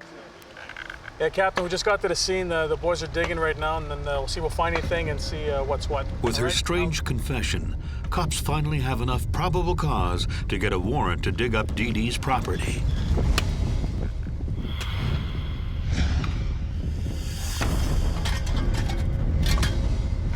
You got something? Yeah.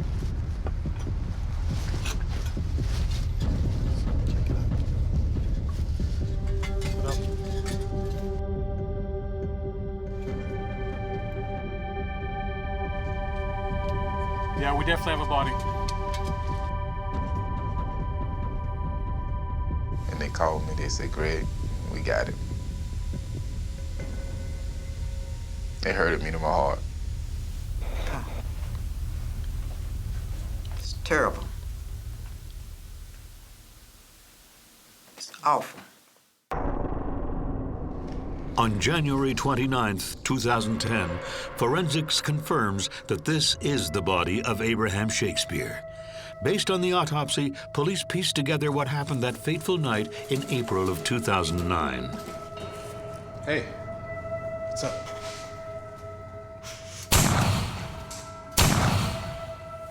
He was shot twice by a 9mm or .38 caliber gun. Then he was transported to Dee Dee's property and buried in the same clothes he wore in Dee Dee's home video. Sheriff's Office, along with assistance from the Polk County Sheriff's Office, arrested Doris Donegan Moore, white female. She's charged tonight with accessory after the fact, first-degree murder in the death of Mr. Shakespeare. Dee Dee declines to take the stand at her trial and is found guilty of first-degree murder. She's sentenced to life in prison without parole. She never admits to killing Abraham. She never will. Never will. How did we go from making future plans to this the end?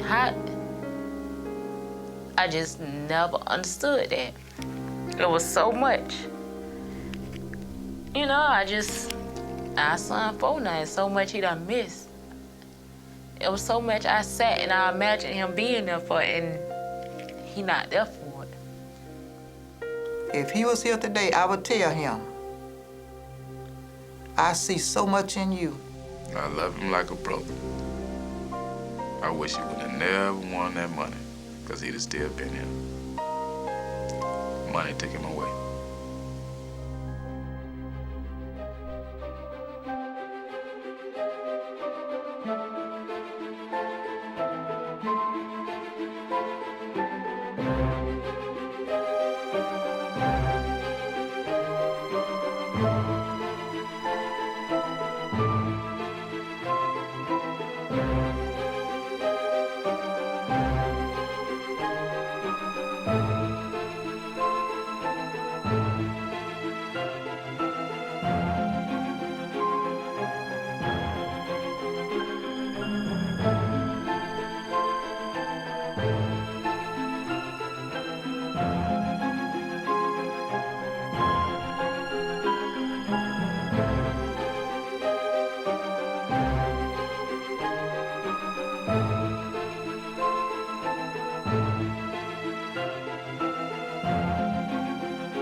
Sometimes danger lurks outside our homes.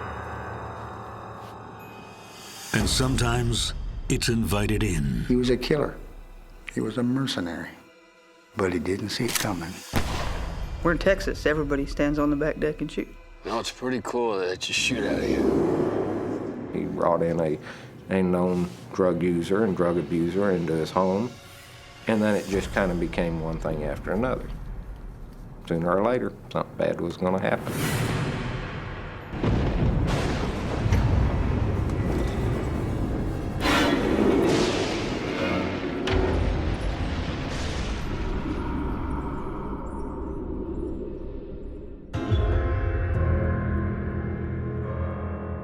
In the autumn of 2008, deep in the heart of Texas, a man lies bleeding, shot twice in the back of the head.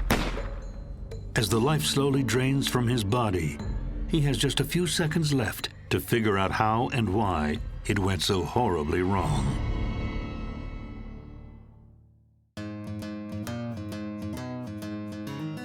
It all starts in Ingram, a rural community in Texas Hill Country, 75 miles northwest of San Antonio, when a stranger rolls into town. 51-year-old retired banker Alan Kowalski first stops to see Mike Anderson, who owns a local auto body shop.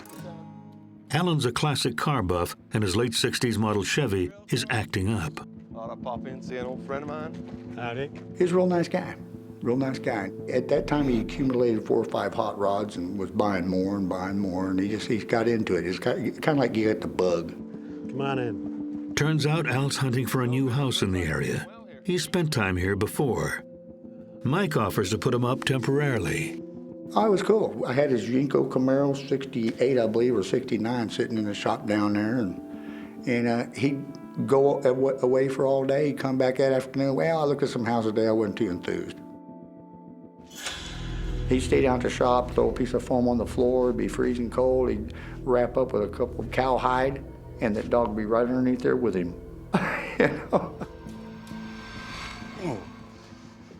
Good morning. Morning. It doesn't take Al too long to find a more permanent place to stay. Hey, thinking of going for a ride today.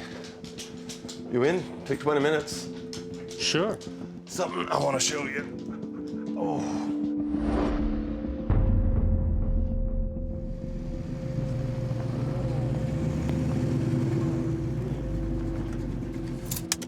How'd you like that? That's all yarn? This is a big house. Yeah. Think someone could have some nice parties, barbecues over here? Parties? Oh, yeah. So what do you think about this place? It's cooler than hell. Well then, let's go break her in. He had the key to the house, and a brand new $150 bottle of something or other, I don't know. Why, you bought that place? Yeah, I bought it. I'm like, oh my God. So we went up there and got in the door and drank that booze and got a little tipsy and just walked around, checked the whole place out. It was beautiful. 4,000 square feet. 4,000? 2.5 acres with water access. Yeah, we're gonna have some good fun up here.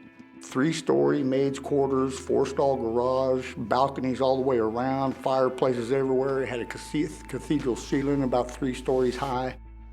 It's just beautiful, beautiful. 4,000 square feet on 2.5 acres. It had a big old spiraling staircase that went up from the bottom floor to the 3rd floor, and then the ceiling went on pretty good ways after that. The kitchen had all that modern everything and big old fireplace, and I liked it because it had patios all the way around, balconies and patios for sightseeing or whatever. You know, it was just a gorgeous house. It was beautifully set up and everything. Al's new home is massive, remote, and offers incredible views of the surrounding hill country. But that's not what seals the deal for Al Kowalski, an avid hunter. I think we're gonna have some good times here. Let's have a drink. And this over here is where we're gonna go hunting. Sounds fine by me. A neighbor has offered him free access to hundreds of acres of private land. He talked to him one time, the guy gave him the key. He said, man, just go in there and do everything you want to do. Go hunting, whatever you want to do. And he knew there was a lot of game out there, but that's what he liked to do. That's the game hunter in him. How'd you get them damn keys so fast then? The house was listed at more than $500,000, and Al Kowalski buys it outright with money transferred from offshore accounts. Al was the type of guy who wasn't into paper trails. He'd pay cash for everything, sign the papers, and boom. He didn't come right out and say it, but he had money. He had access to a lot of money. You know what kind of game's in that? Al was kind of a ghosty fella. Didn't like talking about where he got his money or what he had or what he knew. Or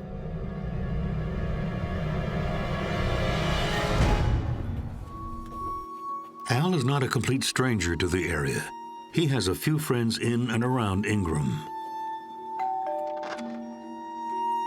Wow, there, Michelle. But even his old friends, Michelle and Gary Mitchell from nearby Banderas, can't quite get a handle on who he is and where he came from. When I first met Alan, I really didn't like him. He liked drawing attention to himself. He liked being showy. And he was showy with his money, he was showy with his house, you know. But as I got to know him, you know, we did a whole lot of things together. And ultimately, he got into my good graces. You know, as I got to know him, I realized he was a real person. But yeah, initially, I really didn't like him. He seemed very mysterious, very different from, I guess, the people that I knew. Remember that dream house I've always been telling you about? Well, here we got it. He was very secretive, didn't diverge a whole lot about himself, standoffish. Just trying to converse with him. You got very short answers, didn't really elaborate a whole lot. I have no idea how he made his money. He said that he started a group called the Blackstone Group, and that's where he made his money. This thing here, have you ever seen one of these before? Well, he said that he had been an investment banker, and he was pretty much retired. I mean, I never saw him actually do any work the whole time I met him. You shot that? Yeah, I shot that. What did you shoot it with? 303 shotgun. Al spends his early retirement traveling to far-flung destinations in search of big game. He was very much an exotic hunter. He had a room that was just filled with mounted animals of all types, and he was very proud of them, so he displayed them for everyone to see. ex-military, good hunter, he had a lot of guns, had a lot of mounts. He liked to work on cars. He was showy with his money. He was showy with his house. You know, everything he did top of the line. You know, he was a manly man. He wanted to, to finally settle down, and he wanted to have his man cave. I think it was his dream home.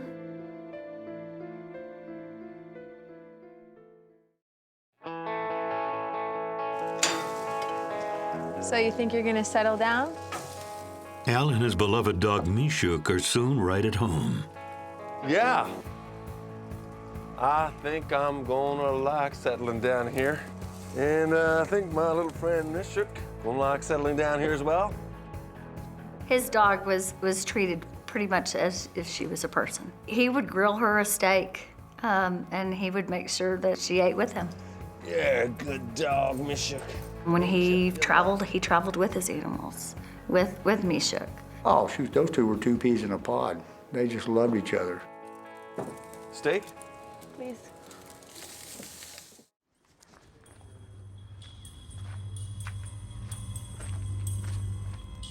One month after the move, Al makes fast friends with Charlie Tidwell and his wife Lisa. Charlie's a part-time mechanic from Mike's shop who's just as crazy about classic cars as Al is. So about the time that Al was moving into his house, Charlie was down there one day. He used to stop in about every other day, and he was down there one day and he was looking at Al's Yinko Camaro down there, and man, that's a beautiful car and all that nice, but the carburetor's all set up wrong. And Al just happened to show up. So, how's it looking? It's not looking too bad, but I don't like the way the carburetor's set up. I thought it was sounding a bit off. Mm-hmm. Oh, so you met Charlie, my best mechanic. Hey, Charlie. Nice to meet you. My pleasure, indeed. Gonna be the doctor on my car? Yeah, we'll have it. They started talking, so I introduced them to each other, and Charlie was a pretty good mechanic. Tell you what, I got some other cars back at my place that might need some attending to. For sure. Like to, as long as Mike doesn't mind. On your own time, be it. So, what you doing after this shift? Well, that gets right to the point. I'll come up and see you at your place. Good man. See you later. Yes, sir.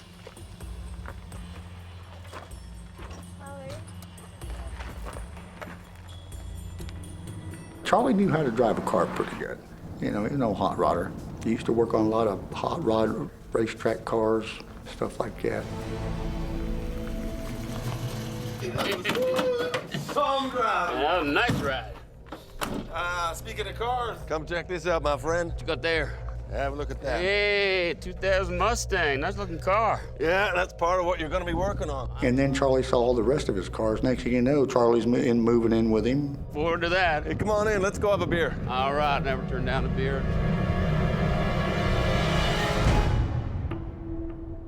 Even though Charlie's married, he accepts Al's offer and happily moves into the mansion. Dude, this place is killer. Not a word of a lie there. See these animals? Yeah. Saw that one in Africa. Africa. Hmm? What about that fella there? That's a Russian bear. A Russian bear. So this here's your room. Yeah. Al has cars that need fixing and money to spare, so he makes a deal. If you need anything, just give me a call. Al will provide room and board if Charlie works as his private mechanic. Well, he was so busy with his house that he didn't have time to work on the cars. And Alan was really excited because he had so many vehicles and he had found somebody that could come to him. I think he had, 5 Camaros and 2 Mustangs and a Vet, a couple Jeeps, a couple trucks. Charlie knowing about mechanics and Al wanting him to fix his cars, getting them running right. I thought it was a good combination. But it's a combination that will prove explosive. You know, I always thought that the cars were a front for laundering money somehow. What I really thought was Charlie Manson. He just looked kind of scary and he just had some strange eyes.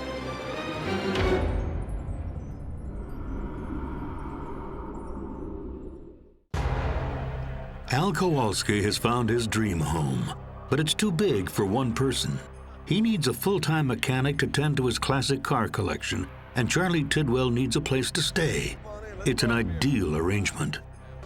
And the two men don't just work together, they play together. Let's go have us some fun. They just become buddies. You know, it was a camaraderie thing.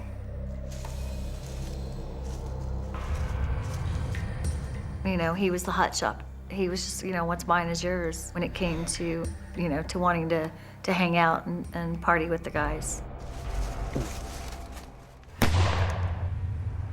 Al plays the generous host, but he doesn't give much away about his past. No, it's pretty cool that you shoot out of here. Yeah. Here, let me show you something. Check this out. What's that? Bullet grazed me when I was in Detroit. What were you hunting? That's what was hunting me. He says he was shot. I saw a spot on the back of the leg, but it didn't appear to be a gunshot wound to me. He could come up with some great stories. He did show me his leg where a bullet appeared to have grazed him. I wasn't a big Al fan. I couldn't substantiate anything he told me. He was full of himself and full of it.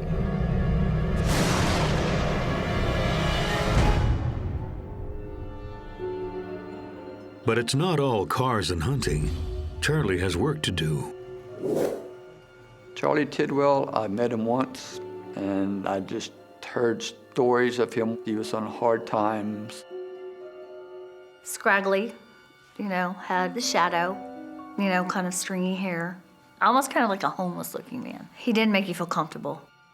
What I really thought was Charlie Manson.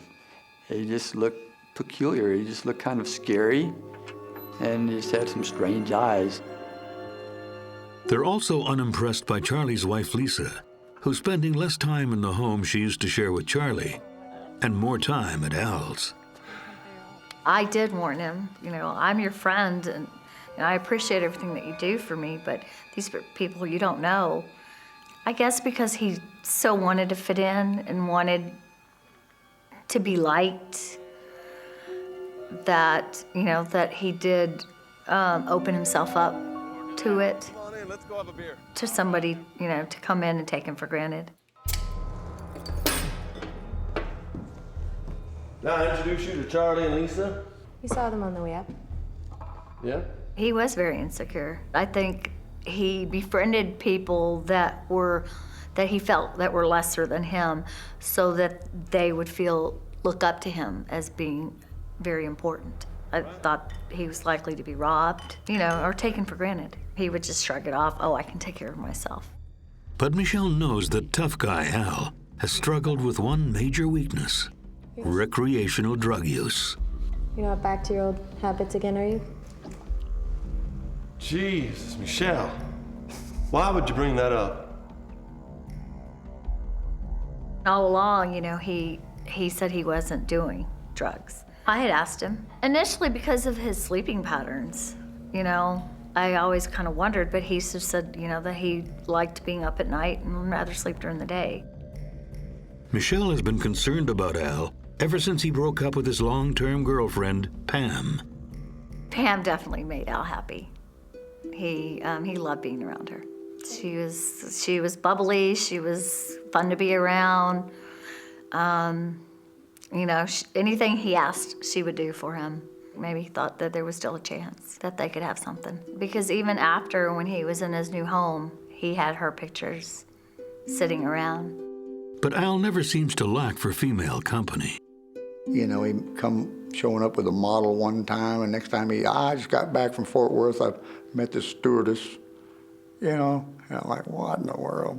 And next week he got another girl, like what? He was a charmer for the girls, and the girls just loved all of his BS, I guess. Even though Al is clean and relatively sober, Al's new roommate has a habit he can't seem to shake. And thanks to his addiction to crystal meth, Charlie's in a bit of legal trouble. Well, Charlie was on probation. So when you're on probation, you know, you've got a lot of big list of things you're not supposed to do. You know, you're not supposed to use alcohol, not supposed to use any drugs, not hang around with people or, you know, disreputable character, this type of stuff. Charlie's original charge was meth possession. While on probation, he dropped out of rehab and tested positive for meth use. Oh! How are you, my friend? Good to see you, Olden. Shirley! There's someone I'd like to meet. Hello, Charlie. So Al makes a call to his trusted attorney, Bob Galvan. Bob here is going to be your new attorney. He's going to keep you out of jail so you can keep working on my cars. Now, Al tells me here we got a few things to fix. You want to tell me what we all got to fix? Well, Al knows I got a little history that needs taken care of. Uh-huh. Well, y'all know I can fix a lot of history. I'm glad to hear that. Yeah. Charlie Tidwell seemed like a, you know, very nice, soft-spoken, nice guy. And our arrangement was that, you know, I was going to help Charlie out. Al was going to pay the fee. In Charlie's instance, we had an instance where they wanted to search his trailer, things like that, and they felt like they might have some drug in his trailer or something, you know, along those lines. So, you know, I'm dealing with instances like that. And that's what I was doing. Pretty much, you could say, running interference for the guy. Keep him out of prison now. For Al, Charlie's mechanical genius makes up for his personal peccadillos. Al lauded him. I mean, he just raved on Charlie's mechanical ability. I mean, to prove his point, that's when he took me down to show me his cars, show me the engines, and give me a ride in that Camaro. We burned rubber for, you know, 50 feet, you know, a lot of dust kicking up, squealing of tires, fishtailing down 39, about 140 miles an hour. Hadn't had a ride like that since I rode in a friend's GTO in the 60s. Well, Charlie, you sure know how to put a motor together. You know, I'm having a few motor problems myself. Is that right? The SUV? Yeah, the SUV. Maybe we can put that in the deal altogether. Sounds all right with me. How about you, Charlie? Well, for sure. I'll be happy to help out. Started out being a very good client. You know, no problems. That would be my first impressions of Charlie. That is a nice car. It is something, isn't it? 6 months after Al buys the house, the entire place has been decorated in his distinctive style. Nice house, bachelor's place, obviously. You know, had his electronics, had all that laid out. Sportsman, you know, guy, you know, animal heads, guns, arrowheads. He had moose heads and all kind of exotic game. I don't know what you call half these animals come from Africa, but cypress stumps that looked like it come out of Louisiana, all chopped up and glazed over. It looked like it was just a table. But it was gorgeous, beautiful. I'm talking about a piece that looked like it worth about $5,000. He just loved the outdoors, and he just loved all his fancy stuff. I thought it was a beautiful home. I could see him there. He was very proud of it. But then, you know, next thing I know, I hear all kinds of funny stories about some riffraff coming and hanging out, and I believe that's when the trouble started.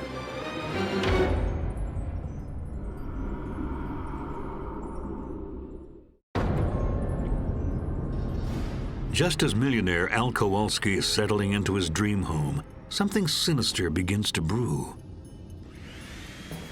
Al's new housemate Charlie has a meth problem and a wife who's spending more and more time at the house. Both are known to police. I was aware of Charles Tidwell because we had worked cases involving him in the past. And I was aware of his wife, Lisa Rossi, and her family, because I had worked cases involving them in the past. Lisa Rossi, she was a piece of work. I think she was just about as bad as Charlie, okay? Lisa was described to me by the people who knew her as someone who was highly volatile and, their words, crazy. Yeah. I told you to clean this mess up, for crying out loud. What? We're just having a good time. Hey, that ain't public property, you know? Well, what's mine is yours. They just made themselves at home way too fast. I just told you that.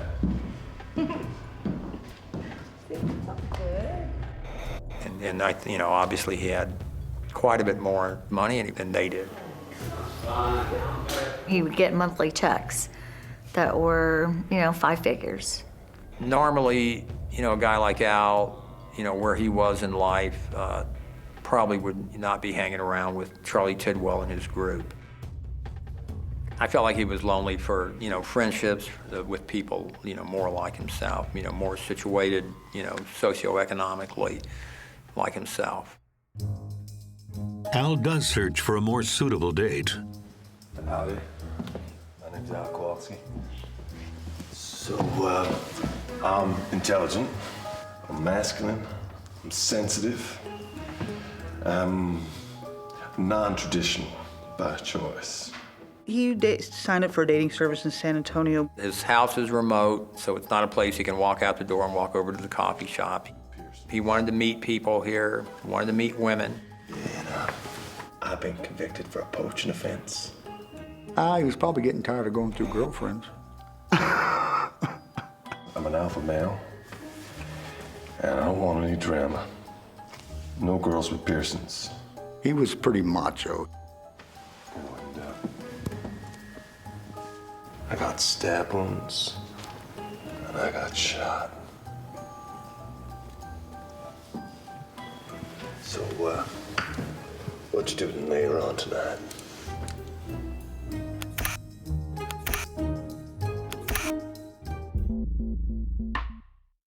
But friends suspect that Al's new house guests offer more than car maintenance and polite conversation.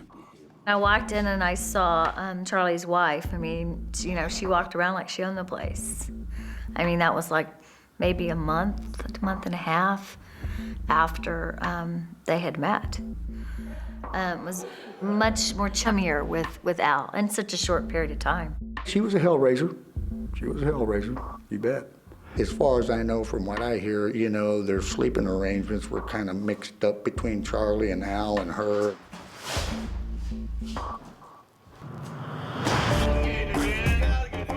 As the summer wears on, neighbors notice more traffic up the usually quiet country road.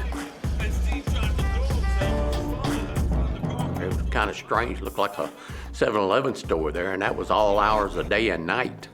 So I don't know what was going on back there. Loud, roaring engines, even 2 or 3 o'clock in the morning.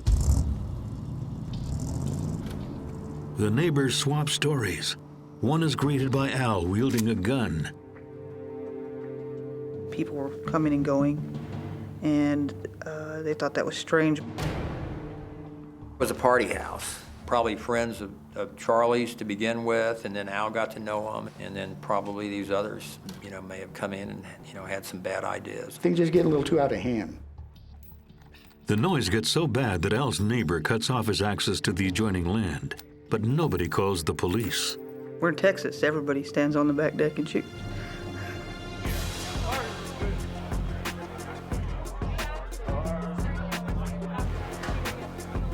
The chaos at his own personal retirement home seems to be taking a toll on Al's mental state. He took medications for depression.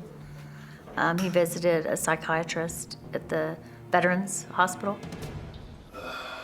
I don't know if he was bipolar or had some schizophrenic tendencies or stuff. I know he's on medication. I could tell he was kind of edgy that way. Al starts relying on prescription pills just to get by. In fact, Al's taking 5 different types of prescription medication to deal with depression and bipolar disorder. But some of his friends fear Al might be self-medicating in a different way.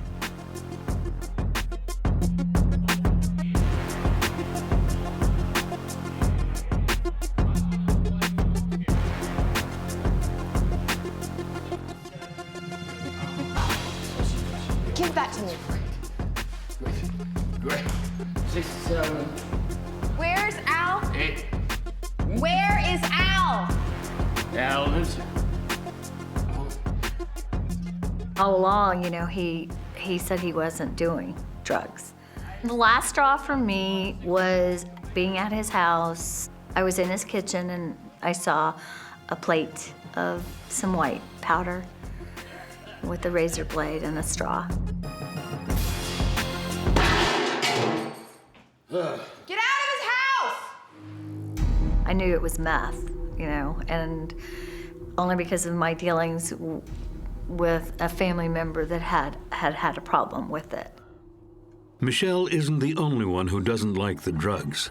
Turns out one of Al's ex-girlfriends reacted badly to finding meth stashed under her bed. Why are you doing this again? Nicole had actually thrown him out for the same reasons that she had found meth in his possession. I've been associated, I've seen speed freaks, I've seen people addicted to cocaine and, you know, heroin, whatever, you can tell. Why are all these drug addicts in your house? It's just a party, Michelle. Just having fun. You're having fun with meth, and they've been here for a month.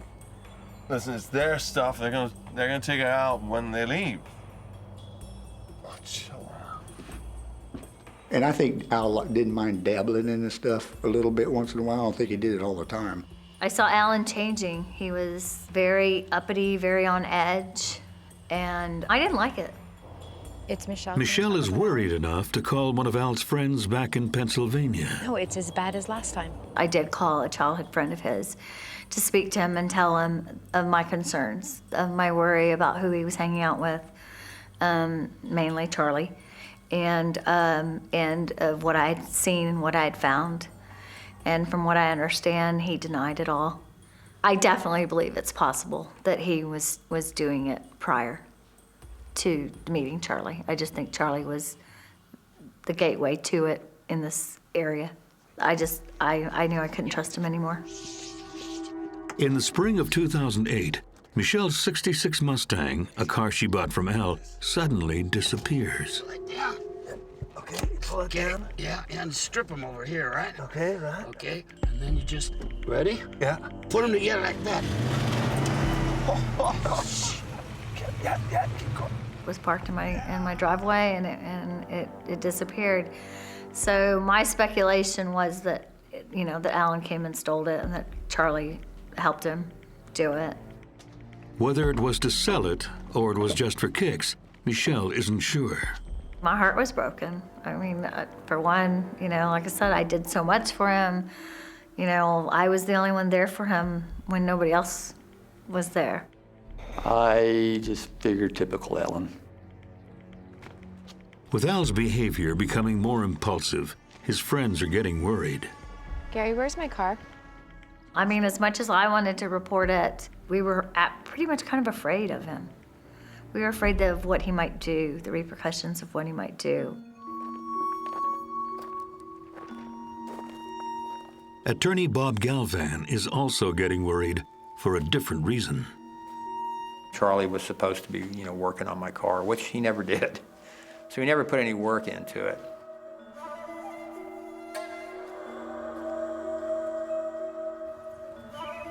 Bob could only do so much to keep his client out of trouble. Charlie is not playing ball. At the beginning, he was always answering my phone calls. He would show up when I asked him to show up. Not anymore. I think maybe we had a court date, and he didn't show up. Hey, we got to talk about something. Come on. Charlie violates the terms of his parole again, and now has a warrant out for his arrest. Something happened. Somebody's seen him at a bar. Somebody's seen him somewhere with drugs. I got a report back, and Charlie's urine is dirty. Again. Now just stay cool, stay cool. We're gonna get this settled. I'll put my reputation on the line. I'm gonna have to throw him out of here now. You're representing someone, got a meth problem. I figured he'd been off, doing meth, and he just went crazy. As the Kowalski house teeters on the edge of chaos, drugs, hard liquor, and a rack full of guns will tip it over into tragedy. He was a killer. He was a mercenary. It never occurred to me that there had been foul play.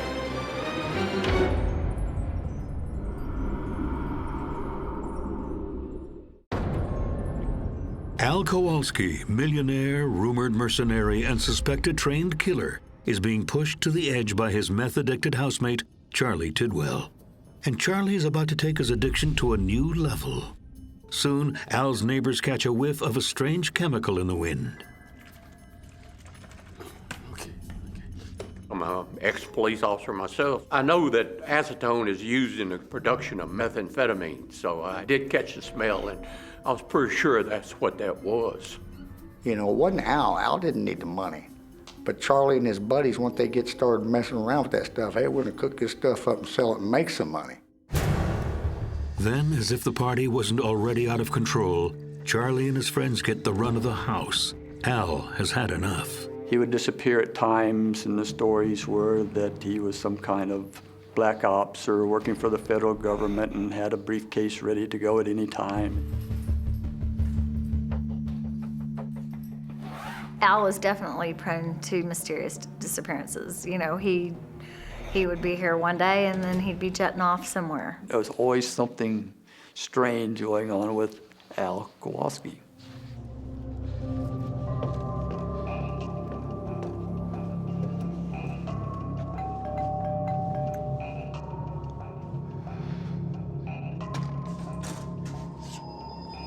Hey, Mike. You seen Al? He ain't been around for a while. Well, no. I mean, he's in Africa. He went to South Africa. He went to a safari in South Africa. Oh. Yeah. Okay. Well, good night. Yeah, see you later. Yeah.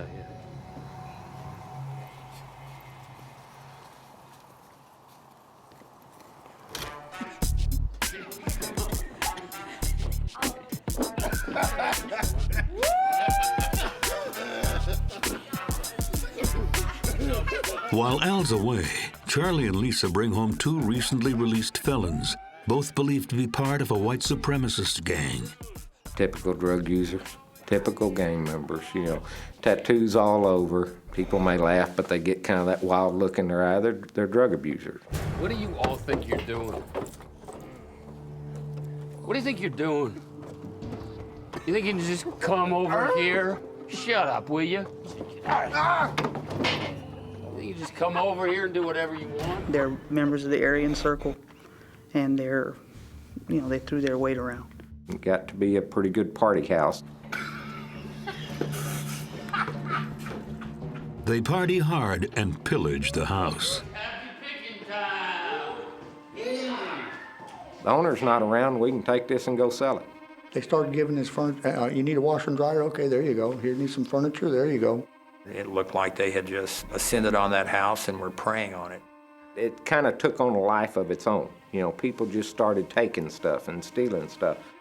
So they used his own trucks to transport his couches, beds, furniture, guns, and any other property they could get out of that house. And 1, 2. That's a kind of a den of thieves, you might say, and that's where it goes from.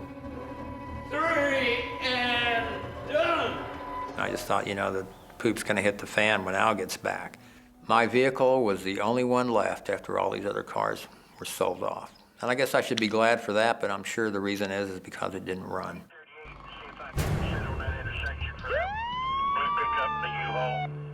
But it's not drugs or stolen cars that brings the cops to Al's house. It's a routine traffic stop on October 22nd, 2008. When my officer stopped him, he identified himself as Al Kowalski. How are you, sir? It's fine. Your license? I don't have a license right now. And he presented appropriate identification for Al Kowalski. Just step out. At that time, he had Mr. Kowalski's birth certificate with him. He had credit cards in Mr. Kowalski's name with him. He's driving Mr. Kowalski's vehicle, so he gave every appearance that he was really Mr. Kowalski. Well, I'm looking for somebody, and I think you're the guy I may be looking for. What's your name? Alex Kowalski. It's Charlie Tidwell, and he does not fool the police officer for very long. Mr. Tidwell had taken Mr. Kowalski's military ID and cut out the picture on the military ID and put his own photograph in there and then relaminated it. It was really bad. The military ID looked like, it looked just like what it is. Someone took a knife, an X-Acto knife, and cut his picture out and then stuck Charlie's picture in there. The cop also recognizes Charlie's Chevrolet tattoo. Charlie Tidwell had been in and out of our facility several times. He's a fugitive because he hadn't had an outstanding warrant. No, sir. Yeah, and I'm placing you under arrest. Well, let me get my stuff. So at that point, he was arrested for failure to ID and for the outstanding warrant.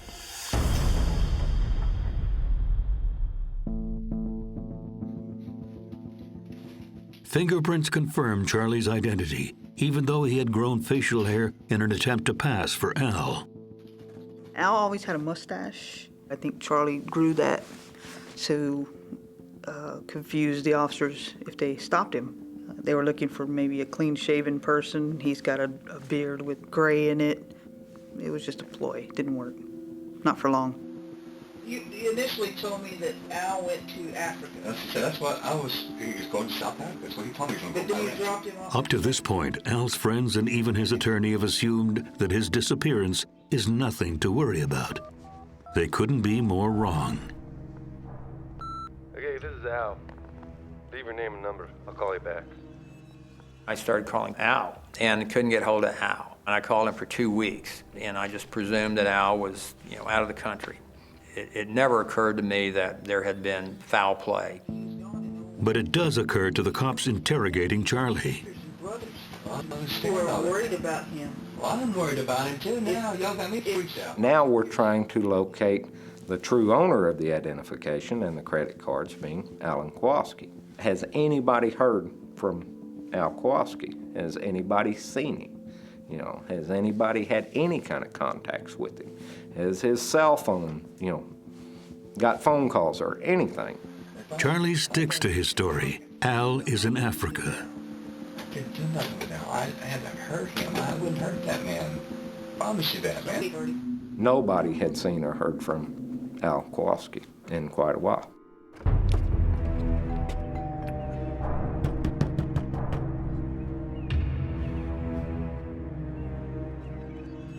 Most alarming, Al's beloved black lab, Mishuk, is still in the house. When he traveled with Mishuk. And, you know, she was the love of, you know, I would almost say the love of his life. Oh, wait a minute, that's not like Al to leave a dog somebody they don't know that well. You know, it is kind of, wow, that's kind of different.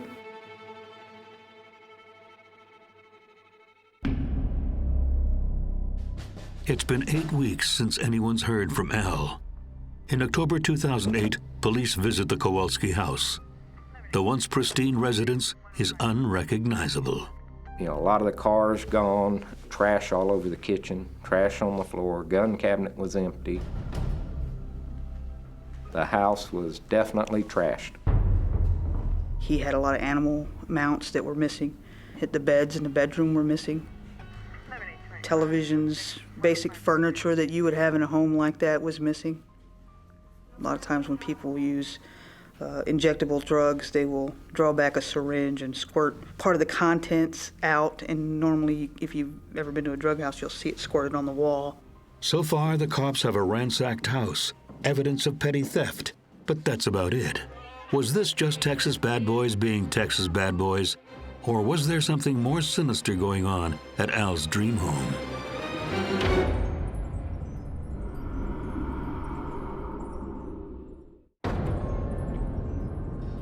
Mysterious millionaire Al Kowalski is missing, and his meth-addicted mechanic Charlie Tidwell is in custody after he pulls out Al's ID during a routine traffic stop.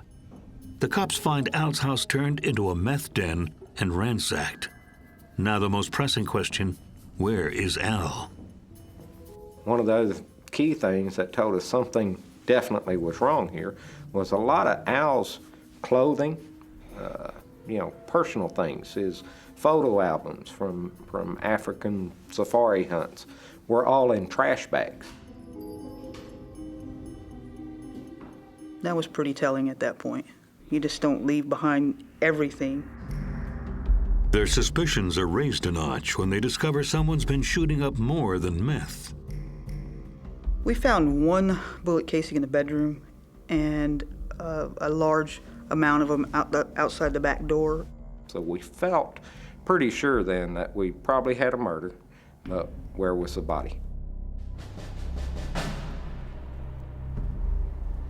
There's one good way to find a body buried in a backyard. We brought the dog in. He was great. They ran him around the yard, and within minutes he sat down and hit on the spot.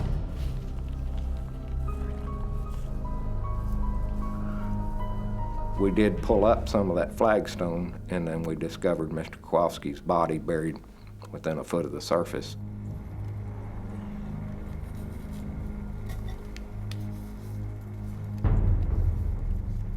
And could see some of the bones and some of the skeletal remains sticking out from underneath the flagstone once you moved it out.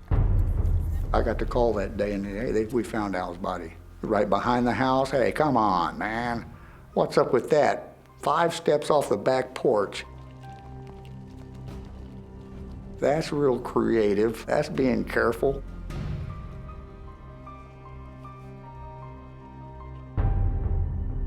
With the discovery of Al's remains, Charlie's charged with murder. Once we discovered the body, I returned to the jail. I brought Charles back to an interview room, explained the situation to him, told him, you know, we got you, basically. You need to tell us what happened. And we know a whole lot, okay? What I want you to do right now is to really tell us the truth about what happened. Charlie, listen to me. Charlie actually told our sheriff that these 2 men had killed Mr. Kowalski, Jeremiah McGregor and Wayne Christensen. We were able to determine that didn't happen because they were in prison. They were actually locked up when the murder took place. After several interviews over the span of more than a week, Charlie admits to killing Al himself, but says it was out of self-defense. He said they had gotten into an argument, that Alan wanted him to become involved in some money laundering, and he didn't want to be involved in that. So they got into an argument. He hit me, knocked me off the stool. And that's enough. You gotta do what I tell you. Produced a weapon. They struggled over it. He took it away. You got the gun. You're cheating. I think so. The rest took the gun. I got it away from him. I turned to go out the door with it, and I was just like that. And as he was running out a door, fired some shots and hit him. And I confronted him, that's not likely. This is not the Matrix. You don't sling bullets behind your head and hit someone. At that point, he confessed to me that he shot him. The police now know that Charlie shot Al. While they consider Charlie's version of events, they want to know about how he and Al went from best friends to mortal enemies. Everybody's got a theory. My suspicion is a drug deal gone bad. He probably got tired of it. Yeah, the more and more riffraff starts showing up, and it's like self-implosion, just, Charlie. Bad deal going worse. What the hell's going on here? I can't say he was ever doing meth. He kept company with a lot of people that were. It's making last batch. Gotta make some money. Go and burn the house down. Get me arrested. That's it, Charlie. You're out of here. And I think he allowed some of these people into his home, and then there was an argument that ensued one night. Charles had a prior arrest for aggravated assault with a deadly weapon. He had shot at another man in the past who he believed was having an affair with Lisa. It was never substantiated that Alan and Lisa were having an affair, but it certainly is a plausible explanation for the death. I think that maybe Al was about ready to kick him out. And I think, Charlie saw that was going to happen and unfortunately thought that he wasn't going to leave. No, Charlie, put the gun down. I told you. And found a way to stay. Things got out of hand, and that's when Mr. Tidwell, Charlie, ended up shooting Mr. Kowalski twice in the back of the head.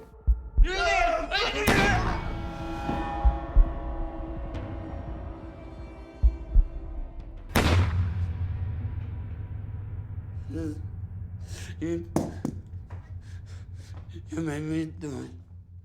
This is my house. To the police, it appears Charlie and his alleged accomplices made a failed attempt to dissolve the body using store-bought chemicals.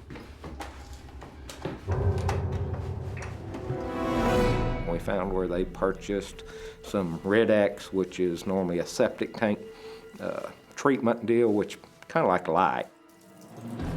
They had poured the Red X, they had poured bleach, they had done all kinds of things to the body to get it to decompose quicker so that the odor and the rest of it wouldn't be obvious to anybody walking around it.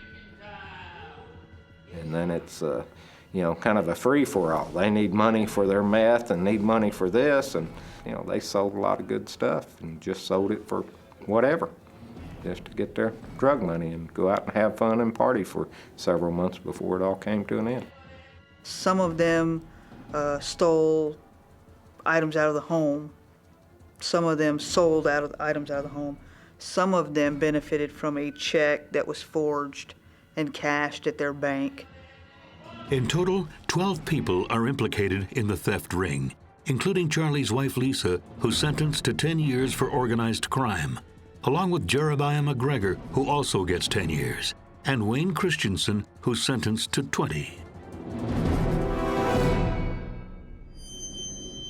There were a lot of prison sentences given out of this and never bring Al back, but I think we tried the best we could to get justice for it. In 2010, Charlie Tidwell sentenced to 45 years for the murder of Al Kowalski.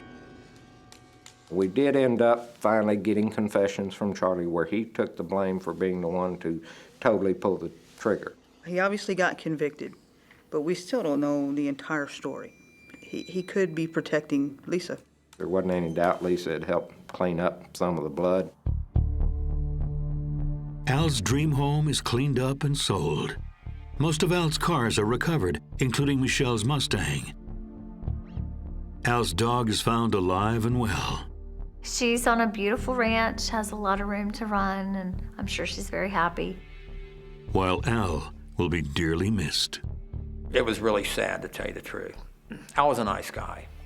You know, didn't deserve that.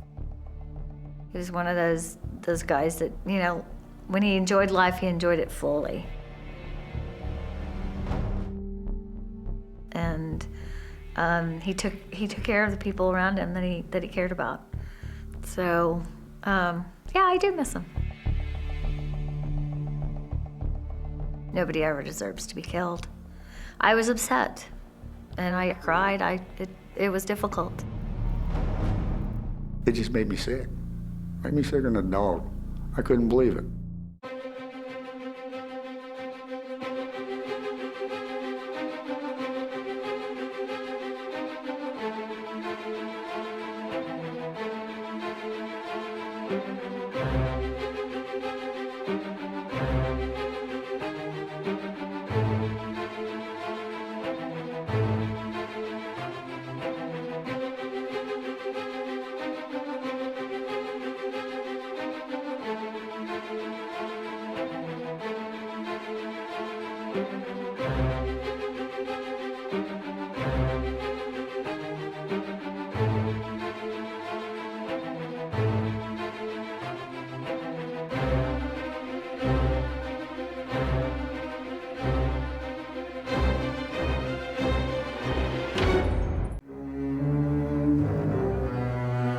Sometimes danger creeps into our homes.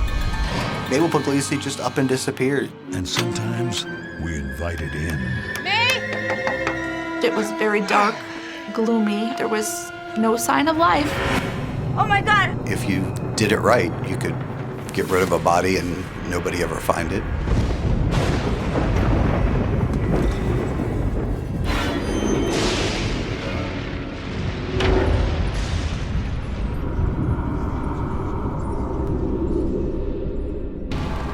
In December 2008, Lakeland, Florida police searched the half-empty home of an 82-year-old retiree. What did you say her name was again? I don't think she lives here anymore. Mabel Puglisi hasn't been seen for 4 months. Friends and family have no idea where she is, and they're worried. Did something happen in this house? How could she just vanish into thin air? So here's to our beautiful going away party, the best one I've ever had. Cheers. In 2006, Mabel Puglisi, known as May to her friends, decides to sell her Connecticut house, leave everything behind, and move to Florida. This comes as a major blow to her tight-knit neighbors. They'll miss her terribly. May was a kind, loving woman. Opened her heart and her home to anyone who needed it. May was very, very trusting. She trusted everybody. Mabel was a nice woman. She loved cooking. Her forte was baking. She loved having company. My grandmother's kitchen was a typical Italian kitchen, always open to the neighbors, cooking all day long. Mabel is leaving these close friends behind to be nearer to her 57-year-old daughter, Kathy. Doing just wonderfully well. They've had a troubled relationship for years, which makes some of Mabel's friends nervous. Yeah. You can show everybody. Kathy was the kind of person that would speak her mind. She didn't hold anything back. Where May was the opposite. There was always a problem between Kathy and Aunt May's relationship. It's clear Kathy has had some issues. She was injured, I believe it was in a car accident. One thing led to another. She was in a lot of pain. There was a time where they thought she wasn't ever going to walk again. She had to take medication maybe to alleviate pain. She had problems, but May always tried to see the best in her. Her friends ask Mabel to reconsider, but she has already made up her mind. She's got a lot of problems, May. Yeah, but she needs me. In Mabel's mind, she doesn't have a choice. Her 2 sons died years ago, one from a drug overdose and one from injury sustained while in police custody. She doesn't want to leave Kathy's fate to chance. She didn't elaborate on what taking care of Kathy meant, but she wanted to go down and take care of Kathy. When Mabel moves out of her Connecticut home into her daughter's cramped trailer, it's a big adjustment. Lakeland's a great area. It's in the center of Florida, but it definitely has more of a country aspect. It's definitely southern. It's not the beach, and it's definitely not Connecticut. Well, when I first moved there, it was like been thrown back 30 years. It was a lot slower. At first, Mabel has a hard time establishing the same sort of social life she enjoyed in Connecticut. It's kind of hard to establish a friendship right away. How about you, sir? A nice cookie for you? No? She felt it wasn't as friendly to her as Connecticut had been. She would complain about the old people, how they acted like they were old. I don't know that she was comfortable there, and I think it was a life-changing event, and I don't know that she was ready for that. But the Connecticut Yankee does make one friend, Eddie Whitaker. Mabel and I were different than daylight and dark. She's a old lady from Connecticut, and I'm a redneck from right here. But we got along, and we got along good. Kathy's small trailer is more manageable than Mabel's large home, but Mabel is still kept busy with housework. May said that her daughter didn't do very much. She would have to do almost everything, clean and everything. It almost felt like Aunt May was walking on eggshells when Kathy was around. Soon, mother and daughter grow irritated with one another. Where'd you put them? Put what? I left them by the coffee machine. Then what?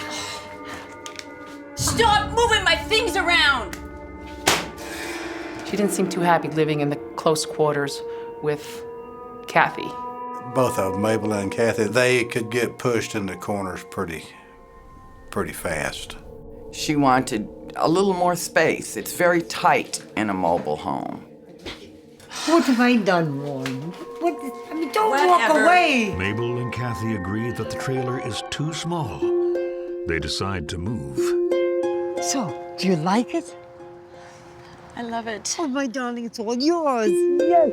When I first heard that they had bought a house, my first thought was, wow, she's in her 80s and she's buying a home right now.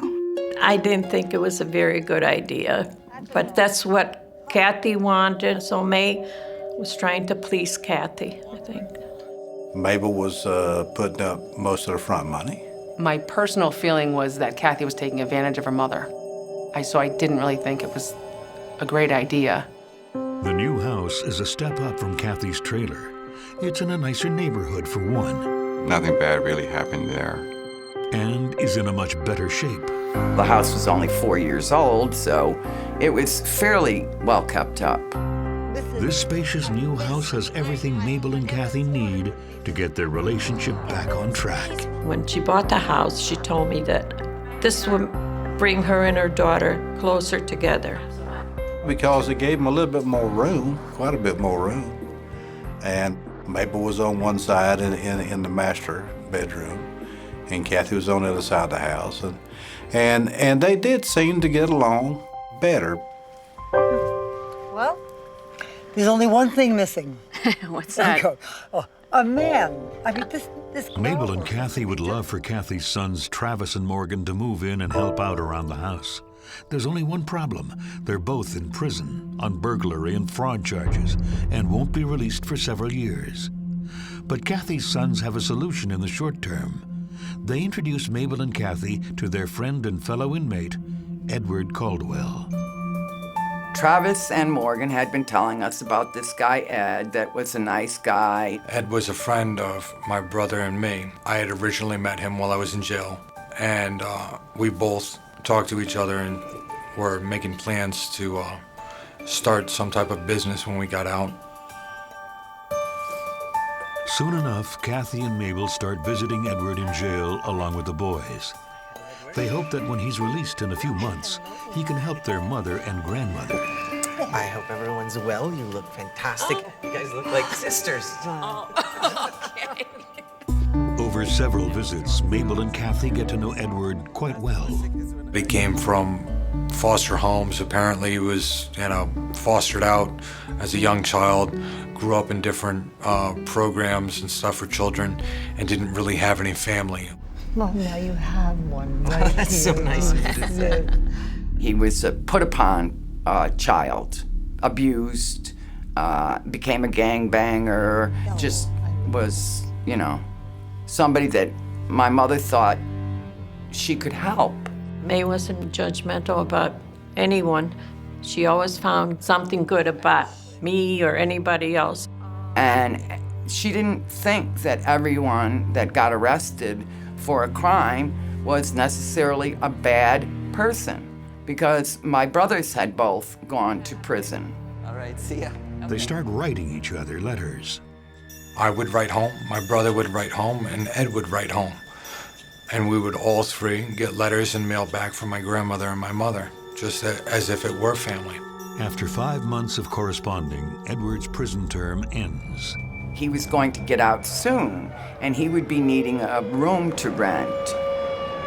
Mabel invites Edward to move into the now empty trailer, and in return, he will help her and Kathy around their house. We were both stuck being incarcerated, so we could not move there and help my grandmother out like we had wanted. So Ed moved there instead. On October 1st, 2007, Edward is released from Rayford Prison. But instead of going straight to Mabel's, Edward goes out on the town. We later found out that each prisoner that gets let out of prison gets $100, and he had money, and he probably went and partied. Finally, a day or two later, Kathy gets a phone call from Ed in the middle of the night. When he asks Kathy to pick him up, she hesitates, but Mabel insists. She was so flipped that she's like, go pick him up, go pick him up. Right away, Edward starts acting like a member of the family. Honey, I'm home! Much to Kathy's annoyance. He called her Nana. Nana. Nana, would you like me to do this? Nana, would you like this? Nana, would you like something to drink? You got your hair all done up too? Did you notice? I noticed. It's my job to notice. You're dumb. Ed basically told Aunt May that he was a long-lost grandson of hers. I don't think it's your grandson. She said, yeah. And I said, how did that happen? Oh, Henry, before he died, he have a boyfriend. My brother Billy had gone to Arizona, and he had hitchhiked back and forth a couple of times. He implied to May that for all May knew, her son could have an illegitimate son somewhere. It's a pretty unlikely story, but for whatever reason, Mabel chooses to believe it. Do you see a resemblance? It's you. I mean, you see She's thrilled to have a long-lost relative in her home. You are my real in Nana. my heart that would... While Mabel is hitting it off with Edward, Kathy definitely is not. And tensions in the house are about to get heated. We were just arguing about everything. My thought was that Kathy had done something wrong and it was better off that she wasn't there.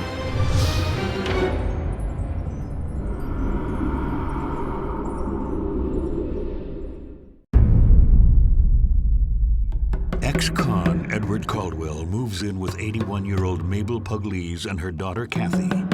At first, everything goes well, but 3 quickly becomes a crowd. I bought you some stuff. Well, thanks, but no. I'm just doing you a favor. Well, I'm not really into those brands, so. What brands are you into?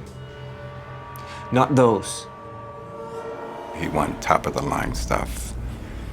He wanted expensive sneakers. He wanted the best bike. He wanted the best of everything. Mabel happily indulges Edward's champagne taste. Where'd you get that? Nana bought it for me. He talked her into buying an $800 bicycle. Ah, he's not living here. And I was undone. I mean, you can get a used car for $800. Come on. You're not buying him expensive gifts. I can do whatever I want with my money. That clear? Good. Tensions in the house start to rise, pitting Kathy against Mabel and Edward. You're acting like a fool. This is not normal. Oh, sweetheart, there you are. Come on in, darling. Make me a nice it's just one. like He would cozy up to her and just, be there for her every word. To you. It's a good time. That's a good. Ed spends a lot of time with Mabel, excluding Kathy whenever possible. After he was there for a little while, she would talk to me about how helpful he was around the house. He'd go to the store, he'd help do errands. What are you guys watching? Nothing you like. How do you know what I like? Well, for one thing, it's not cartoons. He was basically sidestep around my mother and, butt her up and control my grandmother. Want some orange juice? The more she argued with him, the more the mother went towards his side. Ed's ability to control a situation or just be like the dominant leader of his situation was very powerful. To keep Mabel happy, Edward plays bartender. You're all ready for another one. Ah, you betcha. Kathy's convinced that he's winning her affection with alcohol, and she's not impressed. Alcohol is not what this 81-year-old needs. I already told you. No booze. I shared with him that not only was my mother on painkillers for her osteoporosis and arthritis, but she was on Coumadin and heart pressure pills, and she needed to have the pills at certain times, and they were not to be taken with alcohol. Aunt May was not an alcoholic by any means, but she enjoyed a cocktail. She enjoyed her orange juice and vodka, and she was old enough to have a cocktail whenever she wanted to. I said, look, the lady's 80 years old. Let her do what she wants to do. Fed up, Kathy gives Ed an ultimatum. And you're out of here. He's never going to be out of here because he gives me what I like.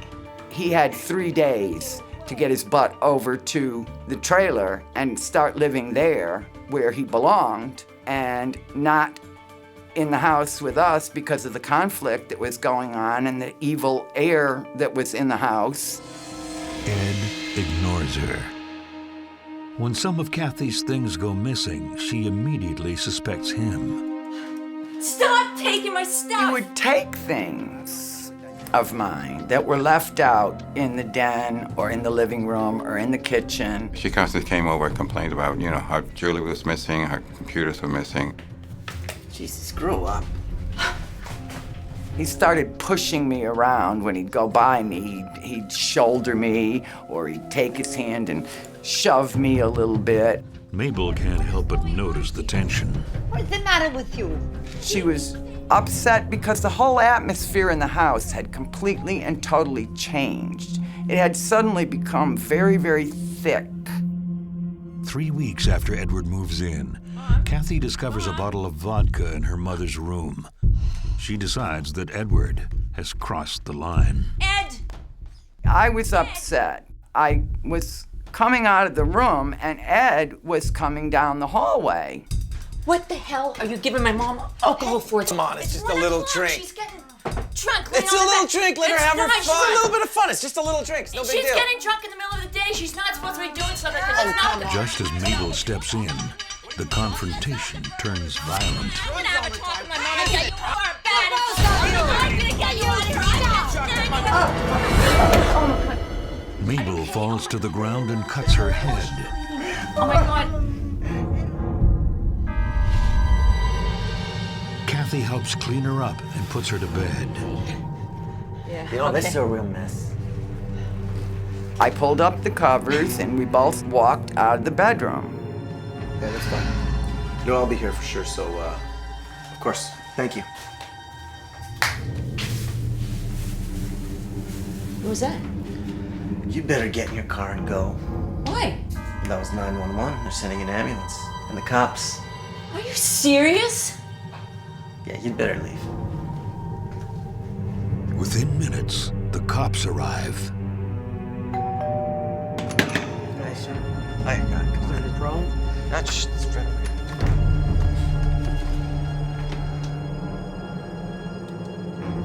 I was just coming out of the kitchen to bring Mabel something to drink, and for no reason she suddenly gets violent. And she starts. She gets violent, and she pushed into Mabel. And Mabel fell down and hit her head. See what? She gets hysterical. She gets hysterical. Please. Let him finish. Ed was very on point. He had answers rapidly for everything. Another officer was over at the kitchen garbage can questioning me as to whether or not I had disposed of the bloody evidence in the garbage. Where are you taking that? This is evidence, ma'am. I'm not trying to hide anything. It's paper towel. What is I supposed to do with it? I'm not very nice to police officers. I still believe that my brother was murdered by them. She's always been a tight, uptight girl. And Finally, the police question Mabel directly. Is she the one who pushed you down, ma'am?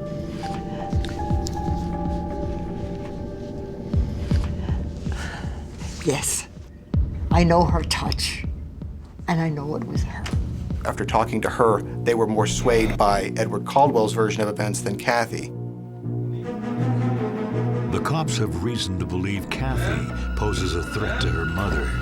You're under arrest for the assault on Mabel Pugliese. Do you understand your rights? I spoke with May, and she told me and was very adamant about what had happened. What are you doing? I didn't hit her. I just arrived home from work. Edward called me over and says that Kathy got arrested. And I said, why? And he says, because she fell and Kathy had pushed her.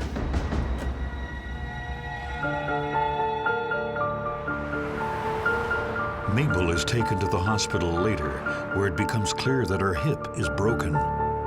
Still in police custody, Kathy is unable to see her. Mabel gets hip replacement surgery. Here we go. After a month of rehab, Mabel returns home. Kathy never visits. With Kathy out of the house, things should improve, but they don't. A restraining order was issued against her. He just promised me that Kathy wouldn't hurt her ever again. I had went over one day and knocked and knocked and knocked, and no one ever came.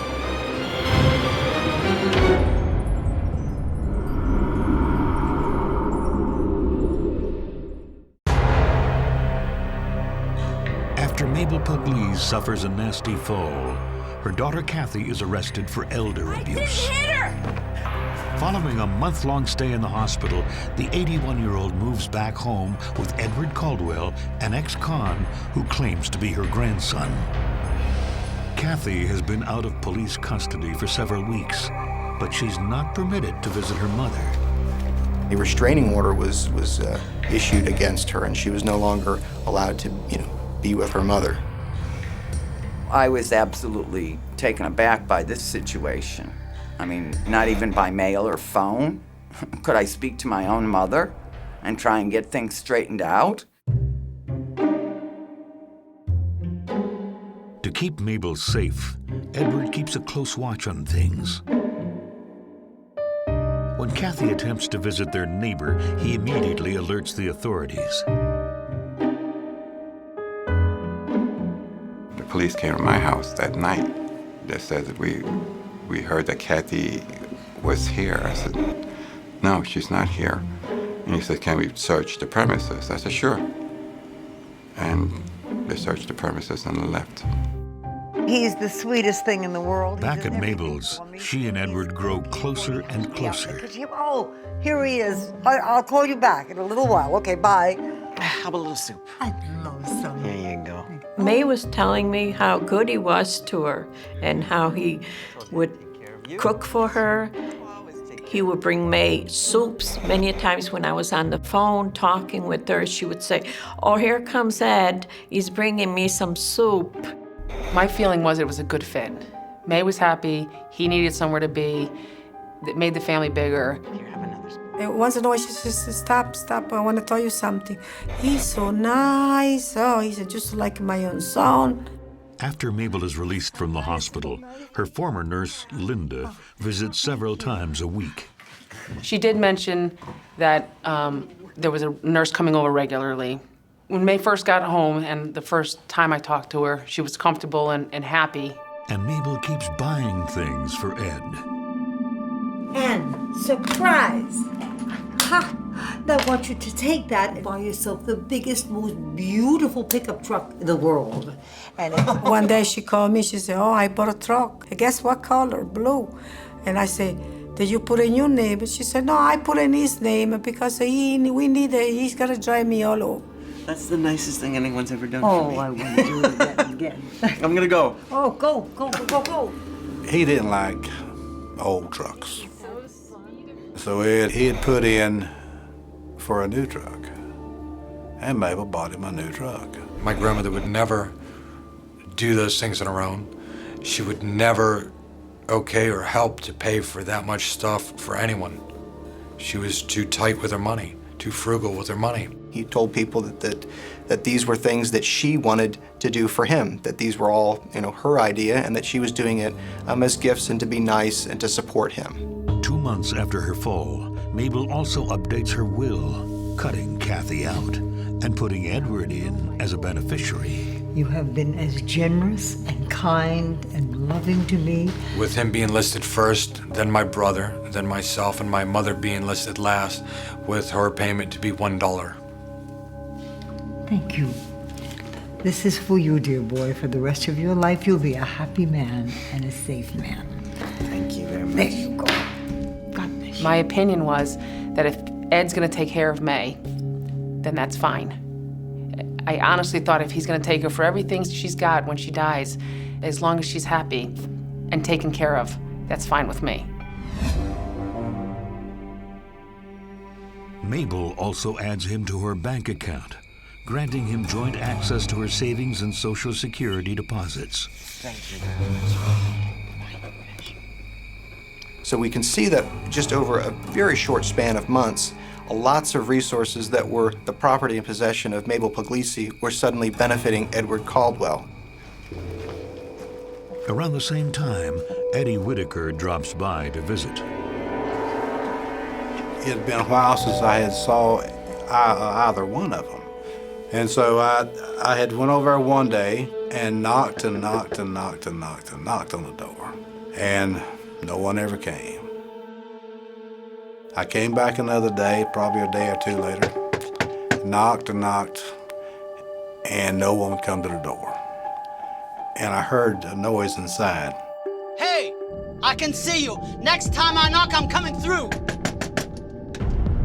Hey, sorry we were in the back, in here. Where's Mabel? She's, come on in.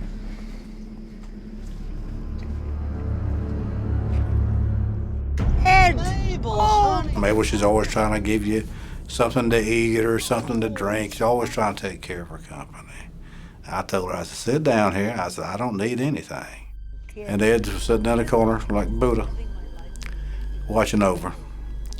And then their nurse that they had supplied Mabel with, she came in and her mouth was just yammering. It seems that Mabel's nurse has more than one reason for being there. She was giving Ed kisses on the face and stuff and telling him all this and telling him all that. I say we have a little toast. Oh, good. Here's to new friends and getting rid of the old. Oh, no. No. Don't say that. That's not true. That's not I true. told Mabel, I said, I'm gonna go now. I said, you getting the whole crowd in this house. I said, I'm gonna go. Oh, please, Ed. Ed, please stay. Ed.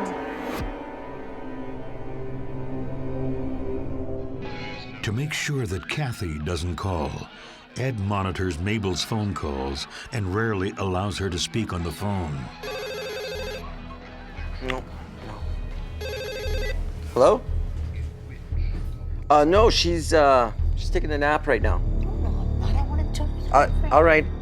I'll tell her. But I want to talk to my friend, dear. The phone calls got to be less and less. The phone was answered less and less, or the phone calls were fielded by Ed. And I was told that my grandmother was either sick or lying down or asleep or high on meds or something like that. So that my mother thought that none of her friends from Connecticut were calling her, when in fact they were. The only person who doesn't call is Kathy. 6 months after he moves in March of 2008, with Mabel's financial support, Edward opens a tattoo parlor. He wanted to go into business for himself and need tattoos, and Mabel, she went all the way with that. Mabel's family and friends are taken aback. There's nothing that would lead me to believe that my grandmother would think buying a tattoo shop is a good idea. What's an 82, 84-year-old lady gonna do in a tattoo parlor? I felt this is just getting a little out of control now. She bought a house, she's buying tattoo parlors at 80-something years old. I mean, who does that? There was just more of Mabel's resources going to things that Edward Caldwell was interested in, wanted, including a down payment for a tattoo business. And if your grandmother believes in you and supports you, she might help you with a business even if she's not fully aware of what it is. Just sign it. Okay, all right? Okay. 2 months later, Mabel signs over power of attorney to Edward, allowing him to act on her behalf in all legal and financial matters. Mabel just said that was what she wanted to do, and she appeared to be of sound mind at the time. Eventually, Edward disconnects the home phone line, redirecting all phone calls to his tattoo parlor. This leaves Mabel no way to get in touch with her friends.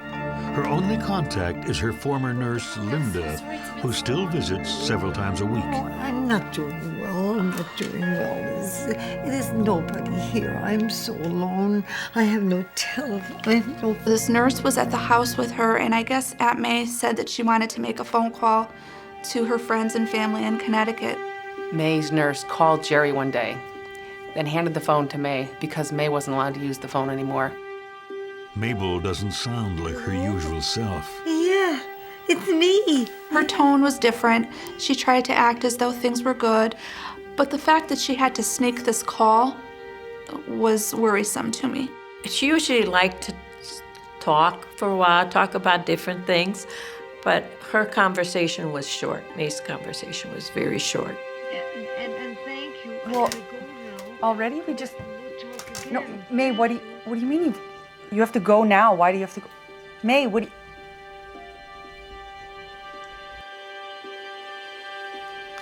Oh my God.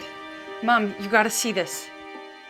Linda also sends photos of Mabel to the Salvatore's. May looked very, very frail, very ill. She had lost a lot of weight, and she looked a lot different. May looked a lot different. I felt as though something had to be done. Something needed to be said because it just didn't seem right. Yeah, right, no, absolutely, no. After trying a few times, Jerry finally gets in touch with Edward at the tattoo parlor. Of course. She explains that she's concerned about Mabel. He just promised me that he would be taking care of her and that he loved her and he was going to watch over her and make sure that Kathy wouldn't hurt her ever again. Well, of course, I can understand. But Edward is not happy about Jerry's interference, and he makes his irritation known. Okay, bye. That was probably the last time I spoke to him, because then he told Aunt May that he and I had words and that I was nasty to him and that she should never speak to me again. And soon the tension in the house ratchets higher and higher. She was totally isolated in the house. The locks were changed. Somehow she could not open the doors. She could not use the telephone. Hey!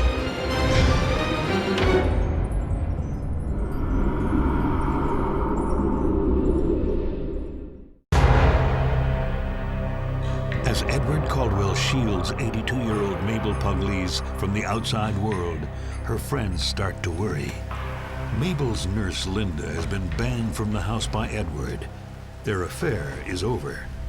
But since she's the only person besides Edward Mabel's friends know, they ask her to check up on her.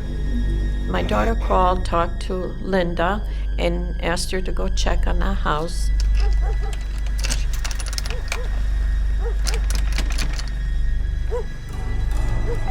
When she got there, she said she was at the door. The blinds were closed. It was very dark, gloomy. She said there was no sign of life. May? She's knocking on the door. She's calling May, but nobody's answering. Mabel can't come to the door. Edward has started locking her in her bedroom for her own good.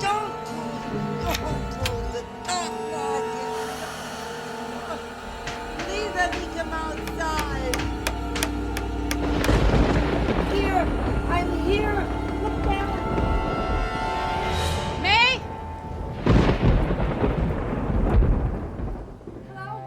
Still locked in the house. One July day, Mabel manages to get the attention of her neighbor, Sue Cook. I heard her yelling from out the sliding glass door in the back of their house. And I couldn't see very well, that's all you could see. Oh my God! So I went back in and I called the police.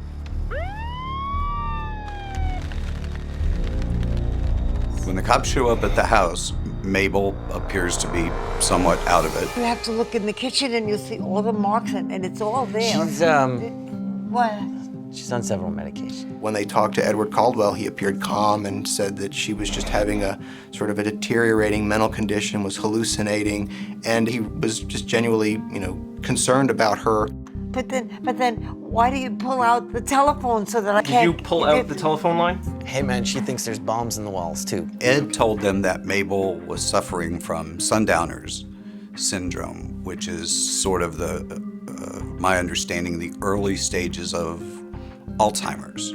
Ma'am, we'll make sure to mention this in our report. Thank you. Once again, the cops believe Edward's story. Even so, the incident is reported to the Department of Children and Families, and soon after, a DCF agent checks in on Mabel.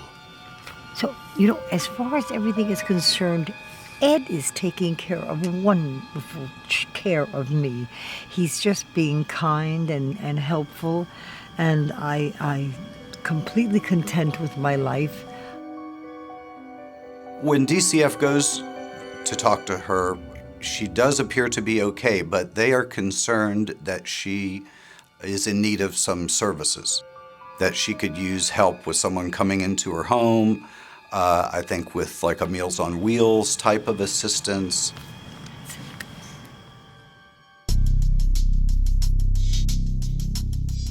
In the weeks after this visit, the DCF and Adult Services for the Aging try to get in touch with Mabel, but they're unable to find her.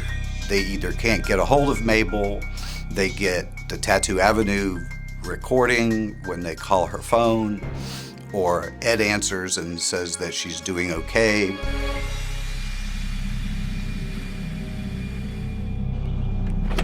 Around the same time, Ed's new girlfriend, Karen Sanders, moves in. Where's Nana? Oh, she's up at the nursing home. Okay. Up north, yeah. Come on in. Thanks.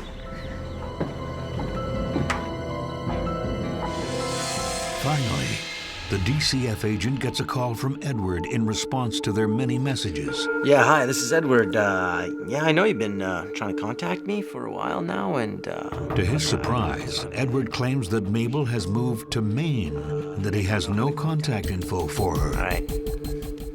A week later, Mabel's house goes up for sale. A month after that, Edward closes his tattoo parlor.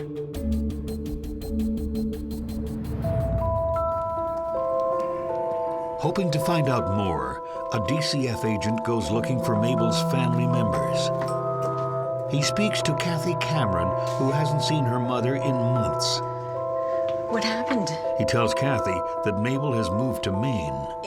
It's impossible. She only knows people in Connecticut. I immediately told him that my mother knew absolutely no one in Maine. The only place my grandmother would have gone would have been Connecticut, but she has nowhere to go there. She already sold her house that she lived in for over 60 years. Why would she go back to Connecticut and leave behind a home that she just bought? Kathy starts to get worried. Maybe the DCF agent or Edward just made a mistake. She wants to speak to Mabel's friends in Connecticut, but she doesn't have their contact information since it's in her mother's house, who she is still legally forbidden from contacting. I couldn't do anything. I still had the restraining order. So I had to wait until I was released by the court. My attorney did not want me to contact anyone about anything. Luckily, Kathy finally finds an old card from her mother's friend, Kelly Lavoie. With the phone number inside, she finally has a way to check on her mother. I called Kelly Lavoie. She was puzzled because she said my mother was still in Florida. The first question she asked me was, have you seen my mother? I hadn't seen her mother, and I told her, I'm up here in Connecticut. I haven't been down to Florida. Worried for Mabel's well-being, her friends urge Kathy to contact the police. You guys are real jerks, you know? But when she does, they are extremely dismissive. They would not listen to me. They said, you still have a restraining, even though the charge was dropped, you still have a restraining order in effect.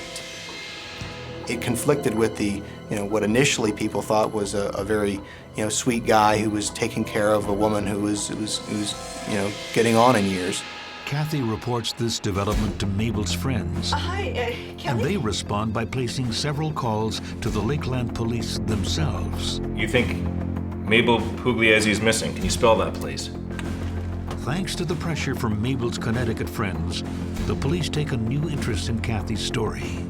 Detective came to the house and told me that they were indeed now taking it seriously and that they were in fact at this time in the house searching it. Inside Mabel's home, her possessions are nowhere to be found, and it becomes clear that Edward has taken over the master bedroom. I don't think she lives here anymore.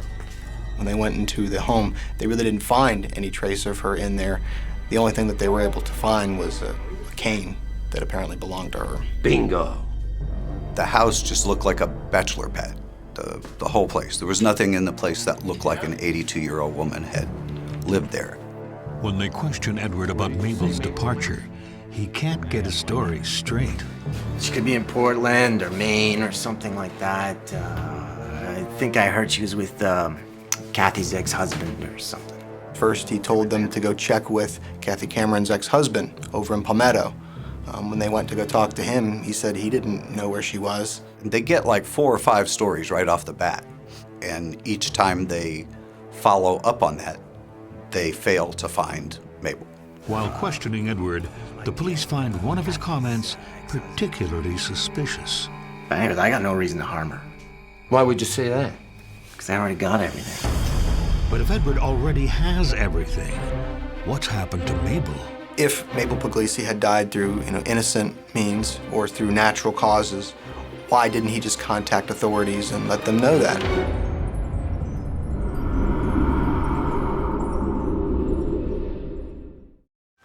With Mabel Pugliese missing, police in Lakeland, Florida grow increasingly suspicious of her young housemate, ex-con Edward Caldwell. I got no idea. While searching Mabel's house, police discover a bottle of her pills in Edward's possession. Wait a sec. Mabel Pugliese, I found some prescription drugs. This gives them a reason to arrest him while they dig a little deeper. They had found prescription drugs that he was in possession of, and they were not in his name, so he was not legally in possession of them. They charged him with the possession of those drugs. So they were able to put him in jail on those charges and were able to continue to try to, search for Mabel and to see what had happened to her. Police have already spoken to Mabel's Connecticut friends and disproved Edward's claim that Mabel left town with them. There is no way he could have been her grandson either. When he told her his age and the time that the brothers died was like a big 2 years difference. He was born 2 years after they were dead.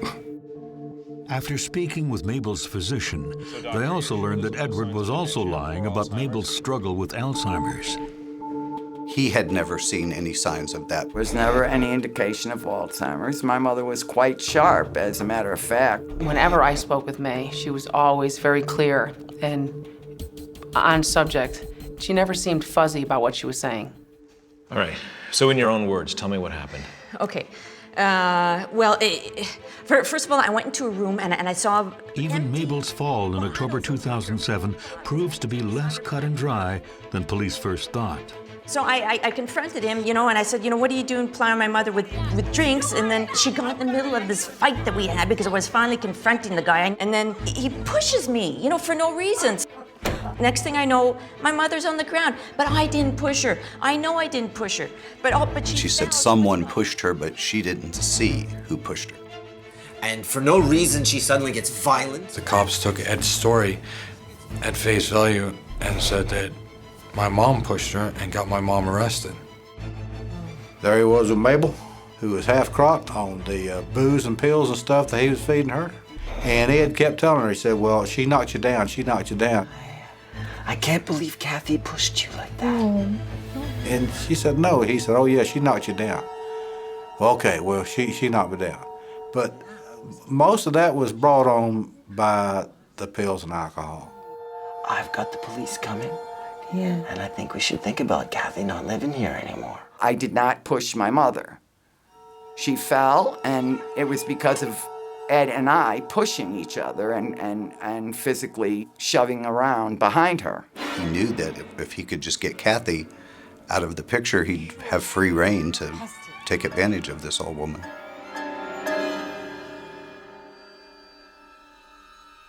But there's still no sign of Mabel.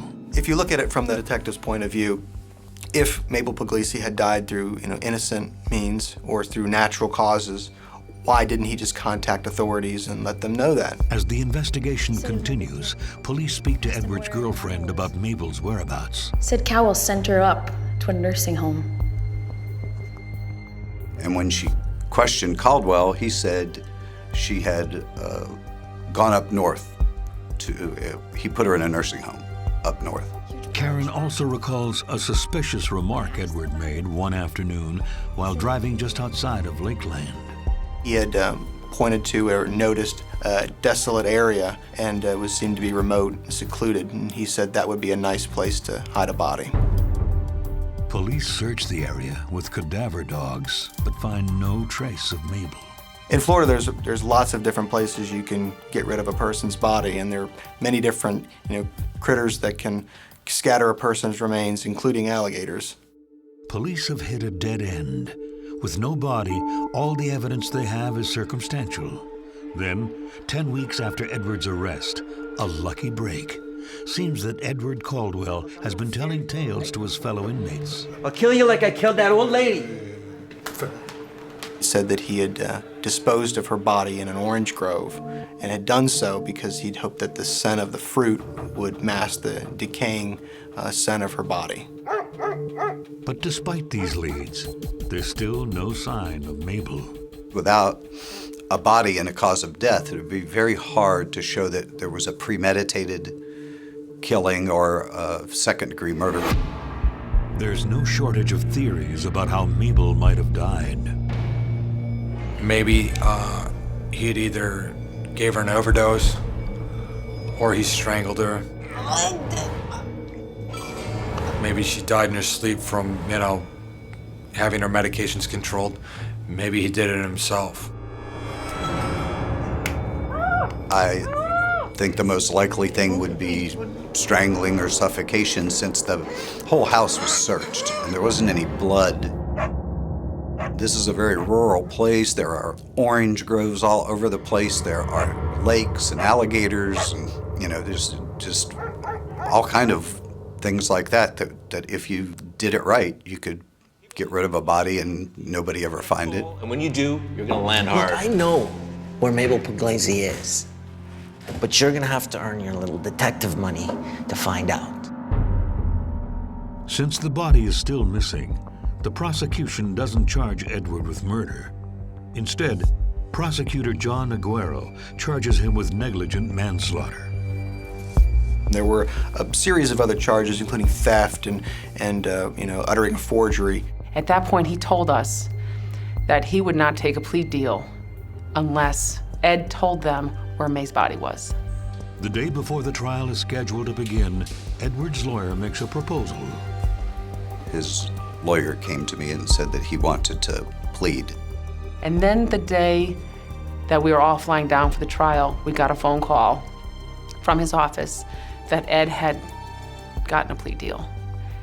And my thought at the time was, okay, we're getting May back. And we never got May back. And it was pretty tough. Whenever we as prosecutors are faced with a case in which the proof is difficult and there's some offer by the defense, then you have to seriously consider it.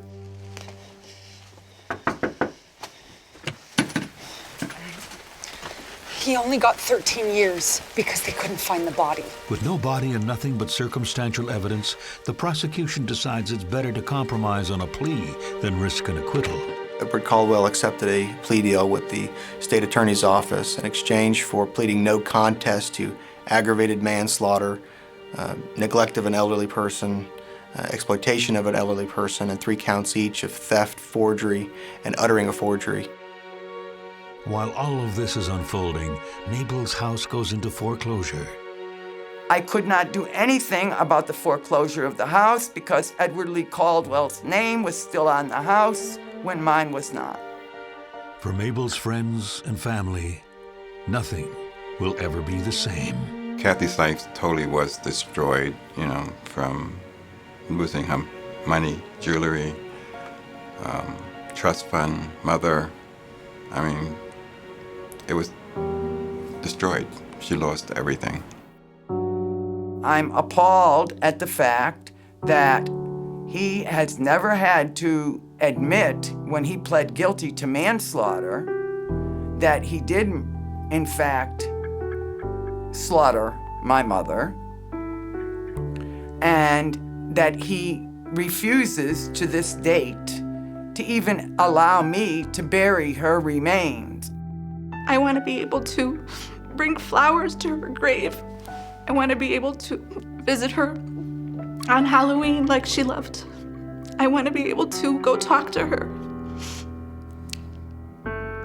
And I don't have anything. I still miss Mabel. And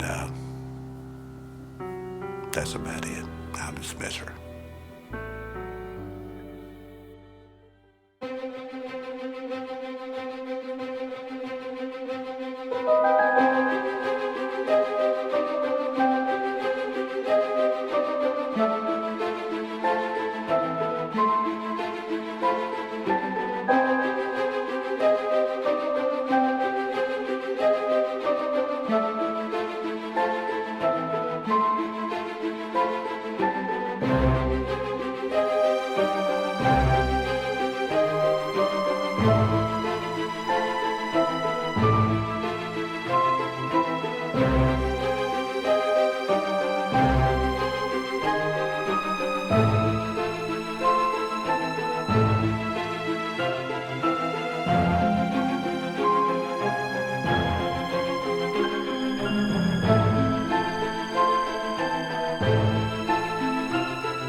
Sometimes danger comes knocking. Her famous words were, "He's creepy, but he's harmless." There's no such thing as harmless. It don't exist. Sometimes it barges right in. And she said, "Welcome to the family. If you hurt my brother, I'll kill you." And when good neighbors turn bad, it can be deadly. A decision had to be made whether or not to let her live or not. You don't want to imagine that could happen so close to home.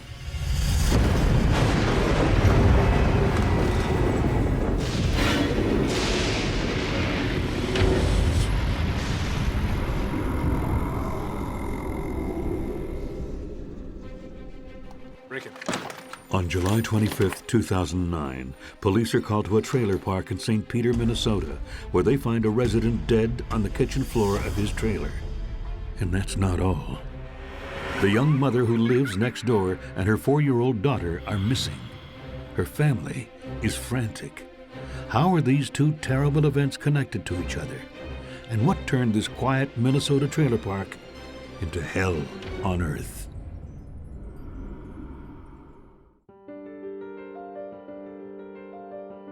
In 2006, a young family moves in looking for a fresh start in a safe place. We're a crime-free multi-housing community. Everybody that lives there goes through a rigorous background check. Nice town. More police than there are necessary, probably. Michaela Widmer, or Mickey to friends, is the family matriarch at just 18 years old. First time I met Mickey was actually at my wedding reception. She came up to me and she gave me this big, gigantic hug, and she looked me right in the eyes and she said, "Welcome to the family. If you hurt my brother, I'll kill you." She, loved her family with a passion. Mickey's boyfriend, Darnell Mears, is not her baby's biological father, but he plays the role well, despite his tough guy exterior. He was kind of rough around the edges, long hair, tattoo, and he looked rough, but he definitely did his part as like a dad. I always thought he was a good guy. For the longest time, we spent a lot of time together going fishing, and he seemed to be a real good father figure. And compared to her last boyfriend, or the biological father of her daughter, he was top-notch material. They were perfect for each other. She kept him in line, he kept her in line. Darnell works occasionally as a handyman, but more often as a stay-at-home dad. It's Mickey who's the real breadwinner. She's always working. I think she was 15 when she got her first job. She's milking cows. She did nursing assistant and worked telemarketing. Her daughter was her world, was her everything. A really good mom, like wonderful mom, like one of those that you aspire to be. Mickey and Darnell don't have much money, but they are full of hope for the future. How's it going over here? I mean, it was an older trailer, but it didn't make any difference to her. So it was still her pride and joy. It was hers. It was hers to call hers. So she was proud of it. There was wind chimes and bird feeders, and not to mention toys. It was quite the jungle gym running around there. Oh, yes. Oh, my goodness. She had that yard decorated. She was like, nope, I'm going to make sure it looks the way I want it to, and it's going to look amazing. And you'd never know that it was a trailer, besides looking at the actual trailer. So. Yep, that was the big thing, having their own space. Mickey loves the outdoors, so she spends much of her spare time in her yard, which is how Mickey comes to meet her neighbors, like Elaine Hewitt. I always went over to her house because she let me help her with the garden in the back. Her and Darnell, we'd talk about gardening. Middle here, and then I was gonna put these guys right here. Very friendly. She always waved whenever we went by or anything, and yeah, she was just really nice. She knew everybody, had personal relationships with everybody around. That even includes the reclusive Rick Tabor. Strange guy, interesting character. A little disabled, mildly retarded, if you would. Might have been a little slow, but not to where it would make any difference. As I was told, he was in the Vietnam War and had a few issues from that explained the strangeness of him, I guess. Rick, an Army veteran in his 50s, lives with his aunt. Want some water? She was in her 80s, couldn't get out of the trailer, and he took care of her. Did all her shopping, everything. Paid the bills, cooked her food, did everything for her. He just did it out of the goodness of his heart. Like Mickey, Rick works a lot. He holds down 2 jobs, one at the local movie theater. He was the janitor and I was co-managing the theater. Came in, did his job, and that's it. Rick, we'll be back. The second at Ruttle's Grill and Bar. He was a maintenance guy, pretty much just part-time in the mornings, but every morning, very reliable. He was always there, no matter what. He was an all right guy, caring, wanted to make sure that he was helpful to you in any way that he could be. In a city of 11,000, most everyone knows Rick by sight. I did say hi to him periodically at Ruttle's, and the conversation never went any further than a hi or a goodbye or have a good day.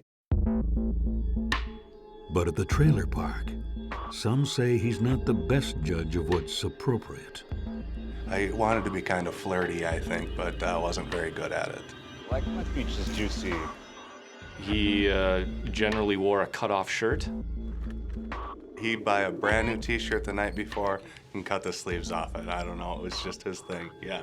And every now and then he'd come in with a new ear piercing that he did himself the night before that would always end up greatly infected. It's just Rick's way, I guess. Hi, Rick. Mickey always makes a point of saying hello. Everything okay? Yeah. Well, that was the thing with Mickey. She would, like, befriend anybody. She just didn't have any discrimination. You know, she loved you if you looked rough, you know, as long as you had a good heart. Tragedy soon turns casual neighbors into friends. About a year after they meet, Rick's aunt dies. It left him alone is all I knew. You know, the companionship he had disappeared, basically. It's a shock, you know. Yeah. I saw it coming, but it's still a shock. I'm so sorry. I just heard. I came home from work and there was a message. And... Yeah. Shortly after his aunt died, I know she brought him over dinner. She had seen him beforehand, but they started talking to each other more, like more neighborly than just normal, hi neighbor, how's it going? Mickey being Mickey, friends with everybody, and saw somebody who had a hard time going on, nice. Did what she could to help fix the situation and make it better. Mickey senses Rick might be lonely, and Rick's grateful for the company. Always wanted someone to come over, always wanted to share his space, always wanted to invite you in. Thanks, Mick. Soon, Rick returns Mickey's kindness. I know that neither of them had their driver's license, and so he would offer them rides. He'd offer to give her a ride to work or to the grocery store, and like Darnell would fix his lawnmower, and Mickey'd bring him over supper, so it was just kind of a give and take relationship. It was pretty much, I think they could call Rick at any time and he would drop what he was doing and go help them out. So today's a lucky day. They even started buying lottery tickets together. If he'd pick her up from work, they'd stop and pick up a couple lottery tickets, and they'd split the cost, and then they'd split the winnings. And Rick crosses into their yard more and more. Yo, guys. Hey, how you doing? Look who it is. Hey, how was your day? It was fun. How was your day? I had a great day. I think that was a lot of it. If they were out in the yard, Rick would just come over and be with them. There was no fence. It was an open area. They were big on like bonfires, things like that. So I think it just started kind of like, oh, hi, come on over. Especially when you have very little money, you know, stay at home and hanging out. That's the way everybody was towards each other. So it wasn't, you know, not out of the ordinary at all. Nobody sees this as strange until the friendship grows too close for comfort. Like, why are you asking me about my fiance's lower region and how she manicures it? He had a big problem with Rick and Michaela's relationship. In your dreams.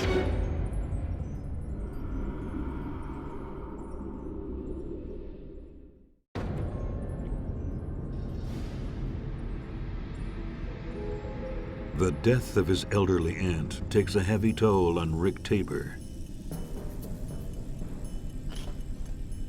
Neighbor Mickey Widmer helps him through a difficult time.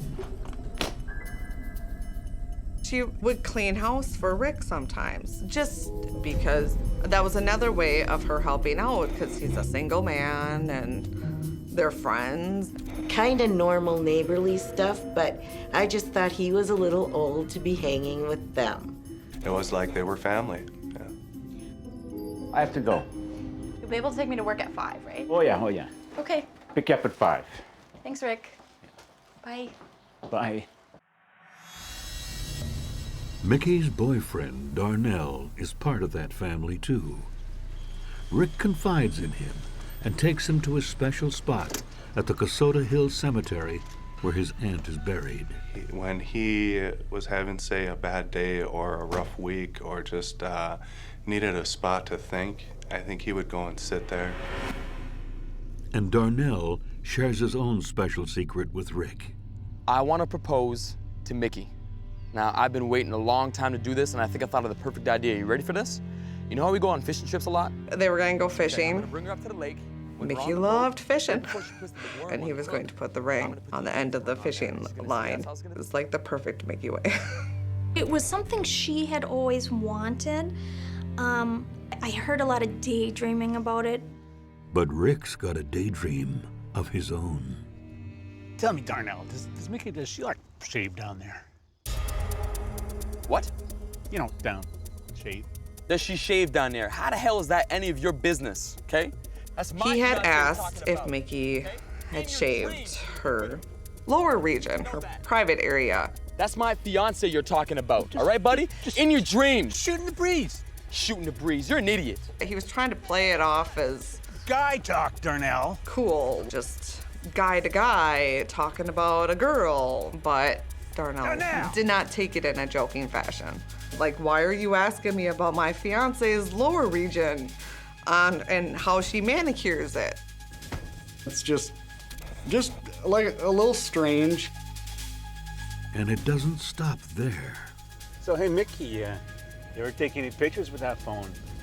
No, it doesn't have a camera on it. You mean no camera? What kind of a phone is that, no camera? I mean, I could get you a phone that has a camera, and then you take some nice nudie pictures of yourself.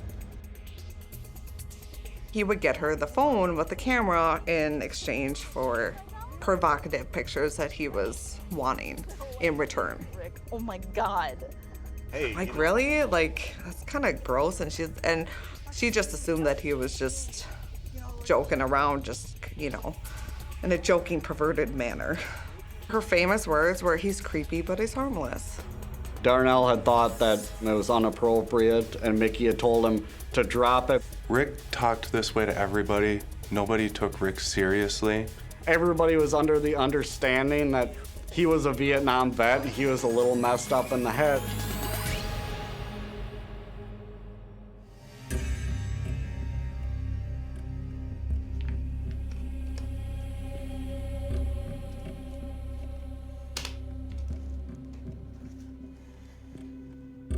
Darnell doesn't consider Rick a threat, but the same can't be said of Mickey's other male friends. And despite his plans to propose, friends say he and Mickey are having problems. You know, why the hell are you even wearing makeup like that? I knew you were gonna make a big deal out of this. Big deal to what? You never even wear makeup like that for me. Of course I do. Oh yeah, when's the last time you did it then? You know, they had their issues. She was very young. I mean, there's one other boyfriend before this, so I think any person that age would be like, well, what else is out there? You don't even do it for me anymore. Look at that dress you're wearing. What What the hell about is the that? dress? Every time I see you... I want to see what the hell this is now, huh? Oh yeah, I guess you're Yeah, we'll see. And the arrival of an extravagant gift, a trampoline for Mickey's daughter, Cindy, doesn't help matters. Check this out. It was like a little bell, like, well, that's an awfully big present for someone that's just a friend, kind of thing. And so that, for me, just rose a little question mark. It was one of those things, you know, just a friendly thing, but I know Darnell had told him to take it back, and he just said, you know, no more, and that was it. But that's not it. Soon, Mickey comes across another gift when she's doing Rick's laundry. She was putting clothes away and she had noticed a diamond ring. And she just said that it was weird. She had mentioned it to him. It looks suspiciously like the ring she'd told him she wanted from Darnell. Rick, it's me. No, listen to me for a second. I was doing your laundry and I found a ring. Nothing to be mad about. That ring's not even for you. It's not for you. Oh, really? Really? Who's it for then? He had played it off as just a joke. He had gotten it for somebody else. Bye. But that's not what Rick tells colleagues. Yeah. Girlfriend found the ring. That's what he seemed to be telling coworkers and, whoever would listen. That he's got this new lady in his life that is just infatuated with him and is just willing to leave her, according to him, just a loser of a boyfriend to be with him. It does seem like he wanted Darnell's role. Definitely. The father, the companion, the partner.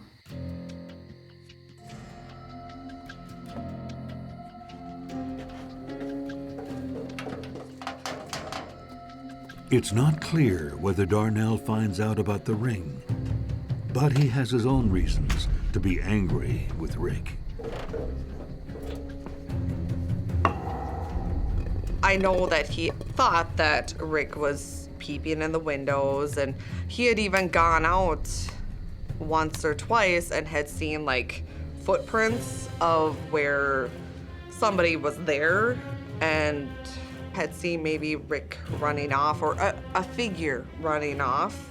Being her brother, she wouldn't be telling me those things, and Darnell didn't talk about it a whole lot because if he'd bring it up, then they'd get into an argument about it. But the gifts keep coming. And when the next one arrives, a kiddie pool for Mickey's daughter Cindy, the couple accepts it. Some say they're benefiting too much to ask Rick to stop. Rick provided rides to Darnell and to Michaela multiple times. He took them to get groceries, dropped them off at work. He took them where they needed to go. So they maybe let some of the comments or some of the propositions go. Not that she was using them, but they weren't rich. They were poor. She would do anything to provide for her daughter, to make sure that her family was taken care of. And if it was getting a couple dollars for groceries, or if it was getting nice stuff for her daughter, so that her daughter could have fond memories of, I had a trampoline, I had a pool, she would most certainly accept things. Poverty was, the thing. They didn't have a lot. There were times where they didn't know perhaps where the next meal was coming from.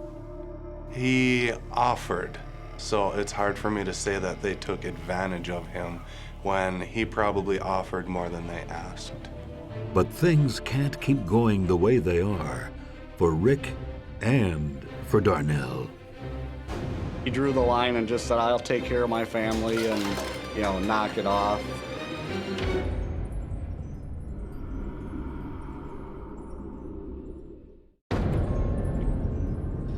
Mickey Widmer's new friend and neighbor, Rick Tabor, is getting more brazen by the day, and her boyfriend Darnell has had enough.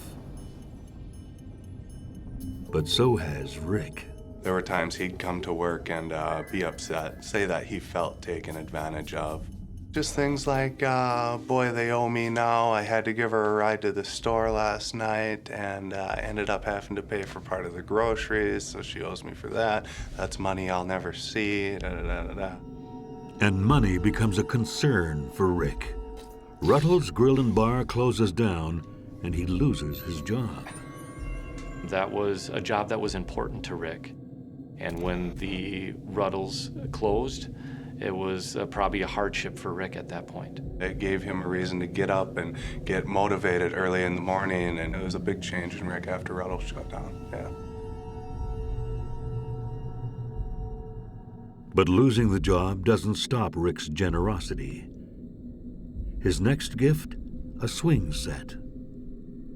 Her daughter was very excited because Mickey would do what she could with the money that she had, but pools and trampolines and swing sets aren't always cheap. Darnell doesn't share the little girl's elation. He wanted to be a family, stand on their own feet, I think, and get rid of that relying on outward sources.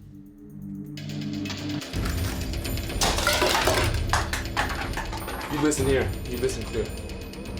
You are to not give Mickey any more gifts. You understand me? You understand me? Because if you do, something bad's gonna happen. He drew the line and just said, I'll take care of my family and, you know, knock it off. If it was me, I'd have been getting pretty pissed. It's not clear where Rick's getting the money. But there's something Mickey and Darnell don't know about their neighbor. Rick actually became a person of interest in a recent burglary of a movie theater that he had been employed by. The glass or whatnot had been broken from the door, and $1,800 had been stolen. It appears to be an inside job, and Rick is a suspect. That really surprised me because I didn't think Rick would steal. When they told me they thought it was him, I was like, are you sure? I mean, he didn't even take so much as popcorn out of the bin, which you could have freely. Rick's interviewed once by police, and they plan to speak with him a second time, but they never get the chance. Friday, July 24th, 2009 is the day that everything changes. Darnell has a construction gig, so Mickey stays home all day with her daughter Cindy. But Rick soon stops by with news that draws Mickey out of her PJs and into his truck. Have you ever heard of knocking, Rick? I have the best news ever. What? I won the lottery! You won the lottery? How? She sent me text messages saying that her neighbor had won the lottery, that he had won a significant amount of money. Yeah, I thought it was a great thing for her. They were struggling like a lot of young couples that are in the trailer court. $1,000 would be great for anybody to win, but it was a windfall. She said that they were going to Mankato to come cash the check and that she would swing by our place since we lived in Mankato on her way back to town. Yo, Mickey, come on down. Hey, I got her all locked and loaded. You hop in here. Since Rick and Mickey often buy lottery tickets together. Hey, I got something for you. Yeah? Have a look. Rick gives her a cut, $18,000. and it's much more than expected. I have to text Darnell. Oh my God! $18,000. Darnell does not share Mickey's excitement. Mickey has to decide whether she's going to take Darnell's advice or Rick's money. But she'll have to wait to discuss it. That night, Darnell goes to a wrestling match with friends.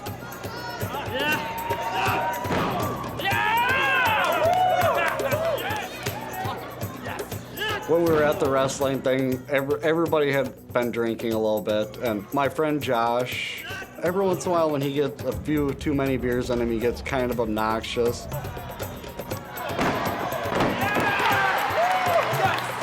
And we got into a little pushing match, started fighting a little bit, and he's probably twice my weight, he's a bigger guy, and started hitting me, and Darnell kicked him in the face. So that was his way to end the fight, and it worked. The ambulance came because he was bleeding, and he ended up going to the hospital. I told you to get off him. That's what you get. I think it was roughly between like 12 and 1 when we finally left the the wrestling thing. We were really tired, and on the way home, that's when Darnell started wondering if Mickey was gonna be there. It's nearly 2 a.m. when Darnell, Mickey's brother Kyle, and his wife Becky get back to the trailer park. 12 hours since Mickey last texted. Hey, what's the last you heard from Mickey? Got these text messages on my phone, that's pretty much it. Give me your phone. What do you want my phone for? Because she's my sister. We noticed that she hadn't responded to the messages. It was weird that she wasn't answering her phone, but maybe it was dead. Whatever, I'm gonna go check inside.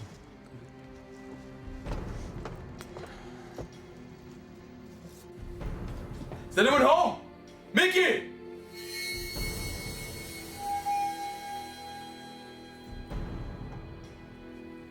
When Darnell and the individuals came back from the wrestling match, they found that there was a deposit slip in the trailer for $1,800. Darnell figures this means Mickey decided to take Rick's money, and he's angry. He had made it clear that he did not want Mickey to cash the check or to accept any money cash-wise from Rick. Maybe that's why she and her daughter Cindy are still not home. They were texting Rick, wanting to know where Michaela and that was, and he didn't answer right away. They noticed that his vehicle was not at his trailer. I think he had to text message Rick a few times to get a response. Finally, after 2:30 a.m., Rick replies, saying he has no clue where Mickey and her daughter could be. And he just said, I don't know, she ditched me at the bank.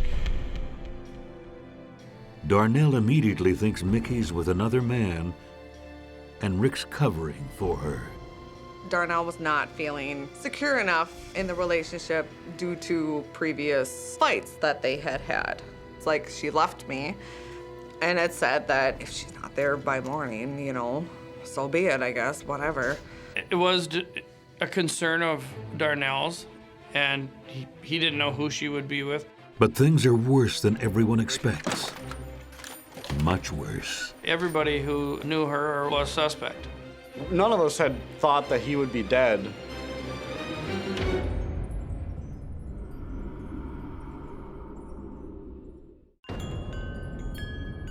Mickey Widmer and her 4-year-old daughter Cindy are missing. Her neighbor Rick Tabor and her boyfriend Darnell Mears both claim to have no idea where they could be. But one of them is lying.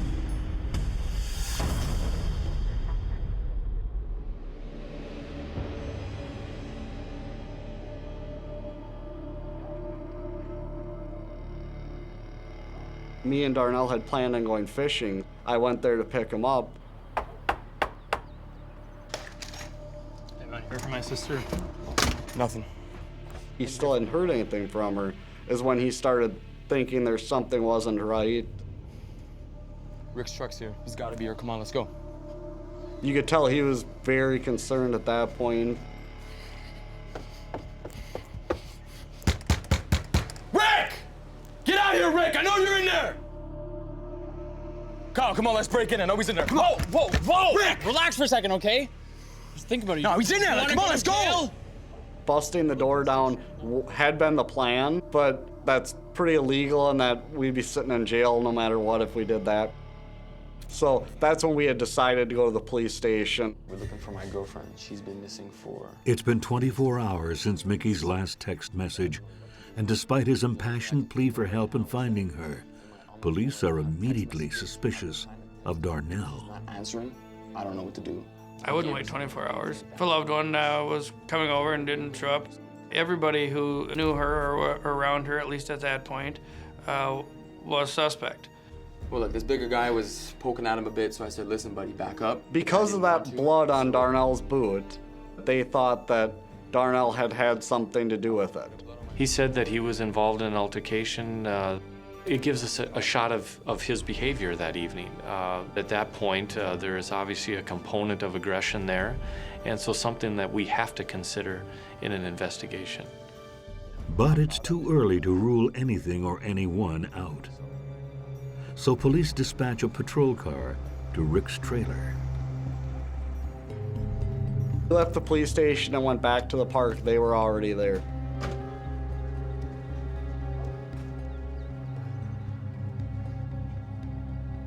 An officer and a neighbor had observed the shade was moving, so they felt suspicious enough to at least consider that it was Rick moving the shade that was looking out and was refusing then to come to the door.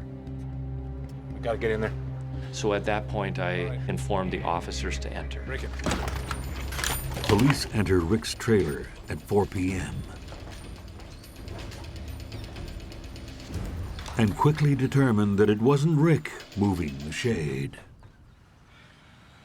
It turned out to be a fan. We thought they're finally gonna go inside and they're gonna get some answers. None of us had thought that he would be dead. Guys, we got something over here. He was found in the kitchen area on the floor, face up, deceased on the floor. The odds were it was not a natural death. It is now a death investigation. And now where is Mickey and where is her daughter? It was just kind of a early frantic, kind of where is she? Once we had secured the scene and the crime scene tape was up, I had a conversation with Darnell, really about the circumstances, really about Mickey, about Mickey's daughter. Darnell could not be ruled out. And Darnell, I'm Matt. Darnell was very cooperative, but we couldn't determine at that specific moment that he did not do harm to Mr. Tabor, or to Rick, or even his fiancée, Mickey. No. Hold on a second. Yeah. Then police get their first break in the case. Hello? It was actually very lucky. A strange discovery the night before. There was a couple teenage cousins, and they had made a wrong turn. It's a small hill down into the parking lot area. As their vehicles made the circle, their headlights hit a pile of brush or wood chips. The beams just flashed over that particular wood pile, and I don't even know initially if they really comprehended what they had seen. And the one boy said, I saw what looked like a little statue because she wouldn't move. Was it an apparition? Was it a ghost? What did they see? Could that have been possible? It's no ghost. It's a young girl sitting alone in the dark. I don't know what went through her little mind, where's mommy? Where's anybody? I can't imagine how scared she was. The bugs had gotten to her quite a bit. She wasn't able to communicate to law enforcement who she was, where she was from. Until Detective Matt Groko connects the dots and asks police in the next jurisdiction to send him a photo. I got the photo.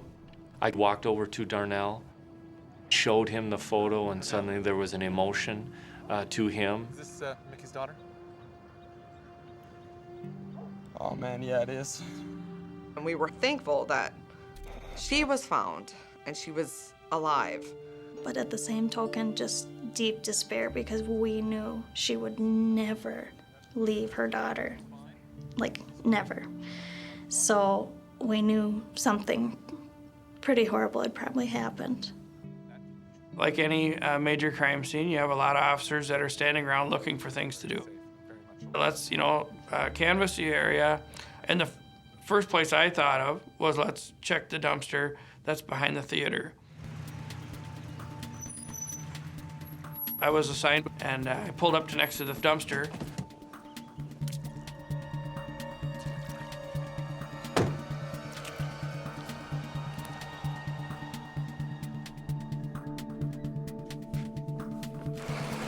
It was full of garbage. There was a lot of plastic bags, and there's a car seat in here. Yeah, Matt, it's Mark. I think I might have found that car seat you're looking for. I called back and asked officers who were with Darnell what the description of the car seat was. It's pink, some flowers on there and green. Yeah, the green and black. Yeah, that's the one. It appears to be a match. And that's not all they find in the dumpster. So the crime scene did show up and meticulously pull things out of that dumpster. There was duct tape. Some, I believe, flip-flops or some shoes of some sort were in there. I remember they found her purse and her phone. There was a checkbook belonging to Mickey. A check that had Rick's name that was on it, and it was tore up multiple times, not just tore in half, but it was tore up a lot. The cops pieced together Rick's check to Mickey. It was a check for $18,000. And there was a kitchen steak knife in the dumpster that was visible. It was serrated approximately 4 to 6 inches, and it had a dark handle. It was metal, and it had blood on parts of the knife. We now know that there is certainly a great chance of foul play with Mickey. I had a conversation with Darnell. What other places had he gone to with Rick? You know what? Yeah, I think I do know somewhere. And then reflected a cemetery that he wasn't certain of the location, but felt that he could find it, that he had visited with Rick to Rick's aunt's grave. At that particular point, I invite Darnell and Kyle into my vehicle, and I alert a few other officers within our department that we're going to go out towards this location, attempt to find this cemetery, that I would need a few officers to assist because that, at that point, was just a place of interest, a place that we needed to at least search, and hopefully that we could find it to search it. And we were able to, through a few pass-bys, find the Kasota Hill Cemetery. It's kind of very secluded, off a gravel road. I didn't even know that graveyard existed. I remember we got out there really fast. The cops wasted no time getting out there to look. I was amazed how many people were out there searching. You could observe, even through the darkness, that the area was essentially surrounded by trees, heavy woods.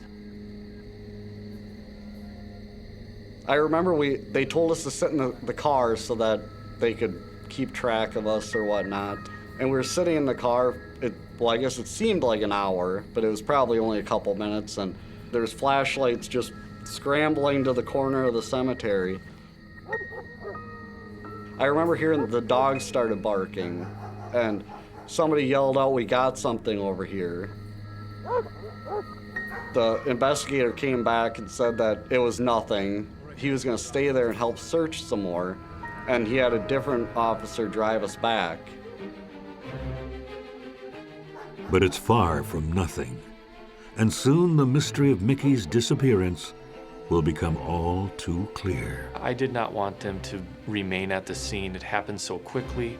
We knew it was coming, but it was still horrible to hear.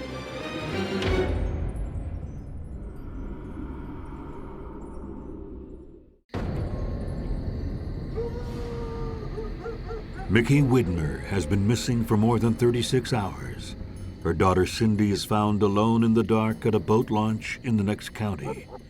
Her neighbor, Rick Tabor, is found dead inside his trailer. Police search through the night at Rick's favorite spot, the Kasota Hill Cemetery. Her family waits in anguish.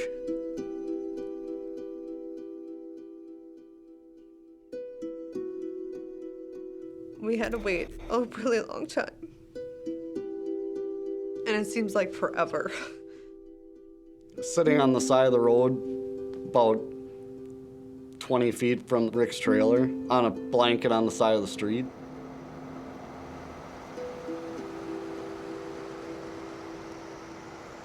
Just wondering when we're gonna find something out and what the dogs had smelled when they were out there. And I think it was 5 or 5:30 is when he came back to the park and told us that they found her there.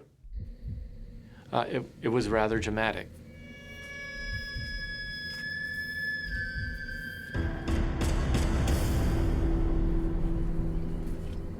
she was face down in a very heavily brushed, tall grassed area.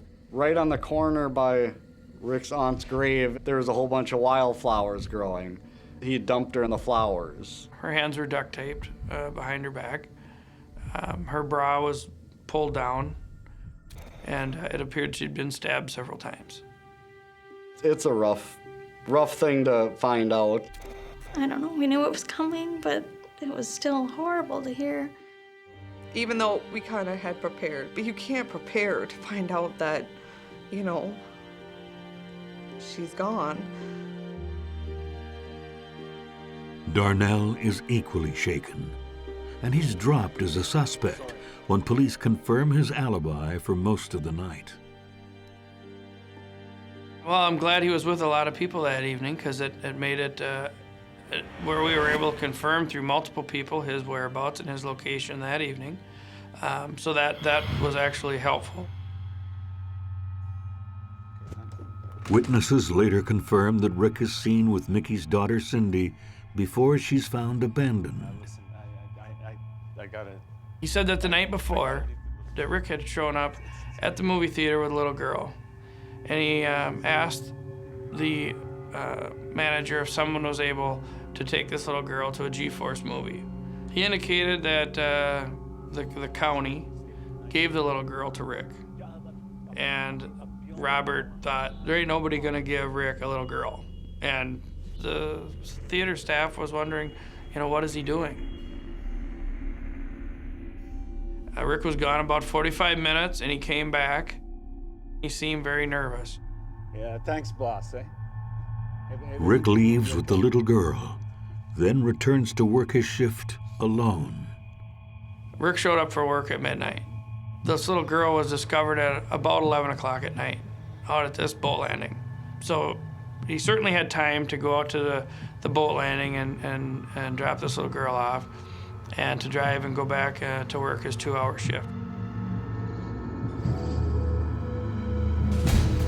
Stop the car, Rick!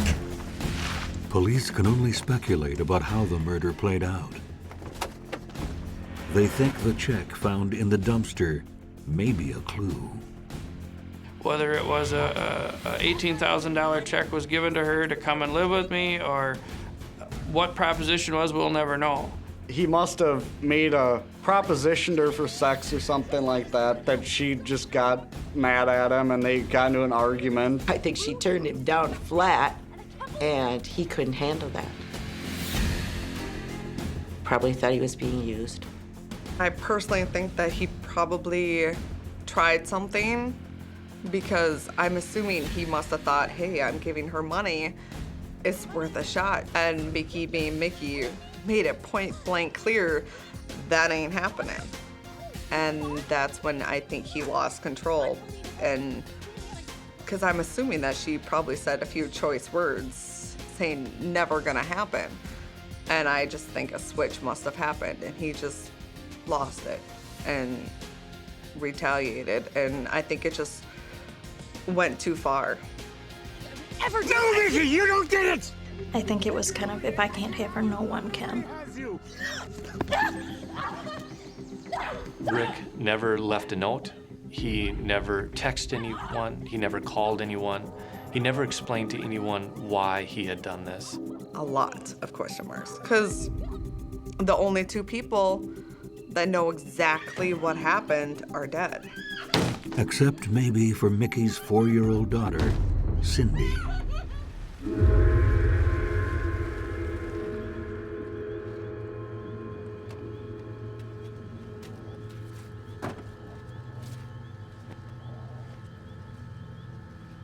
Since police will never really know what happened that night, it's impossible to say whether the little girl witnessed her mother's murder.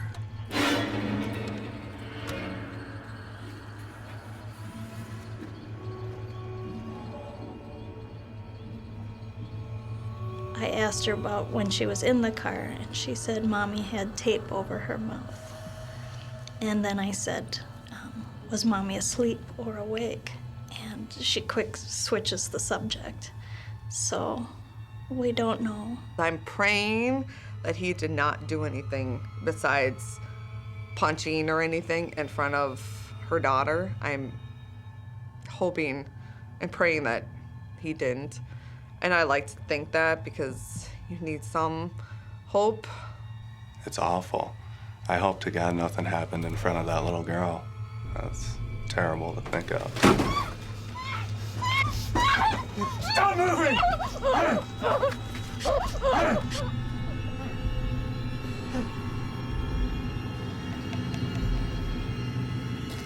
Either way, she was a liability, and her life was in danger. Well, I think he was going to be caught. He was seen with this little girl.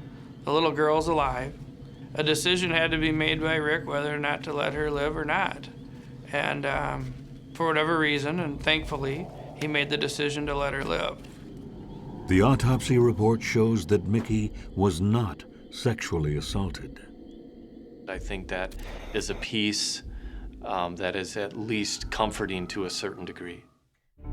Rick Tabor's death is determined to be suicide.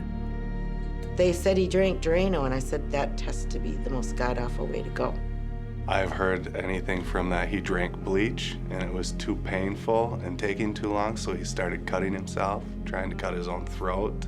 Rick died actually from an overdose of sleeping pills that he had taken. And he had taken approximately 140 tablets. And what we had learned forensically and through the autopsy, that it was a death that was very, very painful. In the weeks to follow, the extent of Rick's fantasy life is revealed. Rick was never in the Army. There was no evidence that Rick ever won the lottery. Police never confirm if Rick robbed the movie theater, but it's possible. The $1,800 was a significant number because the movie theater, which he worked at, was broken into, and $1,800 was stolen.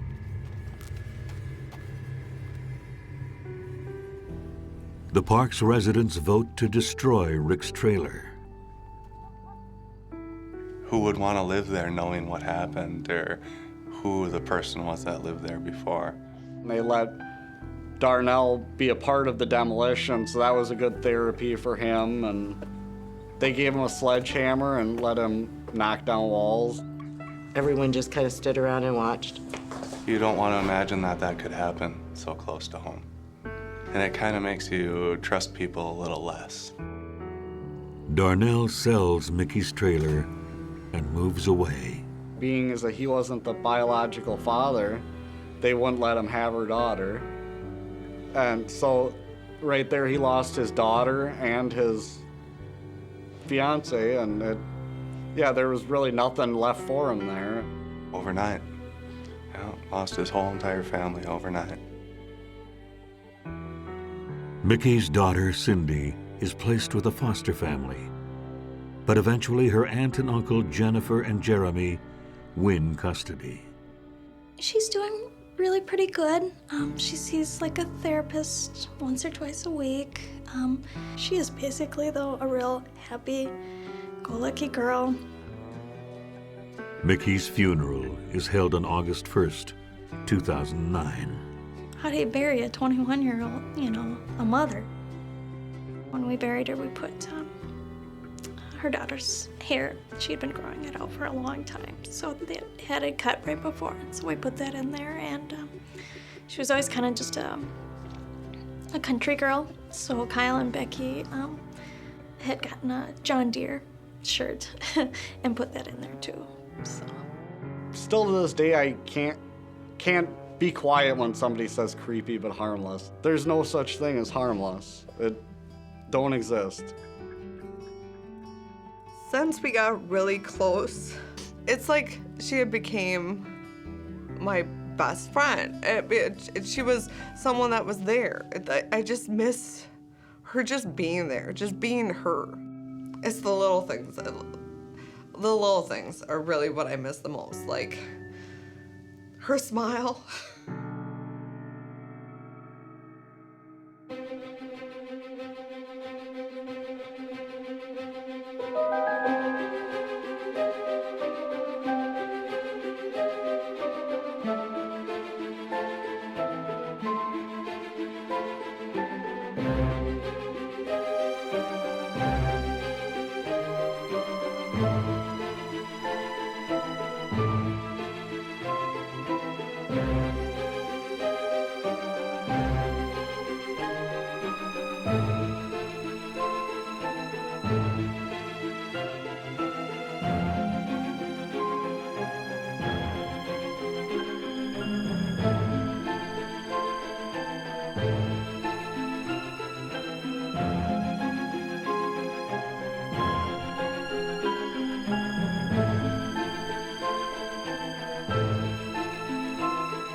Something was very wrong.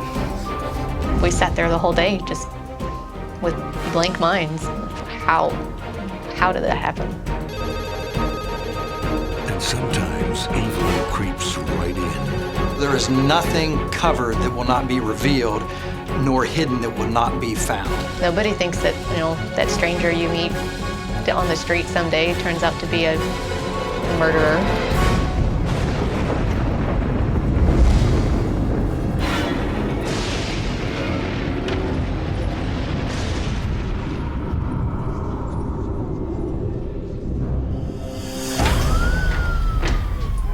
November 10th, 2005, Gainesville police are called out to a small student bungalow. Once inside the Florida house, they make a terrible discovery. A woman's lifeless body is found face down on her bed. The TV and the lights are on, and there are no signs of foul play. It's the last act of a tragic story that started 2 years earlier. In 2003, 22-year-old anthropology student Michelle Herndon and third-year student Jessica Siebel-Zacher become fast friends while working part-time as personal trainers at a local gym. So, what are you doing tonight? I don't know. I might just go home. I have one of my migraines is coming on again. It's really annoying. Well, that sucks. Yeah. I was thinking I was gonna have like a dinner party thing. Oh, really? Yeah. Okay, I might come by for a little bit. I don't know what exactly it was, but we just hit it off immediately. We had the same personality traits where, we were just a little bit country, but still could be girly, and we just had a lot of the same things in common. We just wanted to have fun. We didn't care what other people thought about us. We'd just be the two girls that were in the back of the bar laughing and, rolling around laughing so hard. We were kind of our yin and yang to each other. She was so much more thoughtful and considerate, and it made me soften up. We both drove trucks. We would share stories of our families that had the same kind of, I don't want to say redneck on TV, but the same kind of country tendencies. Getting our trucks stuck in the mud. 22-year-old Michelle, who hails from the small town of Live Oak, Florida, is less than a year away from graduating and doesn't have much money. She lives in a small house off campus, one of several low-cost student houses on the same block.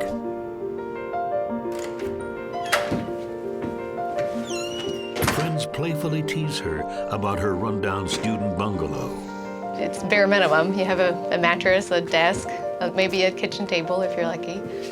She was complaining about a noise coming from the attic, and I'm sure it was, some sort of rodent or something, but I was like, yeah, I bet there's a homeless guy living in your attic, because she lived right near one of the not so great parts of town, but she was like any other college student. She'd have barely a penny left over. Broke or not, Michelle always aims to do the right thing. She's passionate about recycling. Hey, hi. Jess. How's it going? Good, how are you? Good. What are you doing?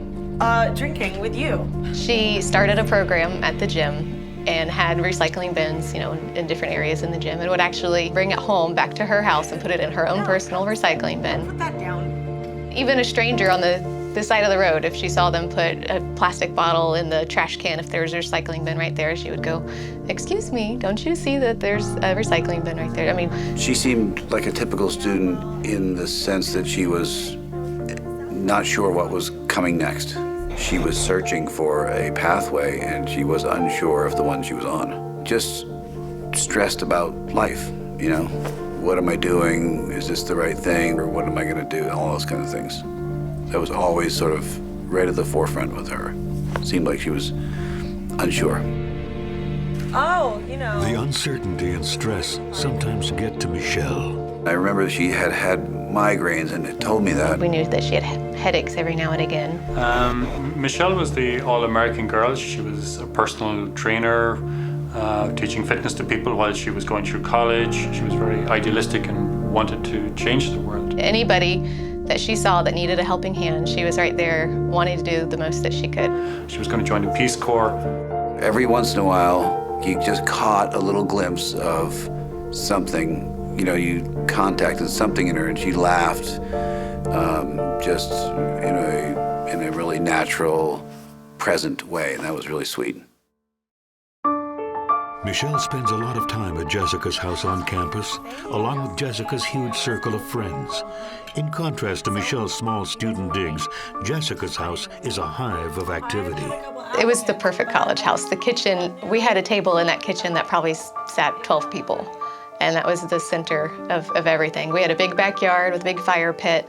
We could have, big parties and gatherings and have people around the fire. You always have the best roommates. Yeah, like this one over here. With the new school year fast approaching, Jessica is on the hunt for new roommates. She places an ad in the local newspaper. Yeah. So now that you guys are leaving, did you find someone new to live here? There have been a couple applicants, but I'm narrowing in on one. Really? Yeah. What's his name? Oliver. Oliver? Yeah. Oliver O'Quinn, a 27-year-old nurse, answers the ad. He's new in town, having just recently moved from Jessup, Georgia. I just want to make sure it's not some random, 50-year-old single male or something that won't fit in. You want to make sure it's an actual college student or somebody young and trying to do the same things that you're trying to do. First thoughts were, I could live with that guy. He wore glasses, mild-mannered, quiet. He's a nurse, so he has a job. He can pay the bills. He's a nice, normal, low-key person I could get along with. Nice to meet you, too. Jessica invites Oliver to move in. He really honestly was never even home that much. He worked 12-hour shifts at the hospital, and he seemed to work a lot of them. Kind of kept to himself, or he'd be out in the living room watching TV. Thanks for this wonderful meal. Yeah, no problem. Thanks for coming, guys. Michelle soon becomes friends with the latest addition to Jessica's household. He worked a ton, so we tried to include him to make him feel like he had some sort of a sense of belonging. So he would always join us if he wasn't doing anything. They talk about everything, but especially Michelle's somewhat complicated love life. Find a place to live and see where that goes. Where would you like to live? Jason. Yeah, that'd be great. That'd be great. Jason is Michelle's old on-again, off-again boyfriend who lives and works in Miami. I think with the long distance, they didn't want to hold each other back, but they wanted to still enjoy each other. From day one when I met her, there was always Jason. Jason was there long before I was. I know she always talked so fondly of him. Her family loved him. She talked about him a lot, but it was never it was never like a 100% sure of herself. It was always, I like him. I know that I like him, but I don't know if this is going to work out. But with Jason 340 miles away in Miami, Michelle has been seeing a guy named Scott. He was a guitarist in one of the band that we saw all the time. I got into nursing because I wanted to help people after the war. Oh, you went to war? Yeah, you didn't mention you went to war. As Michelle opens up to Oliver about her complex social life, he in turn begins to talk about a harrowing past in the Army. Really? How long ago was that? He told me that he was a captain in the Air Force and that he had done some work in Africa, that he had jumped into Afghanistan right after 9/11, and, you know, all sorts of, gone to like Superman school is what he called it. Well, let's cheers to that. Thanks for coming, guys. Yeah. This is delicious. Oliver also shares personal stories from his hometown. Thanks. You're welcome. He talked a lot about how, you know, oh, he met a girl on this day, or oh, his friends were going to throw him a birthday party. But soon, both girls will discover that Oliver doesn't seem to have any real friends. In fact, he's been keeping a lot of secrets. You could almost hear the violin music build up as time went on. It became a little scarier and then a little scarier.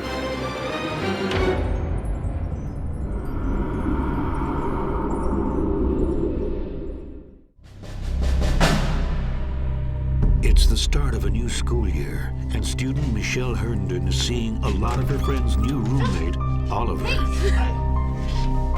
What are you doing here? I was just going to do some errands. Even though they're both busy, Oliver seems to pop up more and more. Oliver said how much he enjoyed interacting with Michelle, that she's very easy to talk to. I would see Michelle later and say, hey, Michelle, how was your day? What'd you do today?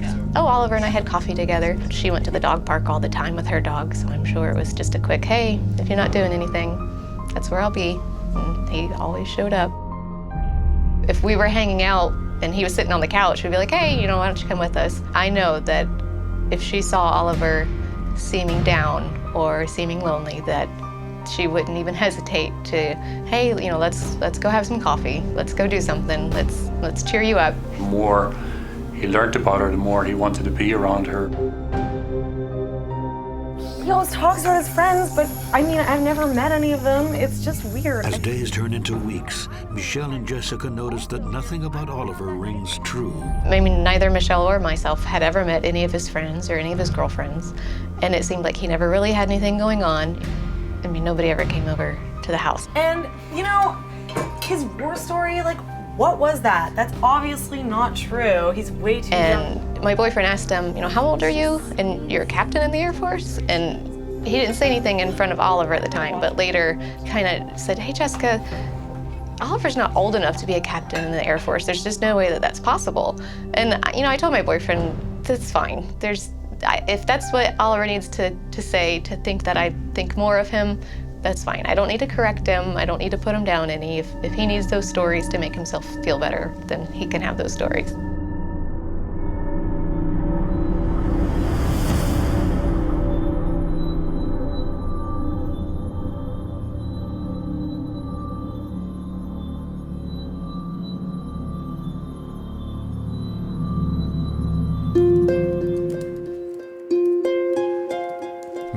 Michelle decides to move into a better house.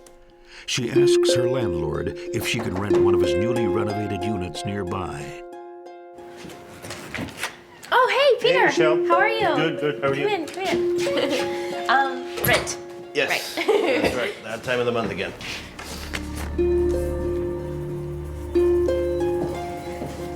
Here you go. Thanks. Sorry it's late. That's okay. Hey, I saw that you're renovating apartments across the street. Yeah. Every time she got a little bit more income, she wanted to upgrade to the next best house on the property. I was working on another house, and she saw that place, and she said, could I move in there? And so we worked things out and said, sure. She was really super enthusiastic about moving in there. That's good. Yeah. All right. So I think probably at that point, some things had started to come together for her. Great. Thank you. Okay, thanks. You know, she was going through a positive transformation. She was evolving very fast and finding her way, and her self-confidence and her radiance was growing. Perhaps because she started spending more time with her boyfriend, Jason. That was all she ever talked about was, oh, Jason's come to town, I get to go hang out with Jason.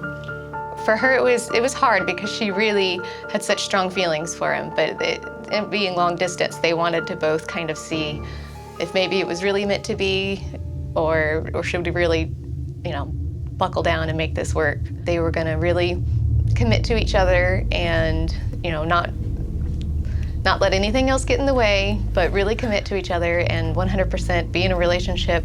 So seriously, what is going on with Oliver? What? You guys hang out like all the time. I don't know. You totally have the hots for him. No. First I thought he had a crush on you, but... No, I don't. You're the culprit. Come on. I only hang out with him because he really looks like he needs a friend. I would never date a guy like that. Like I said, okay. It was playful teasing, you know Oliver has a crush on you, right? And I think she was flattered by it. I mean, she didn't think he was anything she couldn't handle. Thanks. Cheers. We had a party at my house, a big bonfire in the backyard like we normally do. And a bunch of chairs set up in a circle around the bonfire. And it was mostly friends from the gym. And of course, Oliver lives at the house, so he was invited as well. Whenever Michelle would get up and go talk to somebody else, Oliver would be right behind her. He would get up and move right next to her. So, have you noticed that Oliver's been following you, like, everywhere? Yeah. Yeah. Oh, dear. He just seemed like a lost puppy, like this little lonely dork. I don't know.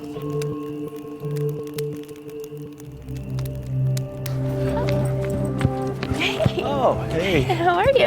I'm good. How are you? I didn't know you had a dog. Hi. Yeah, it's my friend's dog. You're just walking it for them, or? Yeah. They live down the street. I'm just doing them a favor. Nice. Well, I'm going to continue A few days later, Michelle has a strange run-in with Oliver. He showed up with somebody's dog. It wasn't my dog. It wasn't any dog that Michelle recognized. He didn't have a dog. We have no idea where this dog came from. But he showed up with a dog just to, sit and enjoy the dog park with her. It's great seeing you. Yeah, you too.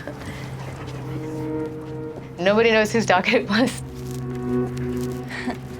Hey, Jess, yeah. Something weird just happened. Yeah, Oliver has a dog and was walking. I didn't know Oliver had a dog. Maybe it's just innocent, but it's just kind of weird. Yeah. The romantic weekend finally arrives, and Jason drives from Miami to Gainesville to be with Michelle. There was a Halloween weekend where Michelle and Jason were going to talk about their relationship, and it was kind of a pivotal moment in taking things more serious. It was always something that she talked about. Oh, Jason's coming into town. I can't hang out with you this weekend. Very giddy and just very excited. There's no better way to describe it, but just like a giddy, excited schoolgirl. Hey. Hey. How you doing? Thank you. Oh, you're so sweet. Thank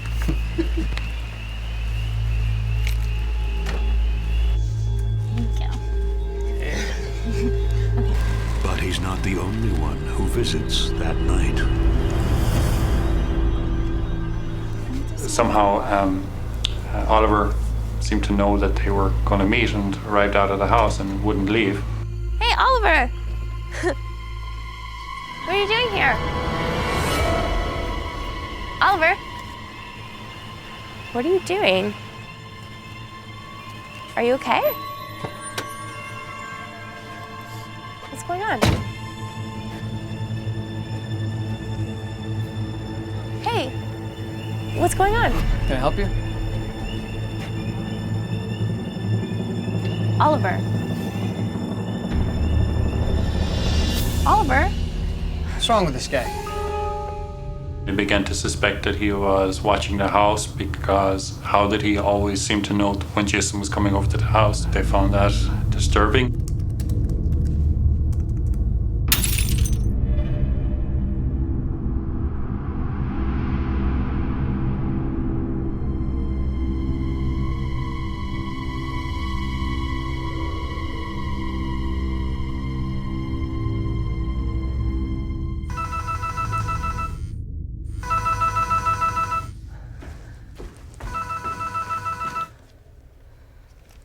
Hello? Hey. Yeah, no, some glass just broke in my kitchen and I wasn't even there. Despite the bizarre drop-in from Oliver, Jason's visit goes better than expected. Michelle can barely contain herself. Dinner. They had the best conversation and had decided, really, let's quit playing games with this. Let's just 100% be in a relationship, 100% dedicate to each other, and see what happens. So I know she was very excited.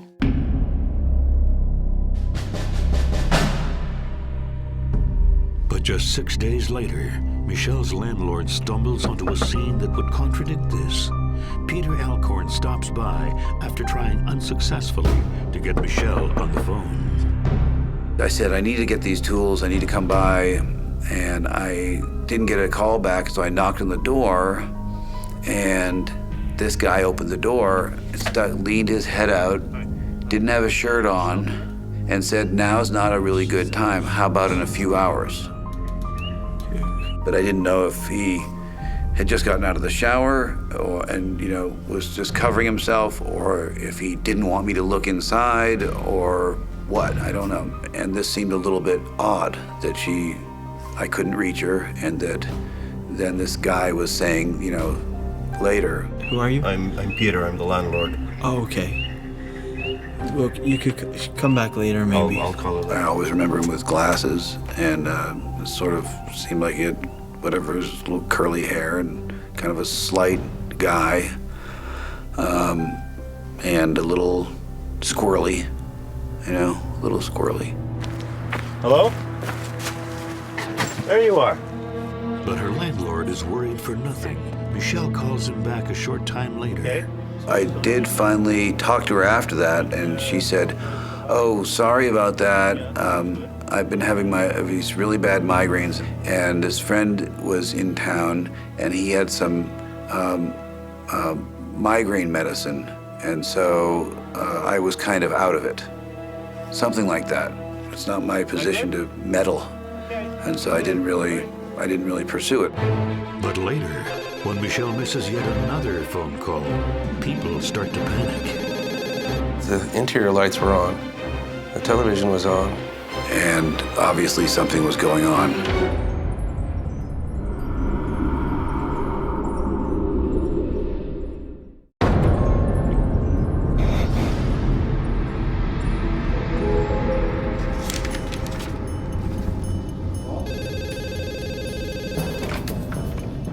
Hello?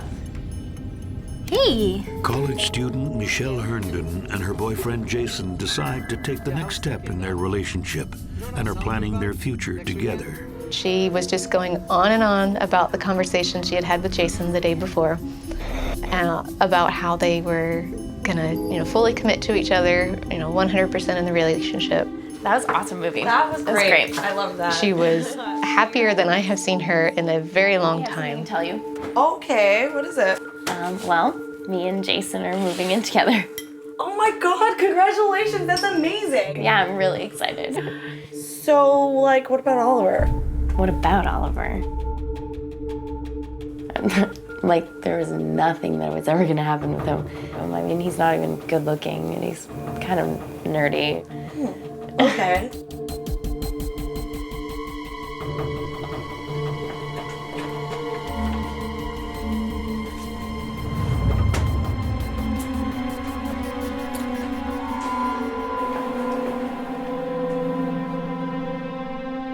That Tuesday night, we were supposed to have dinner together, but she said she had a big project or something she had to study for, so we rescheduled for the next Wednesday night. 10 days after Jason's visit, Jessica can't get a hold of Michelle. Wednesday night, we were supposed to have dinner together, and I couldn't get a hold of her. But I didn't think much of it, because I knew she had been kind of dating that guy that was in the band, and I knew that she was gonna commit to Jason. So I honestly thought that maybe she was, meeting with the guy from the band and telling him we can't see each other anymore. I honestly thought that was probably what was happening. So I gave her, I don't know, maybe half a dozen phone calls, but I really didn't think much of it. Yeah, hey, it's me again. Look, if there's something wrong, you just tell me. You don't have to not answer the phone. This is crazy. Jason also calls Michelle repeatedly. He hasn't spoken to her in 2 days, and that's not like her at all. Well, I'm starting to get worried. You just let me know you're okay? Anything? He drove up from Miami and was there at 2 2 or 3 in the morning, banging on the doors. In a panic, Jason makes the 5-hour drive to Michelle's house.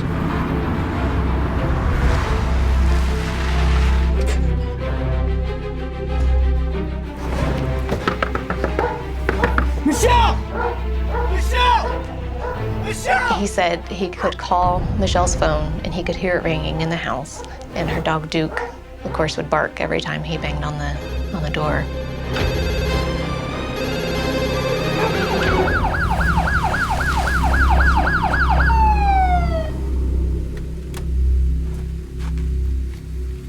He just called 911 and sat there and waited.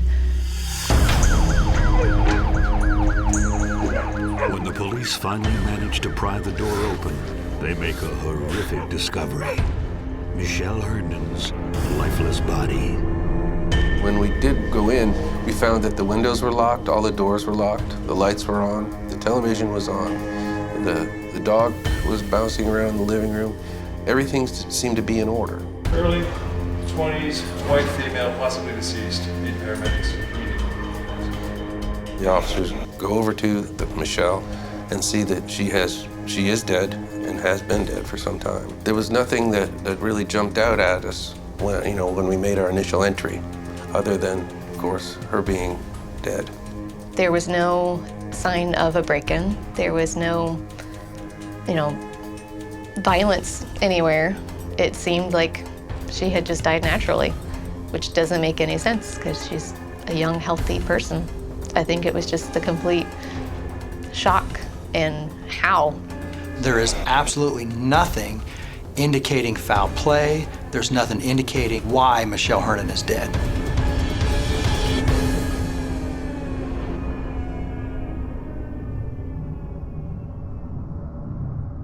It's creepy. That we get the usual, smoking gun, drug dealer, or mom and dad fighting, but something like this, it's unusual. The phone starts ringing at like 6 o'clock in the morning, which is way too early.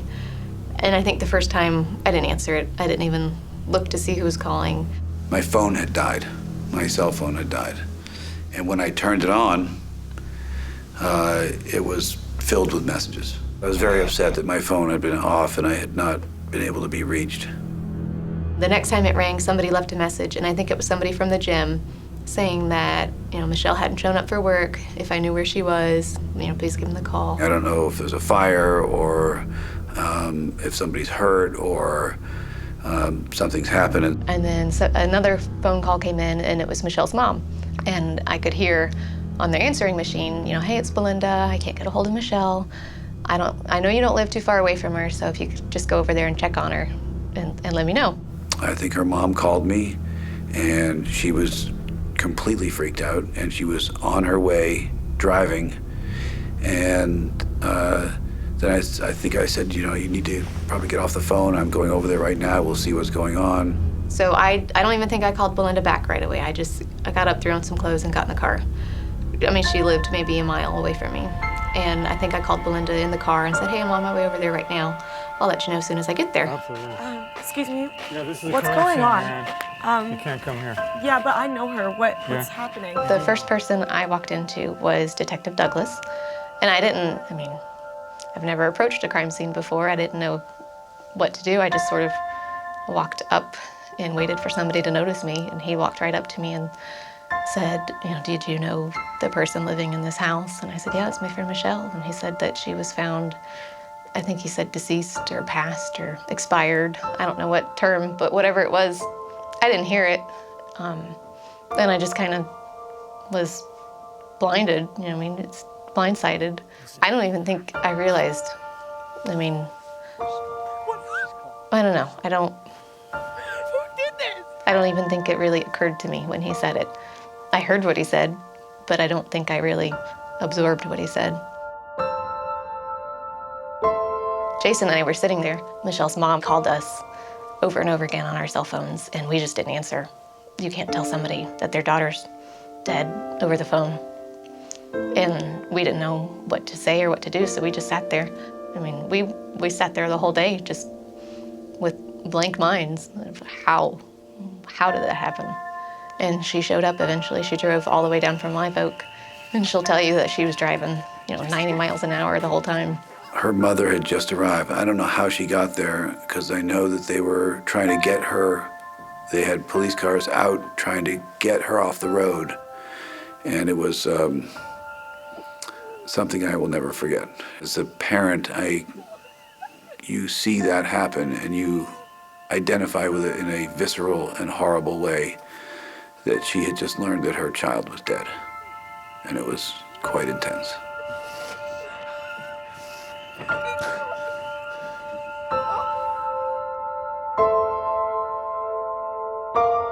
Landlord Peter Alcorn has the unsettling task of fixing the door the police pried open.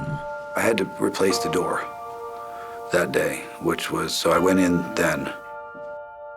The TV was on. I think it was on and it was loud, and they just left everything the way it was, and I asked if I could turn the TV off. I was not up for the task of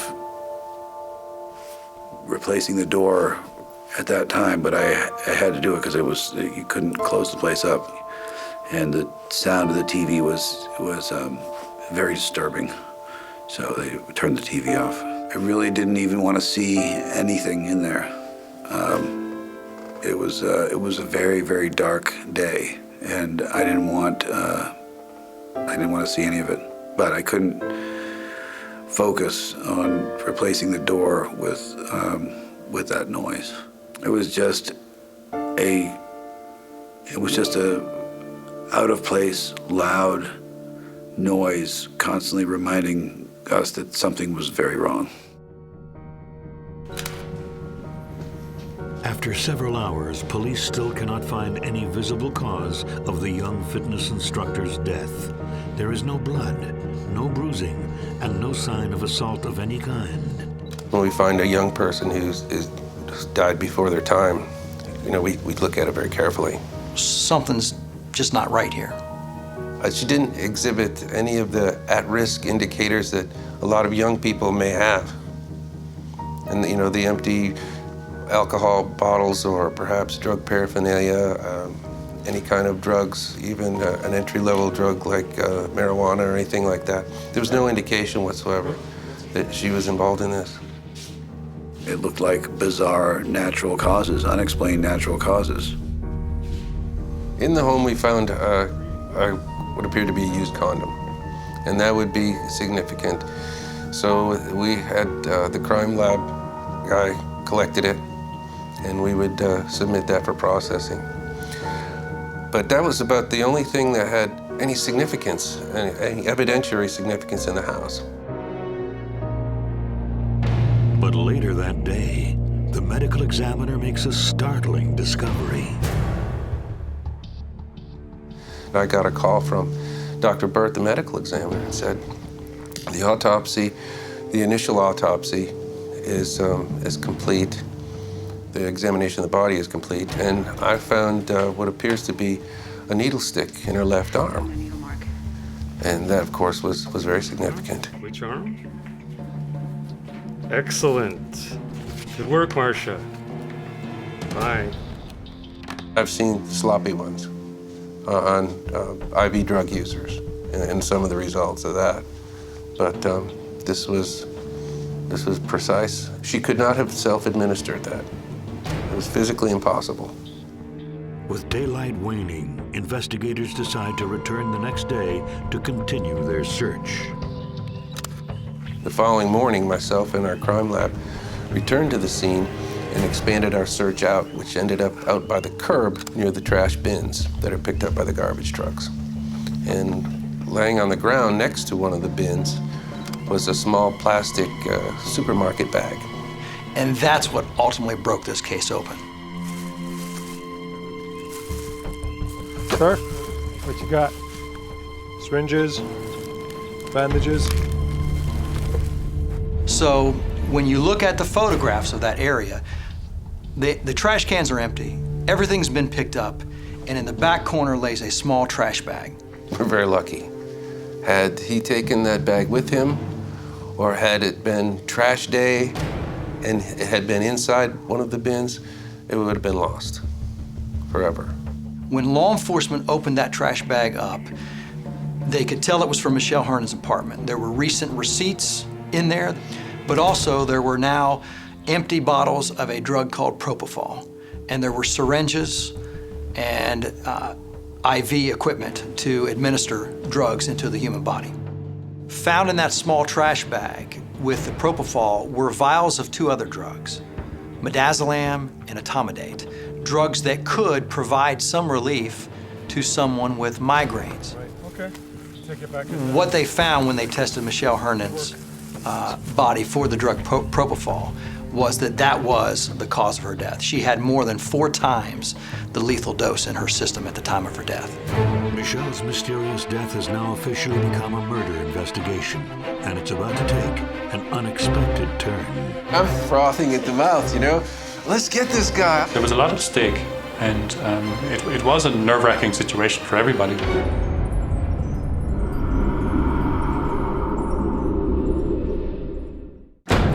November 10th, 2005, University of Florida student Michelle Herndon's body is found in her home. The cause of death is a lethal dose of the sedative propofol. Gainesville police now have a homicide on their hands and little to go on but the DNA found inside a condom at the scene. I think with any crime, there comes that initial fog. You know, there's a lot happening, there's a lot going on.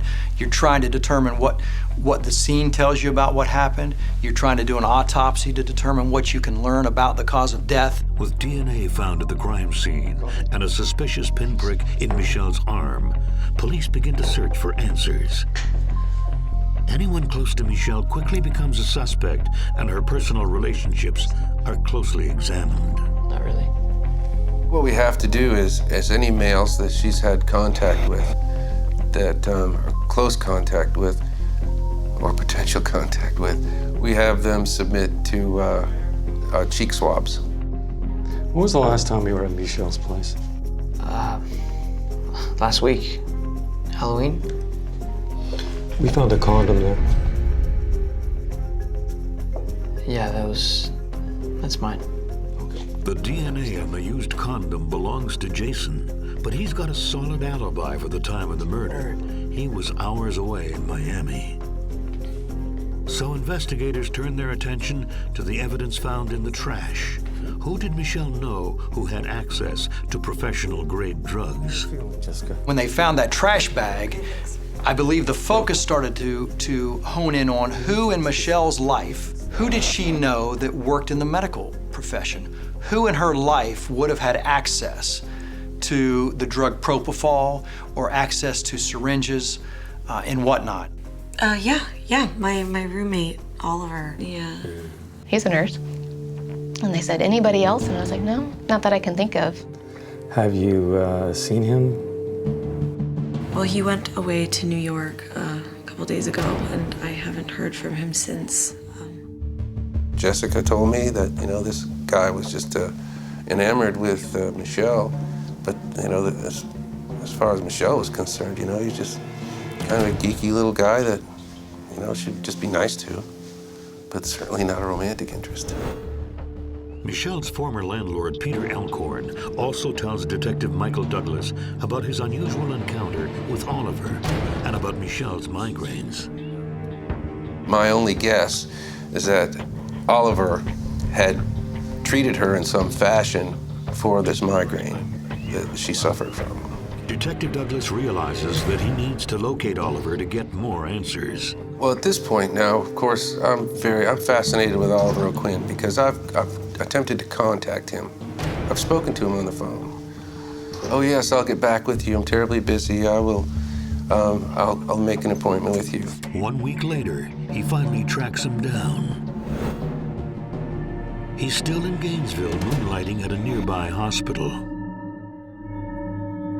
I went out to the hospital, Nature Coast Hospital in Williston, Florida, to see whether he would have access to propofol, or what was their control of propofol and etomidate. While I was out there, his car was in the parking lot, and so I went down to the emergency room where he was. I'm looking for Oliver O'Quinn.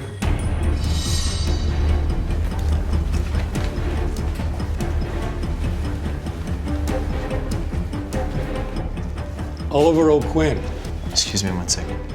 I'm Detective Michael Douglas. Mr. O'Quinn, we've been calling you several times, and you're not returning our calls. Is there a reason? It's been really busy. I apologize.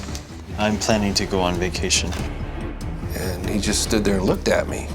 And I said, aren't you even curious why I'm calling you? And he says, yeah, why? I said, I'm investigating the death of Michelle Herndon. And he looked at me and he says, oh yeah, I read about that in the paper. I saw something on the news. And I said, well, look, here's my card, and call me. And do it before vacation, all right? So we'll just get this out of the way. Whenever you're ready, you call me. And of course, I heard nothing from him. You too. Yes, sir. Huh? 8 days later, the FBI informs Detective Douglas that Oliver has flown to Ireland. So in the meantime, I drive up to Eastern Tennessee to talk to Oliver's dad, Beecher Oakland. I said, okay.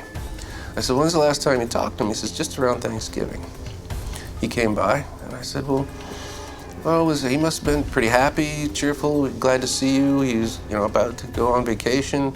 Was he in a good frame of mind? And he said, well, no, actually, he was kind of sad. I said, sad? Why would he be sad? He said that a girlfriend of his in Gainesville had died of an overdose. And that was unknown to anyone at that point. In fact, the only way for Oliver to know about the overdose is if he witnessed it, or, as the police are beginning to think, even caused it. Jesus. You scared me. Feeling any better? No. It won't go away. I've tried everything and nothing gets rid of it. Well, I have some stuff, that could work. Really? Yeah. I have to go lie down. Okay. It acts pretty fast, actually.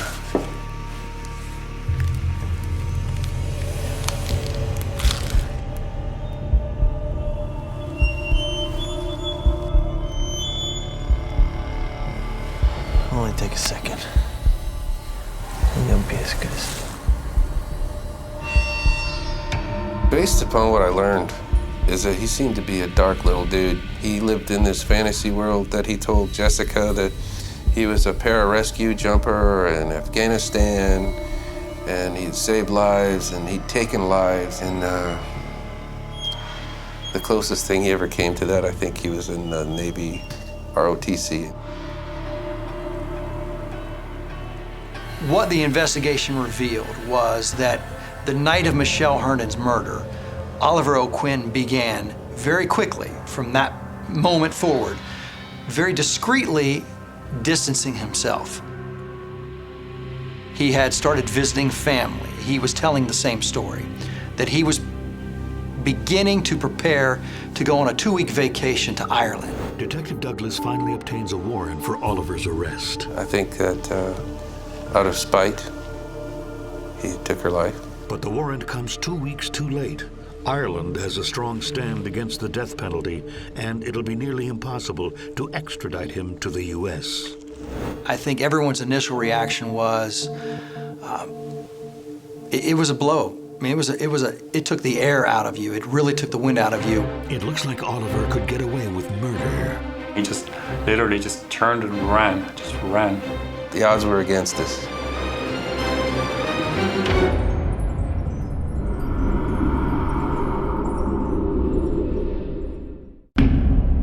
Six months after murder suspect Oliver O'Quinn flees to Ireland, the odds of bringing him to justice are slim. But then, Irish journalist Sean O'Driscoll approaches Detective Michael Douglas with a plan. I was working for the Irish Times, and I read about it in the Florida newspapers, and I kind of thought this is an extremely serious situation in Ireland as well. I mean, if this guy has moved to Ireland and possibly working as a nurse in Ireland, then people really ought to know about it. So I immediately called Detective Michael Douglas in Florida, in Gainesville, and asked him to give me as much information as possible about the case. Talk to me. So, well, I've been following this for a while now. And the problem that you've come across is that he's living well. He's got no issues now. What we need to do is find a way to flush him out. Absolutely. Michael and the other detectives in Florida were deeply, deeply frustrated with the extradition process in Ireland. He asked me if there's something he could do to help, and I said, yeah, absolutely. So I published an article in the Irish Times. And hopefully he would read it, and people on his street in Dublin would read it, and there would be a public outcry, and that would be enough to get him to flee Ireland. Therefore, everywhere he goes, he'll be recognized. They'll know who he is and what he's done. No one had tried it before, so the way I saw it, it was kind of like if we could get the chicken to fly the coop and fly somewhere else where he could be caught, then it was certainly worth giving it a try. So please, let's do this. Sean's article is printed on April 20th, 2006, and soon the Irish press is flooded with stories about the case. We were both holding our breath, waiting to see if Oliver was going to make a move. If he had showed up at any embassy or presented his passport or his identification on the international level, it would have been flagged. It was a bit of a risk to expose Oliver because of who he was, because he was emotionally very volatile. Weren't really sure how he was going to react to it. Like, would it lead to him striking out or taking hostages? So there was a lot at stake, and it was a nerve-wracking situation for everybody. Within a week, Oliver flees Dublin. Michael contacted me. He was pretty excited. They had picked up monitoring of Oliver that he had left via Dublin airport. Then he vanishes. He disappeared. And we were sure that he left Dublin, but we had no idea where he was. 8 weeks later, Interpol reports a sighting of him in Africa. As luck would have it, he turns up at the United States Embassy in Mauritania, in West Africa, to claim a money order that had been sent to him. Their computer system showed up who he was, and they asked him to hold on for a few moments. They're looking back at him. He realizes something's up, and he just literally just turned and ran. Less than 24 hours later, Oliver resurfaces in Senegal. Obviously, some tall Irish-American guy is going to stand out in a place like Senegal, so he was very visible. Oliver is arrested by the Senegalese army and thrown into a holding cell. It was very lucky for everybody involved that it was a moment of panic that led him to Senegal. If he had had time to go to an internet cafe in Mauritania and kind of studied extradition treaties, he certainly would not have fled to Senegal. So thank goodness they just deported him. They turned him over to the United States Marshals, said, come get him. 2 years later, Oliver O'Quinn stands trial for the first-degree murder of Michelle Herndon. He pleads not guilty. Family and friends are upset by the sight of Oliver in the courtroom. That was weird because, your first reaction when you see somebody is, hey, I know that guy. But then it's, oh yeah, I do know that guy. He's the one that killed my friend. Just kind of a weird, it's not really an emotion that's built into most people. They don't really know what to do with that. The defense during the trial was trying to insinuate that Michelle Herndon's death was an accident, that whatever had taken place between her and Oliver O'Quinn was consensual, and that her death was the result of an accident. The prosecution tells a different tale. What we believe Oliver O'Quinn's motivation for killing Michelle Herndon was that he had been shunned, basically. Like, there was nothing that was ever gonna happen with him. I mean, he's not even good looking, and he's kind of nerdy. When he arrived back in the United States and was in jail, he was boarding with another inmate. That inmate ultimately came forward and stated that Oliver O'Quinn had told him that he had overheard Michelle Herndon make a comment that Oliver O'Quinn was just a little man. And his comment to his roommate in the jail was that she deserved a long, peaceful sleep for saying that.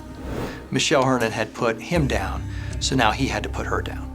The state's belief was that Oliver O'Quinn had earned Michelle Herndon's trust over the period of months that he had befriended her, and that during that trust, he had given her some drugs that actually did assist and help with the pain from her migraines. But that on the night of November 8th of 2005, when she extended her arm to him for some relief, he didn't give her the drugs that had helped her with her migraines.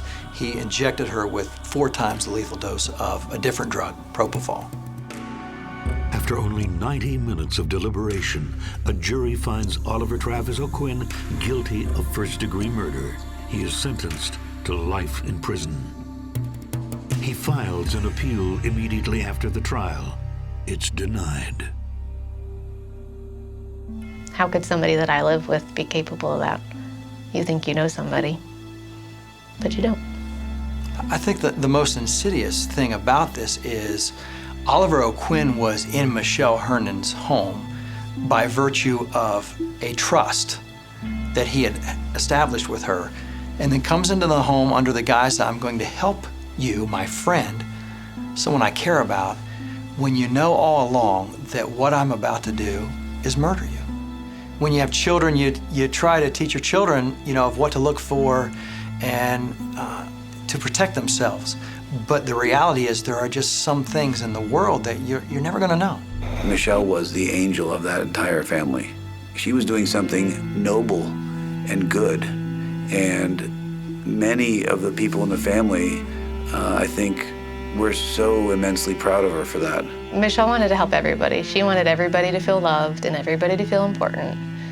So I know Michelle, with her big heart, it's almost like her big heart blinded her sometimes, that she couldn't see that, no, some people don't always need all the help that you're wanting to give.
Sometimes evil sneaks into your home. She had lots of visitors. They just kind of used it as a party spot. And sometimes it's already there. They had a bond, really sick, twisted bond. And when strangers become roommates, blood will be spilled. Bam! This was a vengeance killing. One word: overkill.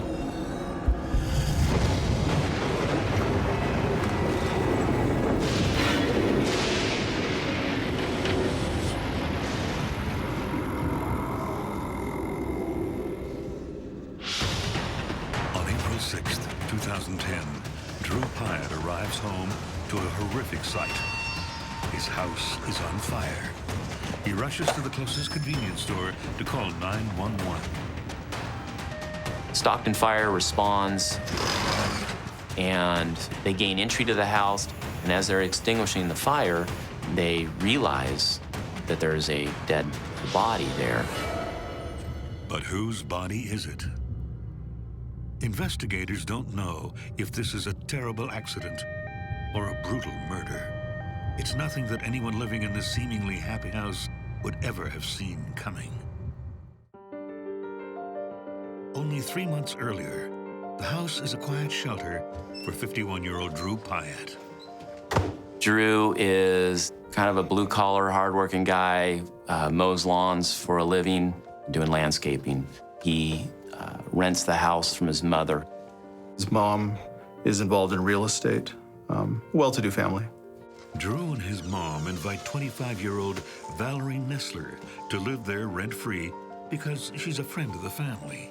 Drew was just trying to be nice. He had the room and knew she didn't have the money to pay for the room, so he let her stay at the house. Valerie was a patient of Drew's father. He was a doctor here in Stockton, and Drew became friends with her. Valerie's a handful. Like, she really is. She has a heart of gold. Very loving, very kind. She's just one of a kind. Drew may have welcomed Valerie, but his mom doesn't want anyone else living there.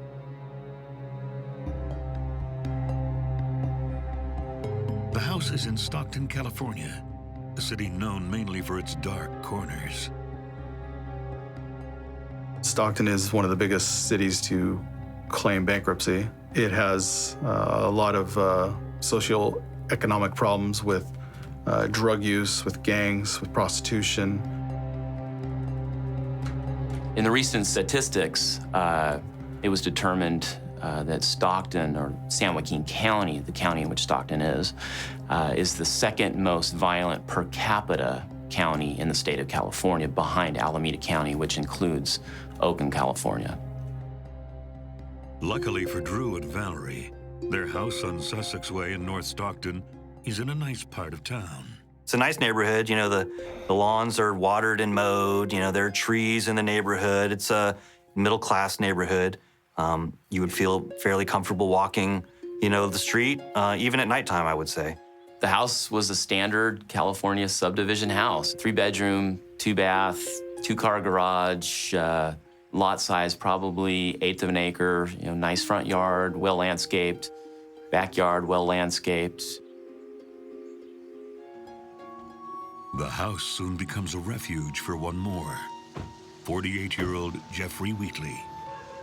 He's broken up with a serious girlfriend, and after months of living in and out of hotel rooms, Drew offers him a place to stay, despite his mom's wishes. So Jeff, by circumstances, found himself in Stockton, and through sort of partying and social contacts, came in contact with Drew, who had this house where he was, had rooms to rent. He had a room of his own, and I think it was that he was really feeling good.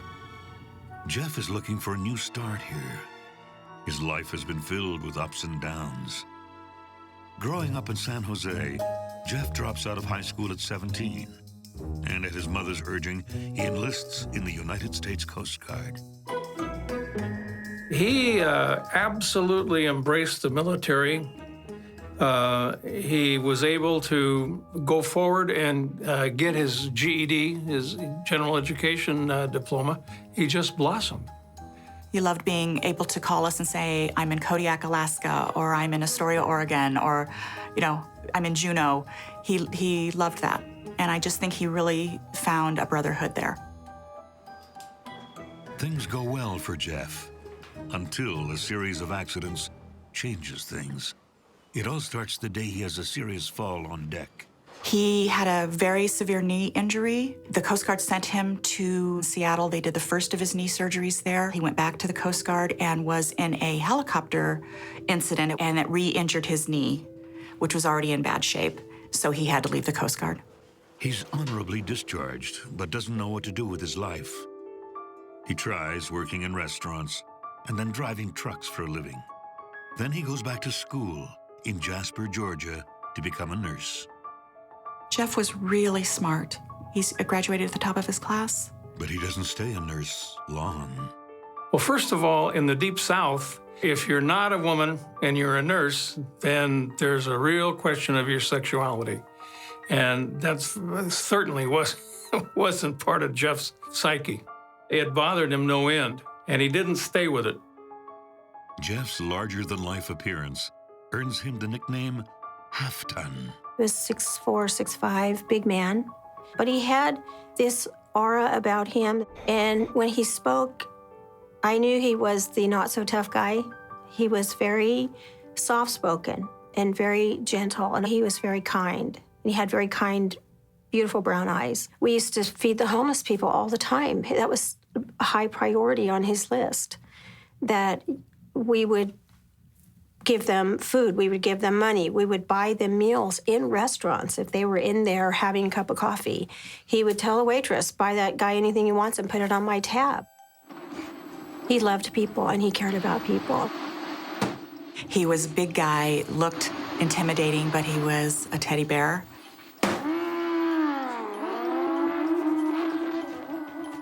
Jeff!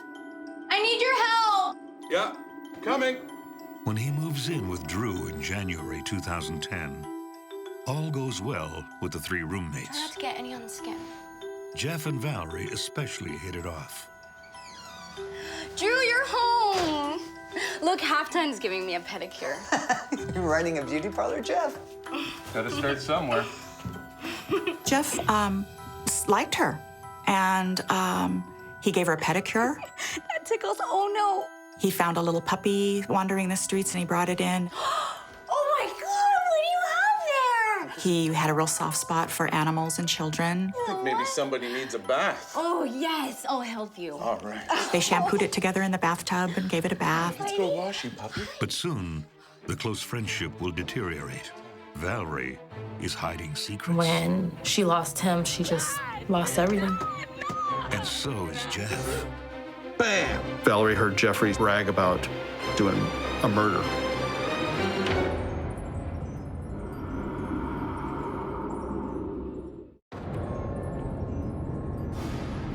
Former U.S. Coast Guard Jeff Wheatley has just moved into a new home in a nice suburb of Stockton, California.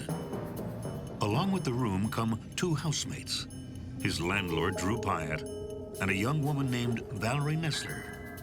The housemates get along very well, at first.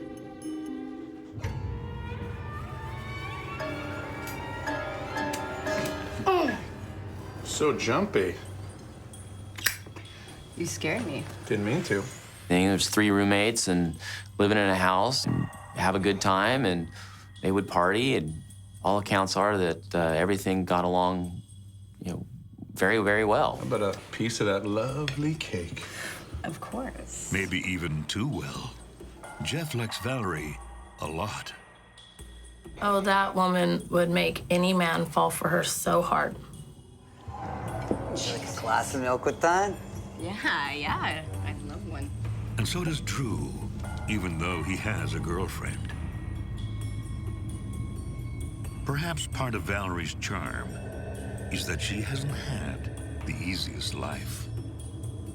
Guys want to help a damsel in distress, and perhaps they wanted to help her in that regard. She's originally from a rougher neighborhood. Valerie grew up in the east side of Stockton, where everybody knows everybody. East Side is an unincorporated area of San Joaquin County. It abuts the city of Stockton. It's on the other side of the San Joaquin. There's a big wash there. It's kind of always been its own little entity. I met Valerie in 3rd grade. She was my very first friend. Pretty much the only person that talked to me in class. And we've been friends ever since. We were like Bonnie and Clyde, Thelma and Louise. She was my everything. When I couldn't hold up my own chin, she held it up for me.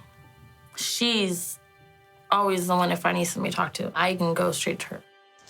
And her life's even tougher than the neighborhood she grew up in. Dad? Oh my God. Dad! Oh my God! No! Dad! She was living with her father when he committed suicide. He was her whole world. She was a daddy's girl. And when she lost him, she just lost everything. She was alone for a while. I think she bounced back and forth with other family members because her mother was unable to care for her. Despite the tragedy, Valerie always had big plans. Valerie always wanted to be a judge. Worked at the courthouse, pushing paper. But only a year after her father's death, another tragedy derails her ambition. She got pregnant with Chloe, kind of brought back the light in her eyes. And when her daughter passed away of SIDS, Valerie just was gone. Maybe we should put Chloe back. No, it's my baby. She was just there, My baby. not really even existing. There's so many times I would have to hold her on the ground while she was screaming that she just wanted to die. She needs me. And they told her she'd never have kids again. So she lost her one and only. It doesn't take long before it's obvious Jeff, Valerie, and Drew are three very different people. Drew kept the house really nice. Everything was pretty orderly. Jeff's room was immaculate. I think it was his Coast Guard background. He was kind of a neat freak, kept his room very tidy. Come on, Val. From what I understand, Valerie was pretty much the opposite. Valerie's room was a disaster. Dirty clothes everywhere, an absolute pigsty. Jeffrey spends most of his time repairing an old truck, which he sees as a way to start again. He was restoring an old truck that my father had bought for him. And I really think he was in a good place. And I think that his goal was to find employment after he had transportation. Val! Halftime! Hey, everyone! Halftime's here! Woo! Valerie, on the other hand, is the life of the party. She had lots of visitors. They were in and out of that house a lot. They just kind of used it as a party spot. The parties are a magnet for Valerie's friends, especially for A.J. Perriman and her ex, Robert Turner. Valerie was longtime friends with Robert Turner. Robert and Valerie knew each other from the east side of Stockton. Like Valerie, Robert has a tragic story in his past. His brother Moose died young. In 1994, Moose was found dead in a room from a gunshot to the head. It actually went up through the bottom of his chin, up to the top of his head. It was ruled a accidental, self-discharged death. It wasn't a suicide, but he was messing around with a gun and shot himself. Robert and his family are convinced that he was murdered. They never accepted it. They always believed it was some outlaw motorcycle gang, like a Hell's Angel type hit for drugs. Jeff and Robert meet at one of Valerie's parties. Oh, hey, this is my new roommate, Jeff. Jeff, this is Robert. I've known him forever. Hey, man, nice meeting you. The roommate, right? You bet. You want a nice beer? Oh, no, I'm good. Thank you very much. Thank you. Sweet. Oh, hey, Robert. Come on. Come to my room. Wait, I have to Val, show you. where you want to go? Come on. It seems that Jeff isn't happy that Robert and Valerie are spending so much time together. If she wanted a certain person, she didn't stop till she had him. If she knew she could have him, she didn't want him at all. Jeff has no reason to be jealous of Robert. He already has a girlfriend, Valerie's best friend, Amber Melendez. Robert was very family-oriented when it came to me and my kids. The way his stance, the way he walks, he always has some weird expression on his face, very comical. And I was like, no, I'm cool. But he turned out to be a little pretty boy. Loves to joke around. The one that, if you're not having a good day, he will make you laugh when you don't want to. He fixed me. He took me out of a really abusive relationship and showed me that men don't hit women. He opened the doors when they needed to be opened. He was really caring, very lovable. They've been dating for months. Amber knows Robert's been spending a lot of time with Valerie lately, but she also knows they're old friends. Besides, she trusts Robert. Valerie relies on the couple for support, and late one night, she reaches out with some shocking news. Hello? Amber! I've been attacked! As he got involved in drugs, his behavior changed. He at one time claimed to have been part of an outlaw motorcycle gang.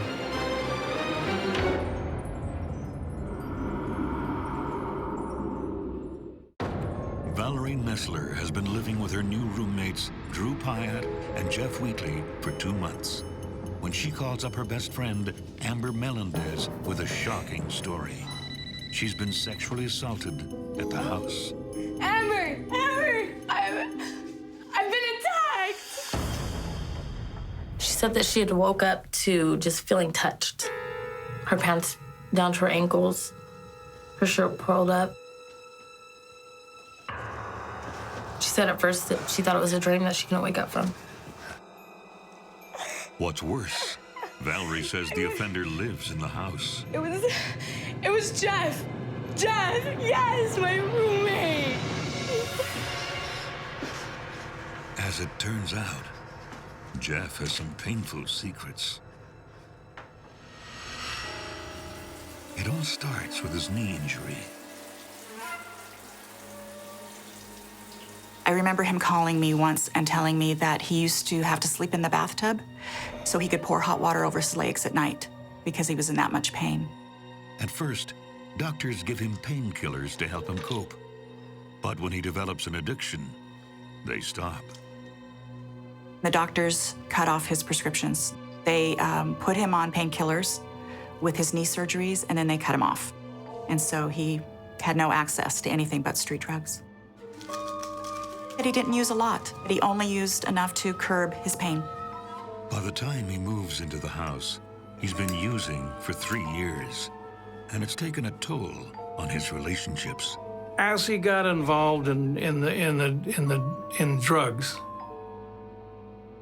his behavior changed. It instantly formed a wall between Jeffrey and I. Worst yet, he may be involved with a criminal gang. He at one time claimed to have been part of an outlaw motorcycle gang. He had mentioned that to his roommate, Drew Payette. It's Jeff, you raped me! Amber doesn't know what to make of Valerie's phone call. It's weird, because I wasn't sure to believe her. She knows that Valerie can be dramatic at times. Valerie liked to cause drama between people. I think it was more for attention. You had to know Valerie to know how far the drama was gonna go. Is Robert there? Give me Robert, please. I need to talk to Robert. What is it? Yeah. Robert doesn't leap to Valerie's rescue.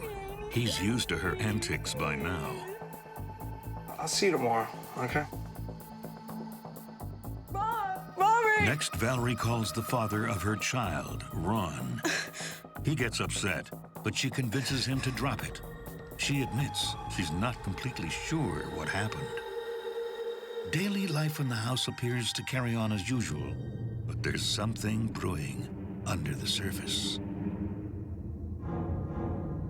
There was, obviously some tension in the household, centered around Valerie. The tension ratchets up even more one night while she and Jeff are alone. That guy is sexy. Really? I think that guy is sexy. I killed a guy once. You killed a guy? Yeah. Valerie heard Jeffrey speak about or brag about doing a murder. He said that he shot the person in the head. Bam! Right in the face. Meanwhile, Drew is starting to get pissed off, too. Hey, you! I know you're selling meth. You gotta stop or you gotta get out. What are you talking about? Drew told us that he suspected that Jeff was selling low-level narcotics. He didn't want that in his house because it was his mom's house, and that he had confronted Jeff about that to either quit or to leave.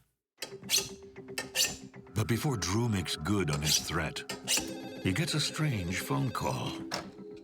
Hello?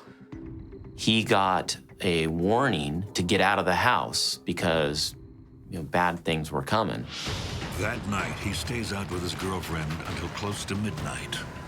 Into the early morning hours of April 7th, Drew returned to the house, saw that the house was on fire. Oh, what the? He races to a convenience store down the street, where he calls 911. I need to use your phone. It's an emergency. Stockton Fire responds. and they gain entry to the house. And as they're putting out this fire, they realize that there's a body there. They immediately freeze the residence and call Stockton Police Department. We responded to the location upon Sussex Avenue, and we began our investigation. The fire was considered suspicious, and there was also a larger crime scene inside the house. Investigators immediately stumble onto something odd. We found a bag near the front door, not far from the body. In that trash bag was a sawed-off shotgun with 2 expended 12-gauge shotgun shells, 2 knives that had blood on them. They appeared to be kitchen knives, and a lot of men's clothing. What happened in this Stockton house? And whose burned body is found in the entrance? The medical examiner for San Joaquin County described it, one word, overkill. There was blood literally just everywhere, pools of blood.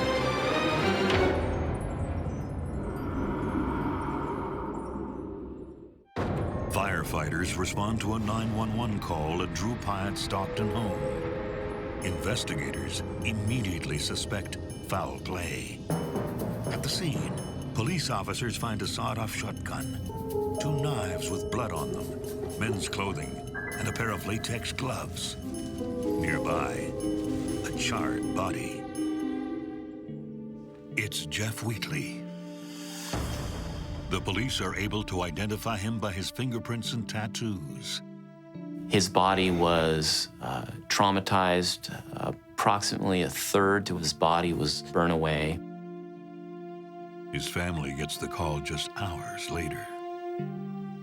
I received a phone call late in the night from my mother, and she said to me, "I know if I'm calling this late, you know it's not good news." So I said, "Is it my grandmother?" And she said, "No, honey, it's Jeff." And then I heard her say the word homicide.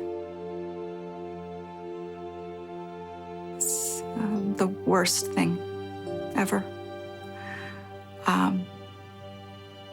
I had to call my father. I had to call my sisters,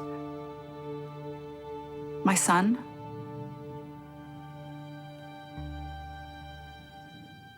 It was awful.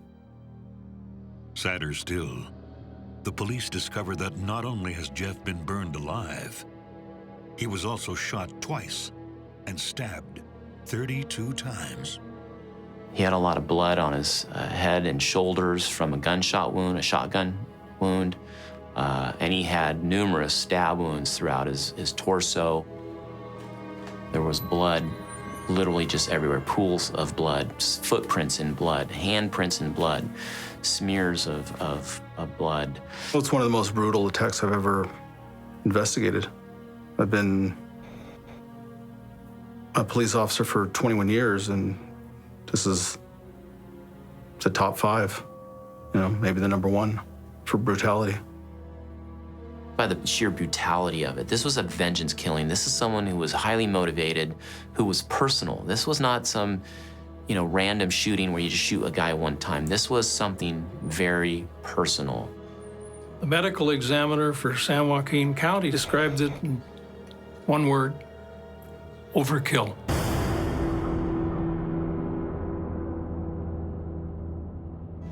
The police start piecing together the evidence. First, they interview Drew. He made the call and was the first one in the house. Drew at first was a little evasive. Things don't look good for him. There is gasoline found all over the house, as well as an empty gas can. The gas can was a gas can that he used in the garage for his lawnmower equipment.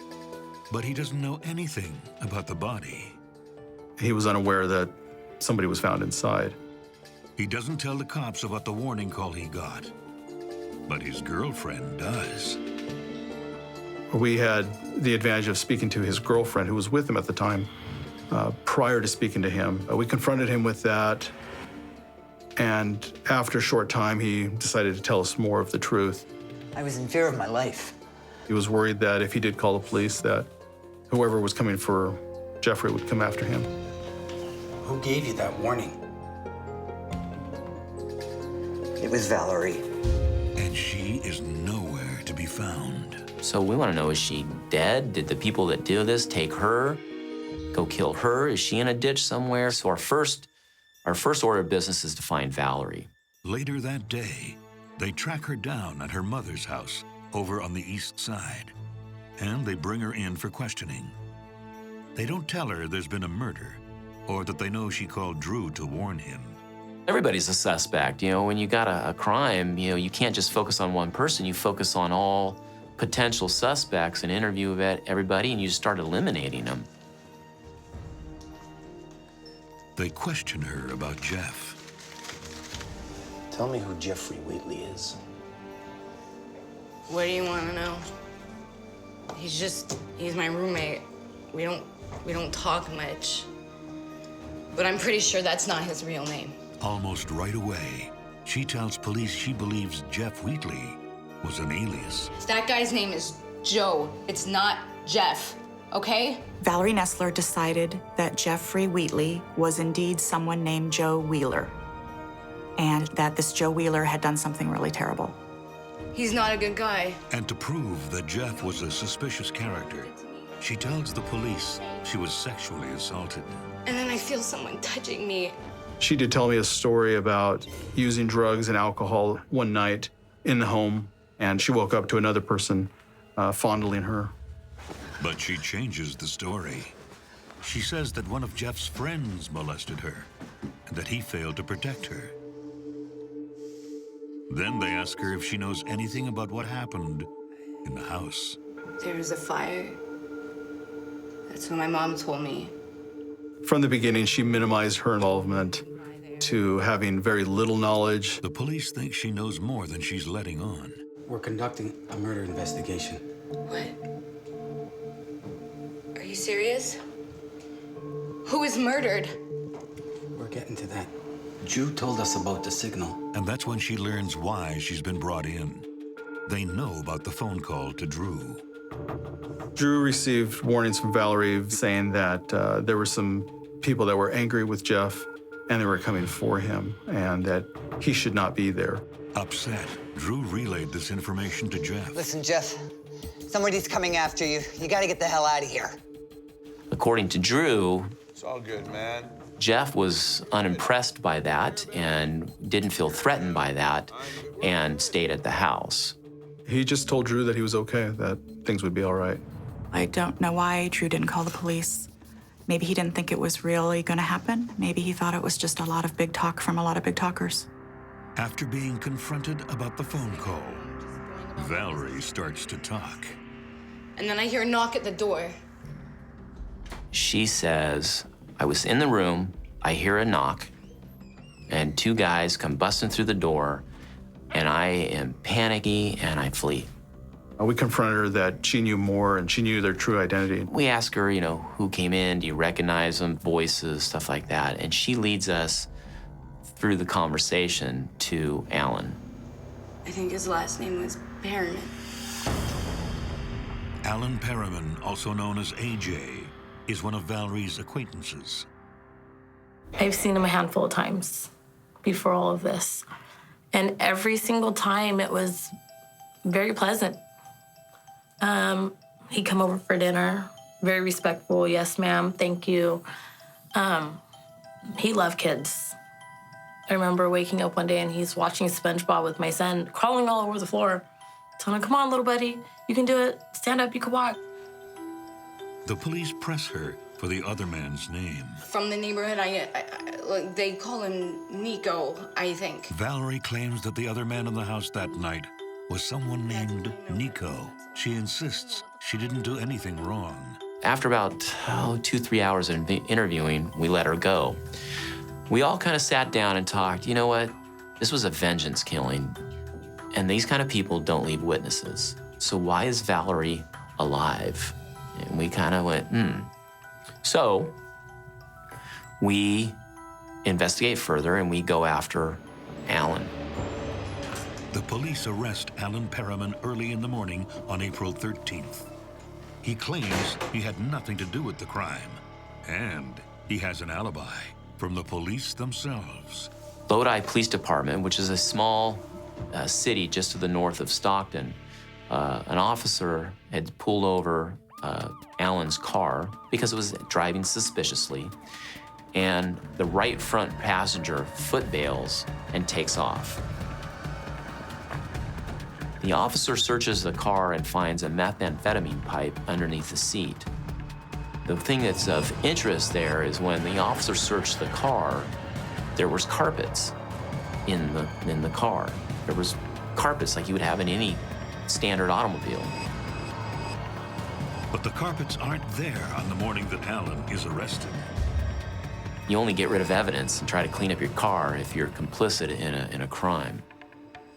At one point, he broke down a little bit. He was showing a lot of concern for his family.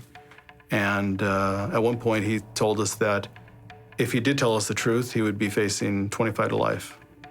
The police push him for more details, but he refuses to say anything else. Tell me about Nico. I don't know that name, dude. He's kept in custody. Later that same day, the cops interview Valerie a second time. This time, she admits she didn't flee the scene.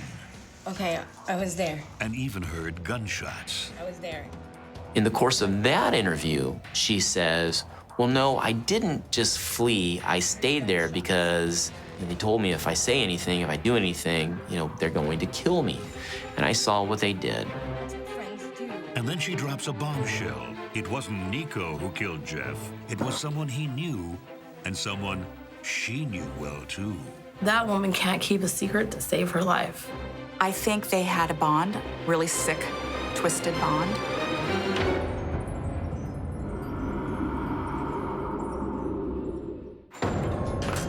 Police have one suspect in custody for the brutal murder of Jeff Wheatley, Alan Perriman. But they're desperate to identify his accomplice. So they bring Jeff's roommate, Valerie Nestler, in again. She's scared, but she's about to sing. It was Robert. Robert Turner.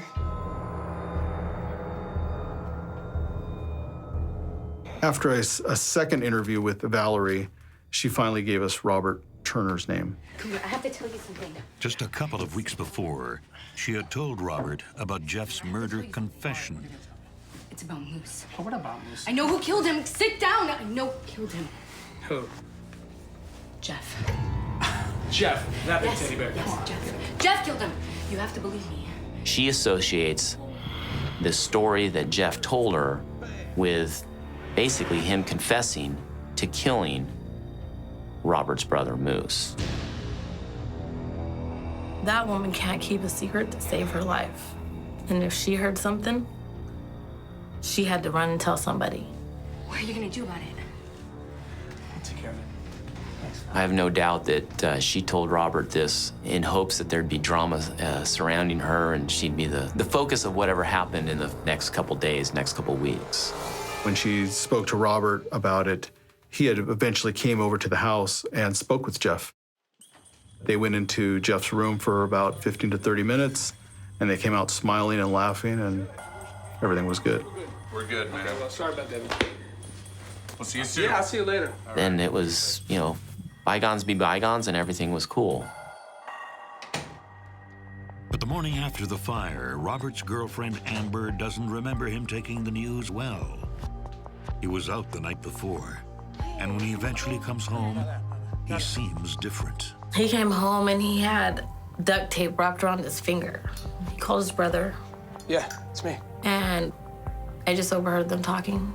I was over there and it's taken care of. He can rest in peace now. He said it's done.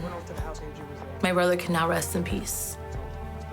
I kind of put two and two together. And I didn't know what to think. Amber knows Robert has a thing for fire. I know. You love fire. If he can burn anything, I don't care It was a piece of paper. If he can catch it on fire, it was going. That was his thing. He was a pyro. Robert may have played the family man to Amber, but he has a history of arson. He burned down a trailer to avenge his other brother, Bruce. The facts of that case are that the owner of the trailer owed Robert Turner's brother some money, wasn't able to pay that money, and Robert set the trailer to fire as a revenge. He was prosecuted for arson and actually was arrested and convicted of arson up in Siskiyou County. Amber knows a place where they can go while Robert figures out what to do. I took him to a friend's house, and it wasn't because I was trying to take him and hide him. It was more I wanted to get through to him. He wanted to go suicide by cop. I wasn't gonna let that happen. Police issue an APB for Robert Turner. We didn't know where his whereabouts were, so we released it to the media. We had done a kind of a full court press. We'd released his photograph. We had police officers, U.S. Marshals, other law enforcement agencies trying to find Robert here. We were pulling out all the stops. On April 17th, 11 days after the murder, he finally turns himself in. He told me, let's do it. I'm gonna turn myself in. I opened the front doors. He walked in. My name's Robert Turner. I'm turning myself in. Don't shoot. He was afraid more of getting caught than anybody else. Even with 2 suspects in custody, 2 months later, the police are still trying to figure out how Valerie fits into the story. You know, she was either a witness or a suspect. And we still kind of scratched our heads going, you know, if you're just a witness, you're an innocent witness, you're too much of a liability. And these guys don't care about killing somebody by look at what they just did to Jeff. You had to have done something to gain their trust. But once the forensics come in, things become much more clear. The latex gloves had on the point of one of the fingers a drop of blood. We got the analysis that the blood was that of Jeff, his DNA, and the DNA profile of the glove was of Valerie. So Valerie's wearing latex gloves with Jeff's blood on it.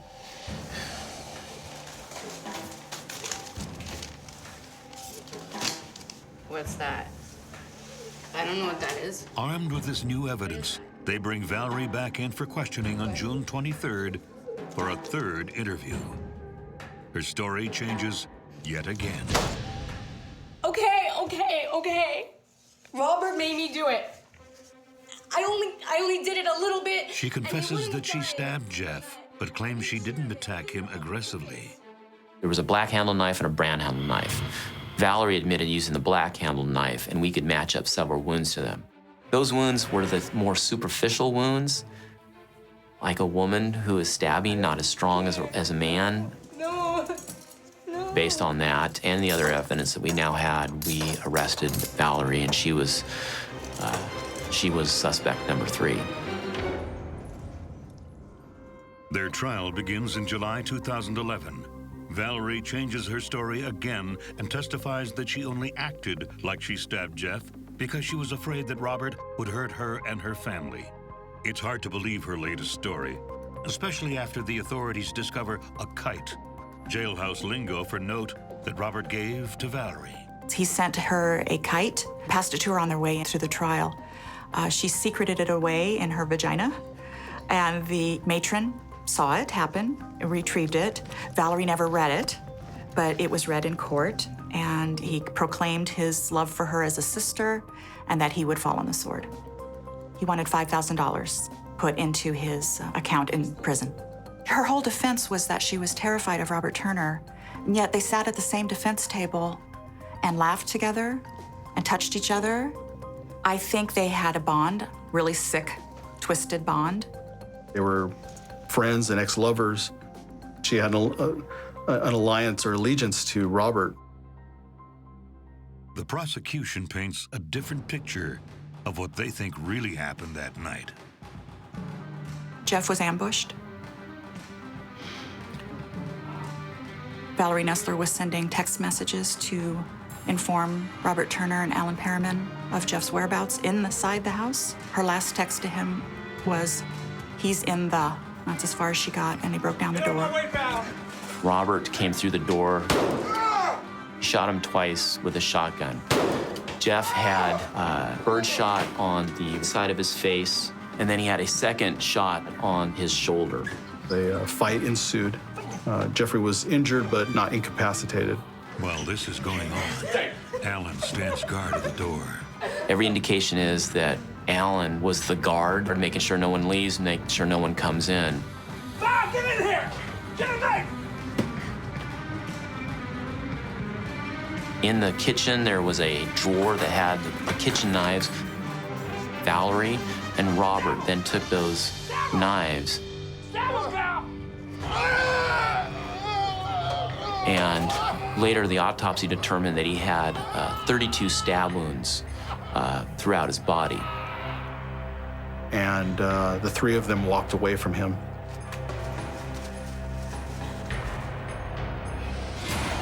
And they saw Jeff up on his feet trying to get out the front door. AJ ran up, tackled Jeff. Val, shut that damn dog up!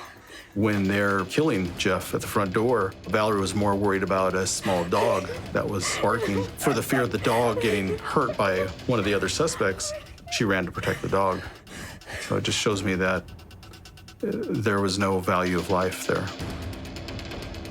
While he's on the ground, somebody retrieved a gallon gas can. They doused Jeffrey with gas. Moments later, they lit him on fire while he was alive. It's never officially determined who lit the fire, but once it catches, all three panic. They flee in Alan's car before they're stopped by police in Lodi. You guys don't say my name. Just shut your mouths. Where Robert makes his escape on foot. For Jeff's family attending the trial, hearing the details is extremely difficult. It was devastating. I saw weapons. I saw crime scene photos. I saw autopsy photos. As bad as I thought it was worse. He was tortured. Brutal. There's no other way you can describe it. It's brutal. He fought really hard. He tried to make it out of that house so badly. He really tried to survive. The prosecution explains the motive for killing Jeff. Robert is seeking revenge. In his mind, it's clear to him that, Jeff has killed his brother Moose 15 years ago, and now Jeff's got to pay. I think she didn't get the reaction she wanted with the whole he touched me thing. So I think she took the one thing that she knew would get to Robert, and that was his brother. The irony is that there's no way that Jeff could have killed Robert's brother back in 1994. He was actually stationed in Atlanta, Georgia at the time of Moose's death. So there's no way that Jeff could have participated in that killing. It's impossible. Jeff loved to brag. He loved to tell a big story, and he had tons of them. Problem is, Jeff would have bragged about helping someone. He would have bragged about saving someone. He never would have bragged about hurting anybody. He was a big softie, a big teddy bear, soft heart. He loved people and he cared about people, and I know he would never hurt anybody. I refuse to believe that. That's not who he is. That's a little difficult to swallow, something like that. I don't believe that he actually, I don't know for a fact, but I don't believe that he ever said that in those words. I do not believe that Jeffrey would ever say that. There's also no proof that Jeff was part of a criminal gang, that he was dealing drugs, or that he ever assaulted Valerie. Valerie liked to be the center of attention. She had to be everybody's number one. Everybody's. She could be your best friend or your worst enemy. And it was all up to you. on which one she was gonna be. That I'd still have my brother. If Valerie Nessler hadn't decided to play games using people. Robert Turner and Valerie Nessler are found guilty of first-degree murder in July 2011. Valerie is given 26 years to life in prison, while Robert is given life without the possibility of parole. In the fall, Alan Perriman is found guilty of second-degree murder and is sentenced to 16 years to life.